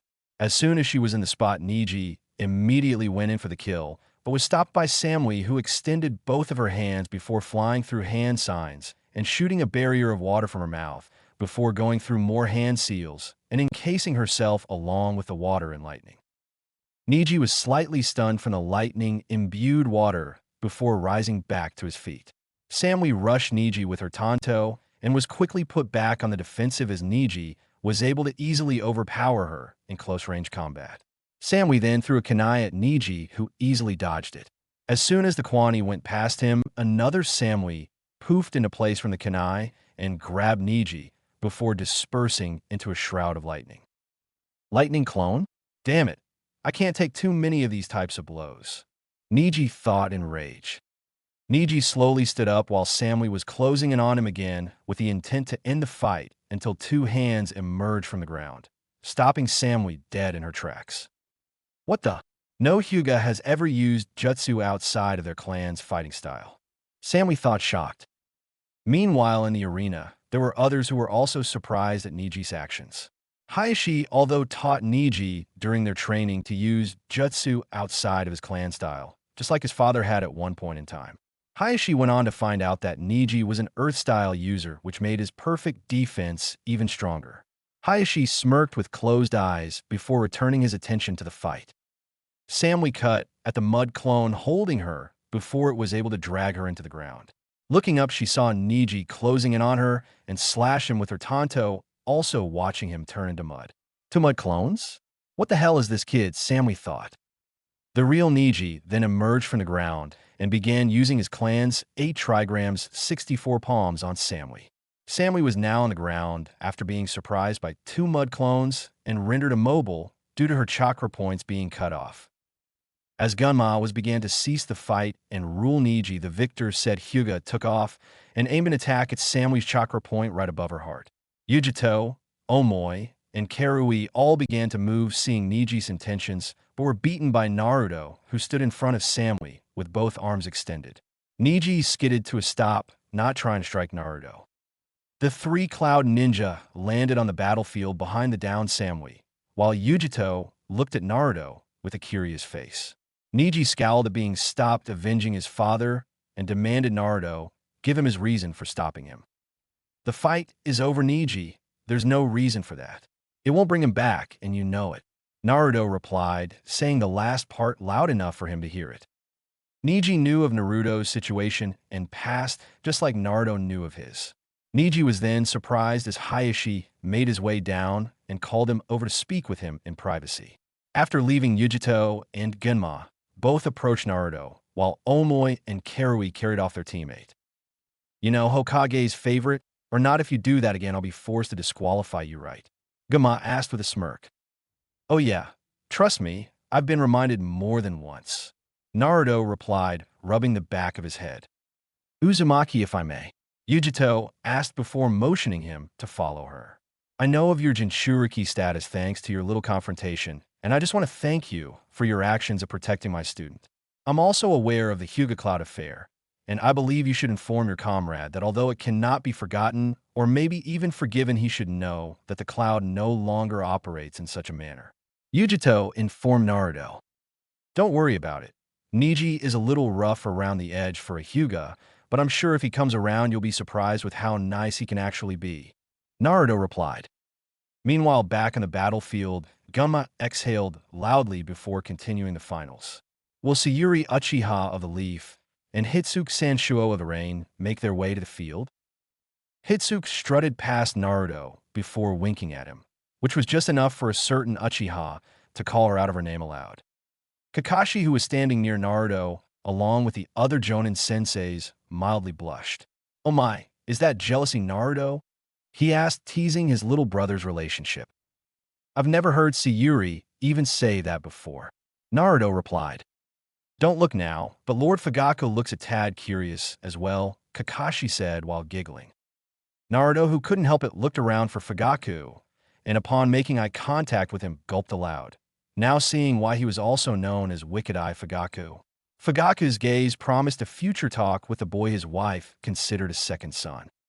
Genma smirked before initiating the fight between the two hostile kunoichi. Sayuri immediately started the match by blowing out fireball after fireball at the rain kunoichi. Hitsuke retorted by covering herself with water, just like their previous encounter in the forest. Hitsuke smugly smirked at Sayuri before pulling out kunais that were laced with multiple paper bombs and spread them throughout the field. If this girl is anywhere near as good with paper bombs like Hanzo, Sayuri will have her work cut out for her, Kakashi thought. Sayuri looked around and noted where each kunai was placed and immediately saw her strategy. Sayuri then put up a hand sign Naruto knew all too well. No way, she can do that now too. Naruto thought before two more Sayuris popped into existence. Both Sayuris then ran towards the closest kunais, which Hitsuke detonated and dispelled them.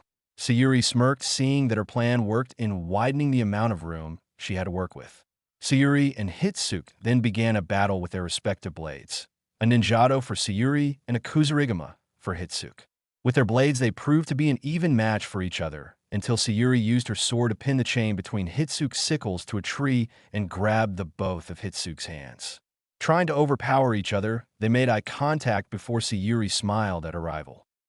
Allow me to borrow this for a moment, said the Uchiha before she used her right hand to make Hitsuke's left hand to go through her favorite hand signs. Hitsuke, who was surprised at slightly losing control over her own body, albeit only a hand, looked back at Sayuri only to receive a kick to the chest before Sayuri spat 6 fireballs her way.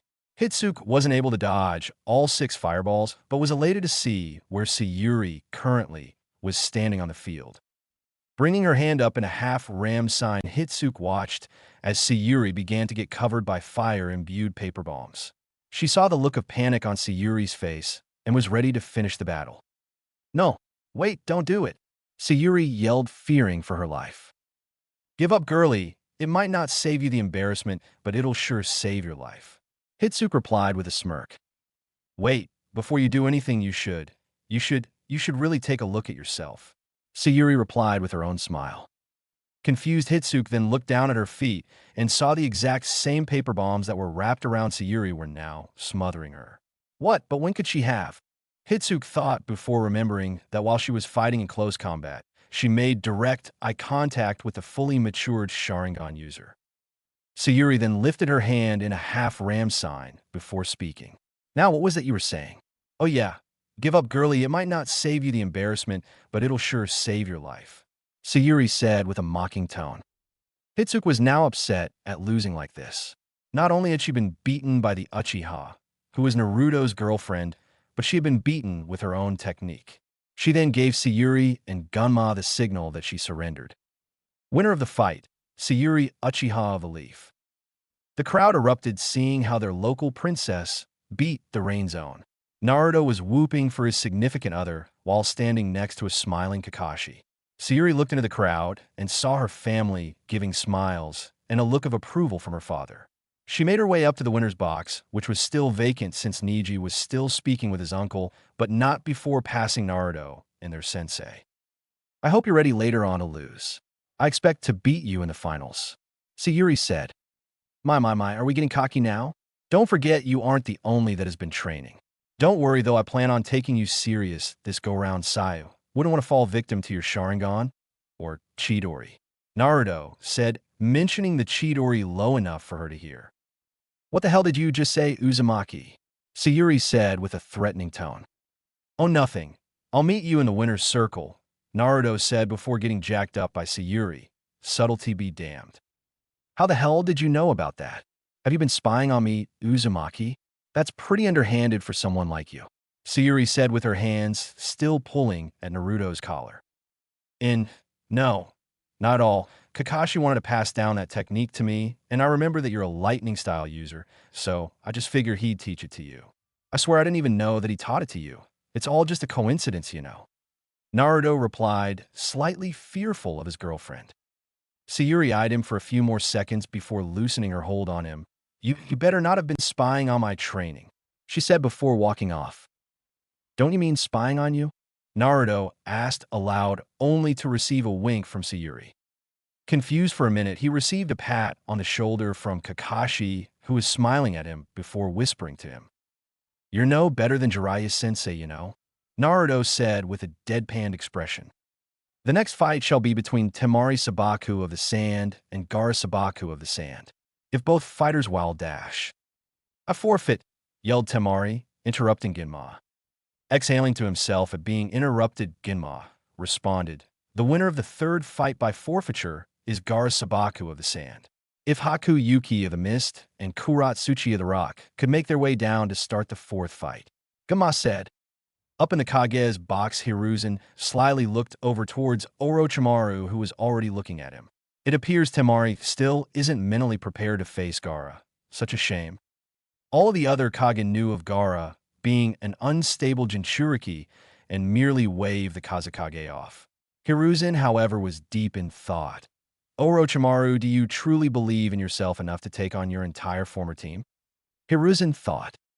Haku and Kuratsuchi's match began, and the two kunoichi immediately began using their Kekiai Genkais. Haku threw multiple sunbon made of ice that was melted by Kuratsuchi's blob of lava. Kuratsuchi kept Haku on the defensive by constantly spewing lava in the direction of the ice user until it connected with her, revealing she was an ice clone. Haku then emerged from the trees and spat multiple torrents of water at Kuratsuchi, which built up around the ground.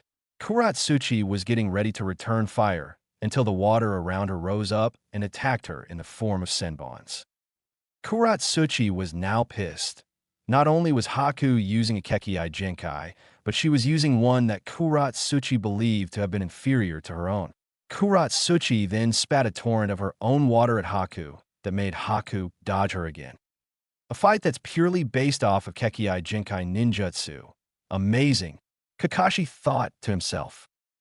Haku then knew that if she wanted to win, she'd have to place herself in a situation where she'd ultimately last longer than her opponent. Haku went through some hand signs and the water around herself, and Kuratsuchi rose and formed a dome around them before hardening into ice. Kuratsuchi quickly saw through her technique and shot a fireball at the dome and saw that it had no effect on it and began to fire lava at the domes, which began to melt the dome. Haku was surprised in seeing a part of her dome fall and immediately restored the melted corner before filling the dome itself with water. Kuratsuchi knew there was no way for her to get out of this jutsu and still win, as she was fatigued from all of the ninjutsu she was using. She then came up with a one more last-ditch effort that she knew would kill her, but could also make sure that Haku wouldn't win. Kuratsuchi wanted nothing more than to fight the boy who looked just like the fourth Hokage and char him, but she had no intentions of losing to another Kekkei Genkai user. Kuratsuchi then made eye contact with Haku before going through hand signs and shooting out a large amount of quicklime, which encased half of her own body as well as Haku's before Haku was able to dispel the dome, which resulted in the water losing its shape. Haku was astonished at how far Kuratsuchi would go to not lose the fight and landed on the ground along with the stone, connecting her and Kuratsuchi. With a last-ditch effort, Haku threw multiple Senbon with her free hand that Kuratsuchi responded with a kunai, which hit their targets. Not being able to dodge, Kuratsuchi took the 3 Senbon around her collarbone area, while Haku took the kunai right below her neck. Zabuza was looking on, hoping that however the fight ended, it would just end soon. Although he was always tough on Haku, he couldn't stand to see his daughter-like figure taking shots like that. Kitsuchi was also watching his daughter and was slightly miffed that the girl almost encased herself in stone, just make sure her opponent didn't win. The two kunoichi were now battling with fatigue as well, and thanks to the weapons they struck each other with, they could feel themselves losing consciousness. Haku was getting ready to fire some more Senbon until her side of the rock connecting her, and her enemy rose in the air. Off of pure determination and strength, Kuratsuchi lifted the rock and took another combination of Senbon to the shoulder region before slamming Haku back down on the ground, resulting in cracking the rock.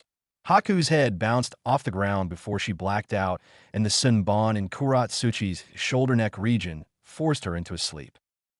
Gema looked at both participants before announcing the contest was a draw. It was dead silent before they erupted even louder than before in Sayuri's victory before Team Zabuza and Team Rashi jumped down and separated their respective kunoichi from the cracked stone and acknowledged each other with a nod.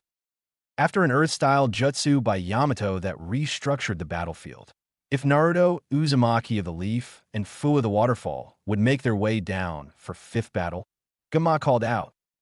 Naruto jumped down to the field, while Fu flew thanks to her tailed beast. Up in the winner's box, Sayuri and Niji noticed Gaara had a sick smile on his face while looking at Naruto. Sayuri looked at Niji, who nodded at her, and kept their eyes on Gaara. Naruto eyed down Fu, who looked slightly nervous at the notion of her fighting her only human friend now that she also considered Kurama a friend since it was a Naruto. The fact that Naruto was playing mind games as well by looking at her like that wasn't helping either. Naruto never took his eyes off of Fu and was looking directly at her orange eyes. Right before Genma could finish his message to start the fight, Naruto teleported right in front of Fu with a kunai in hand. Fu was slightly taken aback at Naruto's behavior. Yes, he was her opponent, but he was also her first friend as well as her love interest.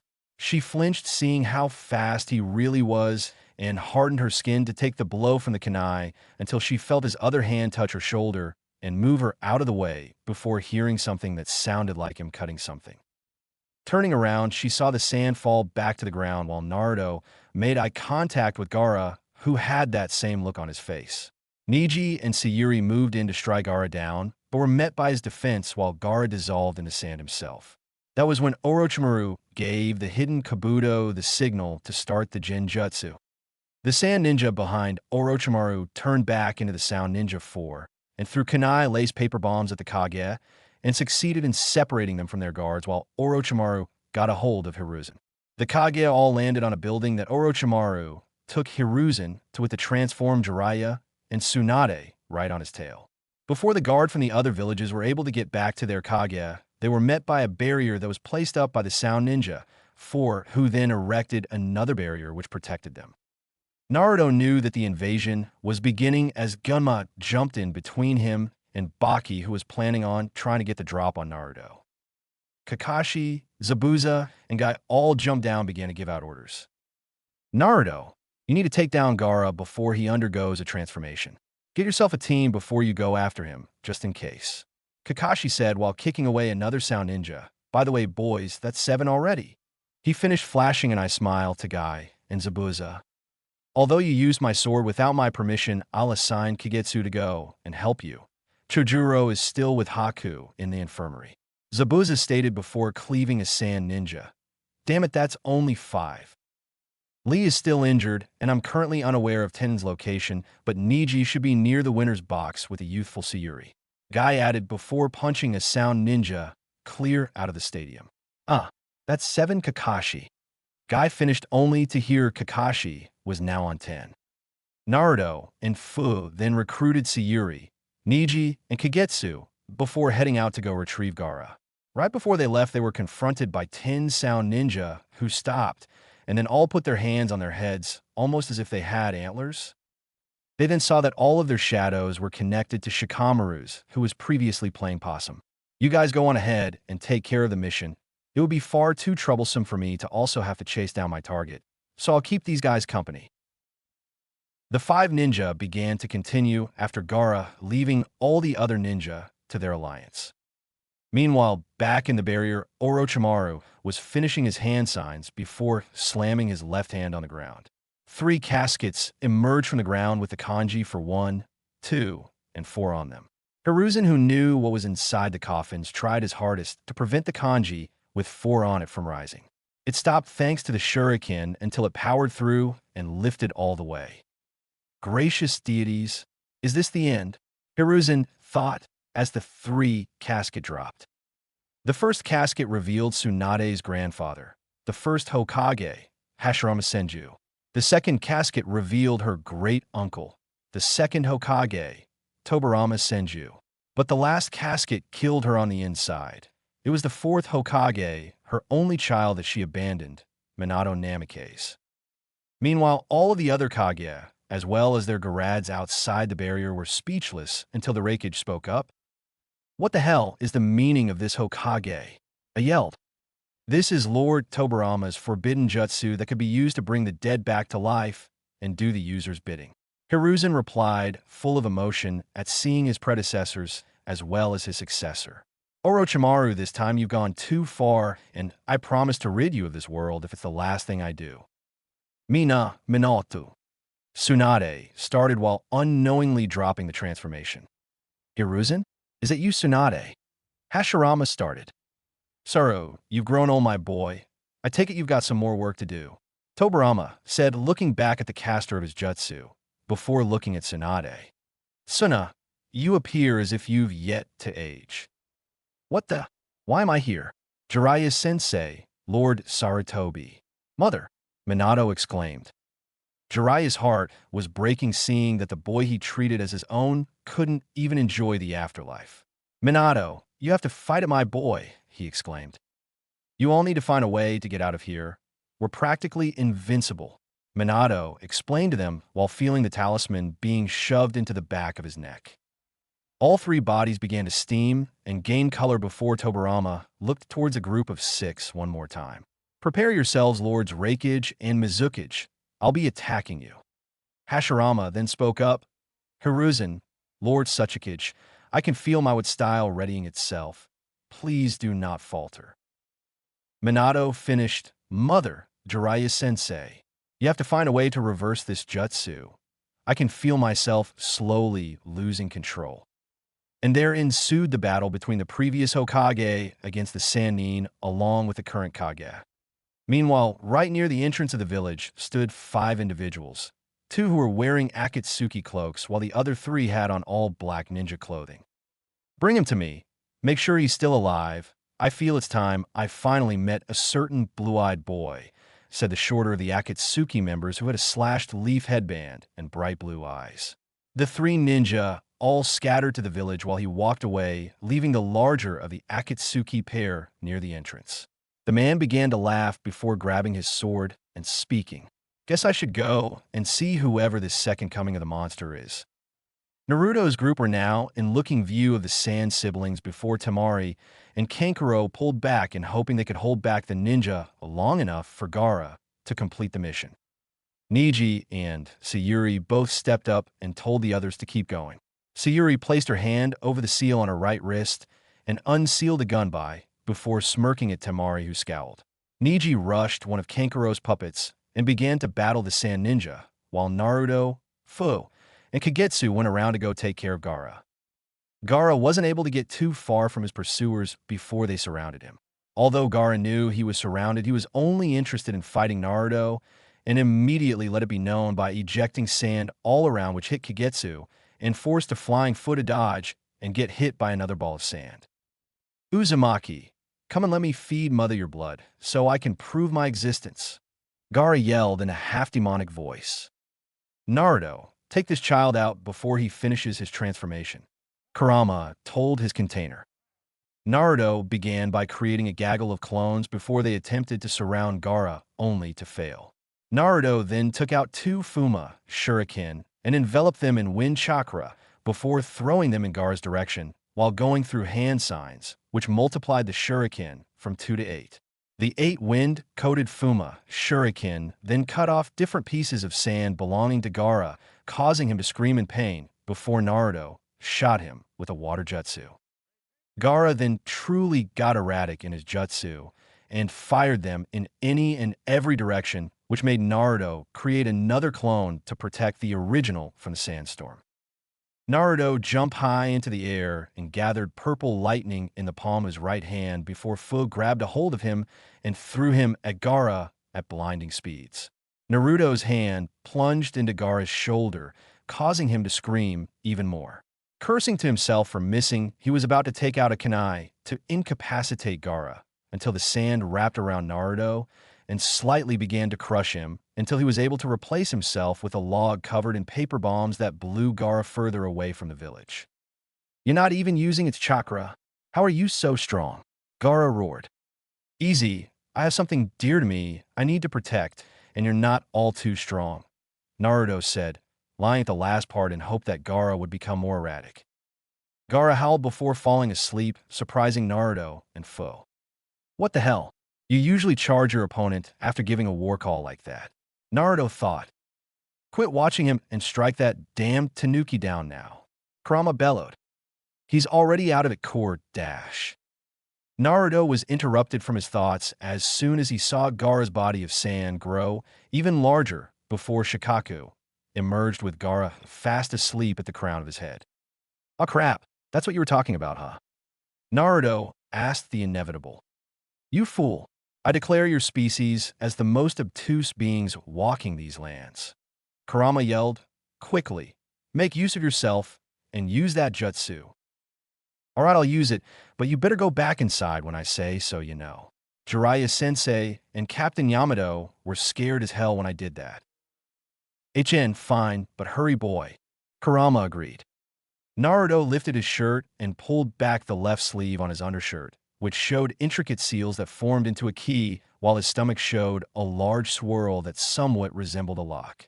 Naruto mashed his fingertips on his stomach and turned his right and opened the swirl on his stomach before slamming his other hand on the ground. A large cloud of smoke enveloped that part of the forest to reveal the nine-tailed fox in all of its. I have returned in all of my glory, you pitiful humans. I thought you told me to take this serious? Naruto asked with a deadpan expression. That infantile tanuki could never envisage itself to my plateau, Kurama stated. You are being so honest right in, you know what, forget it. Can we take this infantile tanuki out without killing Gaara? It's simple, child. While I deal with Shikaku, you will wake up the medium on its crown, and the boy will revert to his natural state, Kurama informed him. You won't win this time, Kurama. I'll show you why I was always father's favorite, roared Shikaku. You lie. I was old man Sage's favorite. I have 8 more tails than you ever will, yelled Kurama before taking off in Shikaku's direction. Kurama and Shikaku collided and Fu watched on in astonishment at seeing the large beast duel. Kurama bit down on Shikaku and tossed him across the forest, much to Naruto's annoyance. Hold it still, Kurama. I only need one shot at him. Naruto yelled over the noise. Get up so I can put you down like the rabid raccoon you are, you sand-hurling mongrel. Kurama roared. Talk about a sibling rivalry. Kurama's never been this talkative. Naruto thought. Kurama dodged projectiles of sand and wind before chomping down on Shikaku's shoulder, which resulted in it screaming and separating them with even more sand, but not before Naruto jumped off of Kurama's head and aiming for Gaara. Naruto was closing in on Gaara until he was intercepted by more sand, until a surprise appearance by Sai cut through the sand and told Naruto to finish the mission, to which Naruto decked Gaara right in between the eyes, waking him up and pulling Shikaka back in. Naruto and Gaara landed in another part of the forest before Naruto got up, seeing Sai approach Gaara with his tanto. Sai, leave him be. He's learned his lesson. Trust me.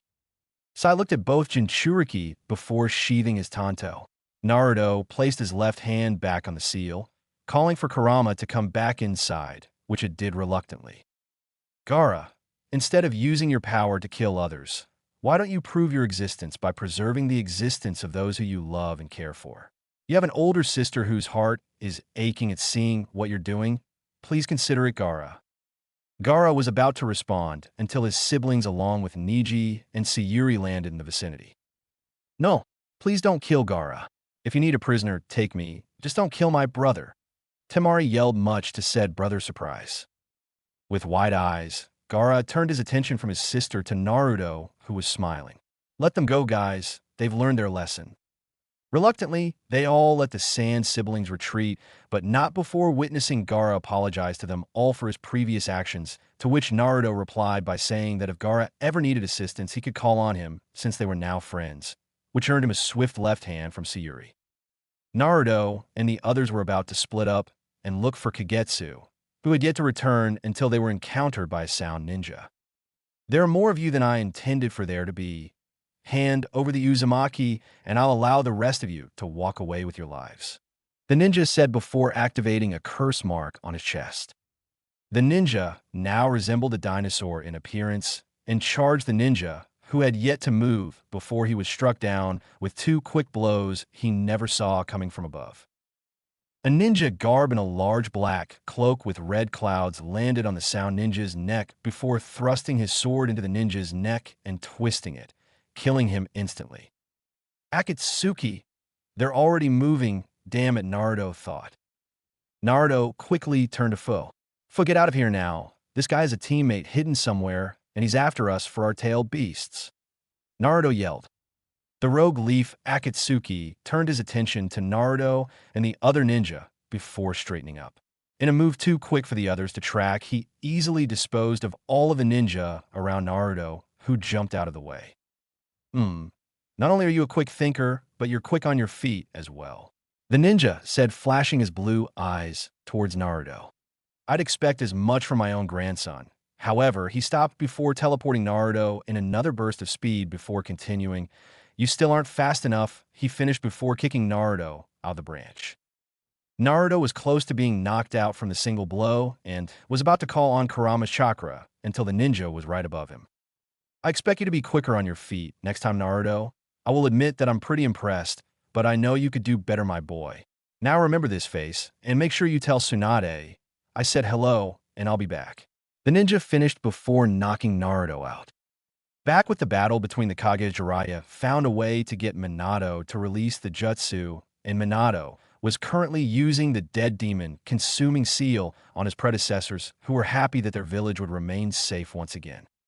Tsunade was beside herself and made sure not to turn around and watch her loved ones leave her again, and had Orochimaru by his collar that was slightly beaten. She was getting ready to finish him off until he spoke up.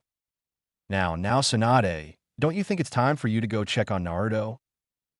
What the hell else have you planned, Orochimaru? It isn't my plans, Tsunade, but his, Orochimaru said. Who are you talking about, Orochimaru? The man who is also responsible for Naruto's existence. Our good old friend Hiriko. Tsunade's eyes widened before she sneered at her former teammate. Drop the barrier, now, Orochimaru. Orochimaru gave his ninja the signal to drop the barrier, and Tsunade quickly left in search for her grandson.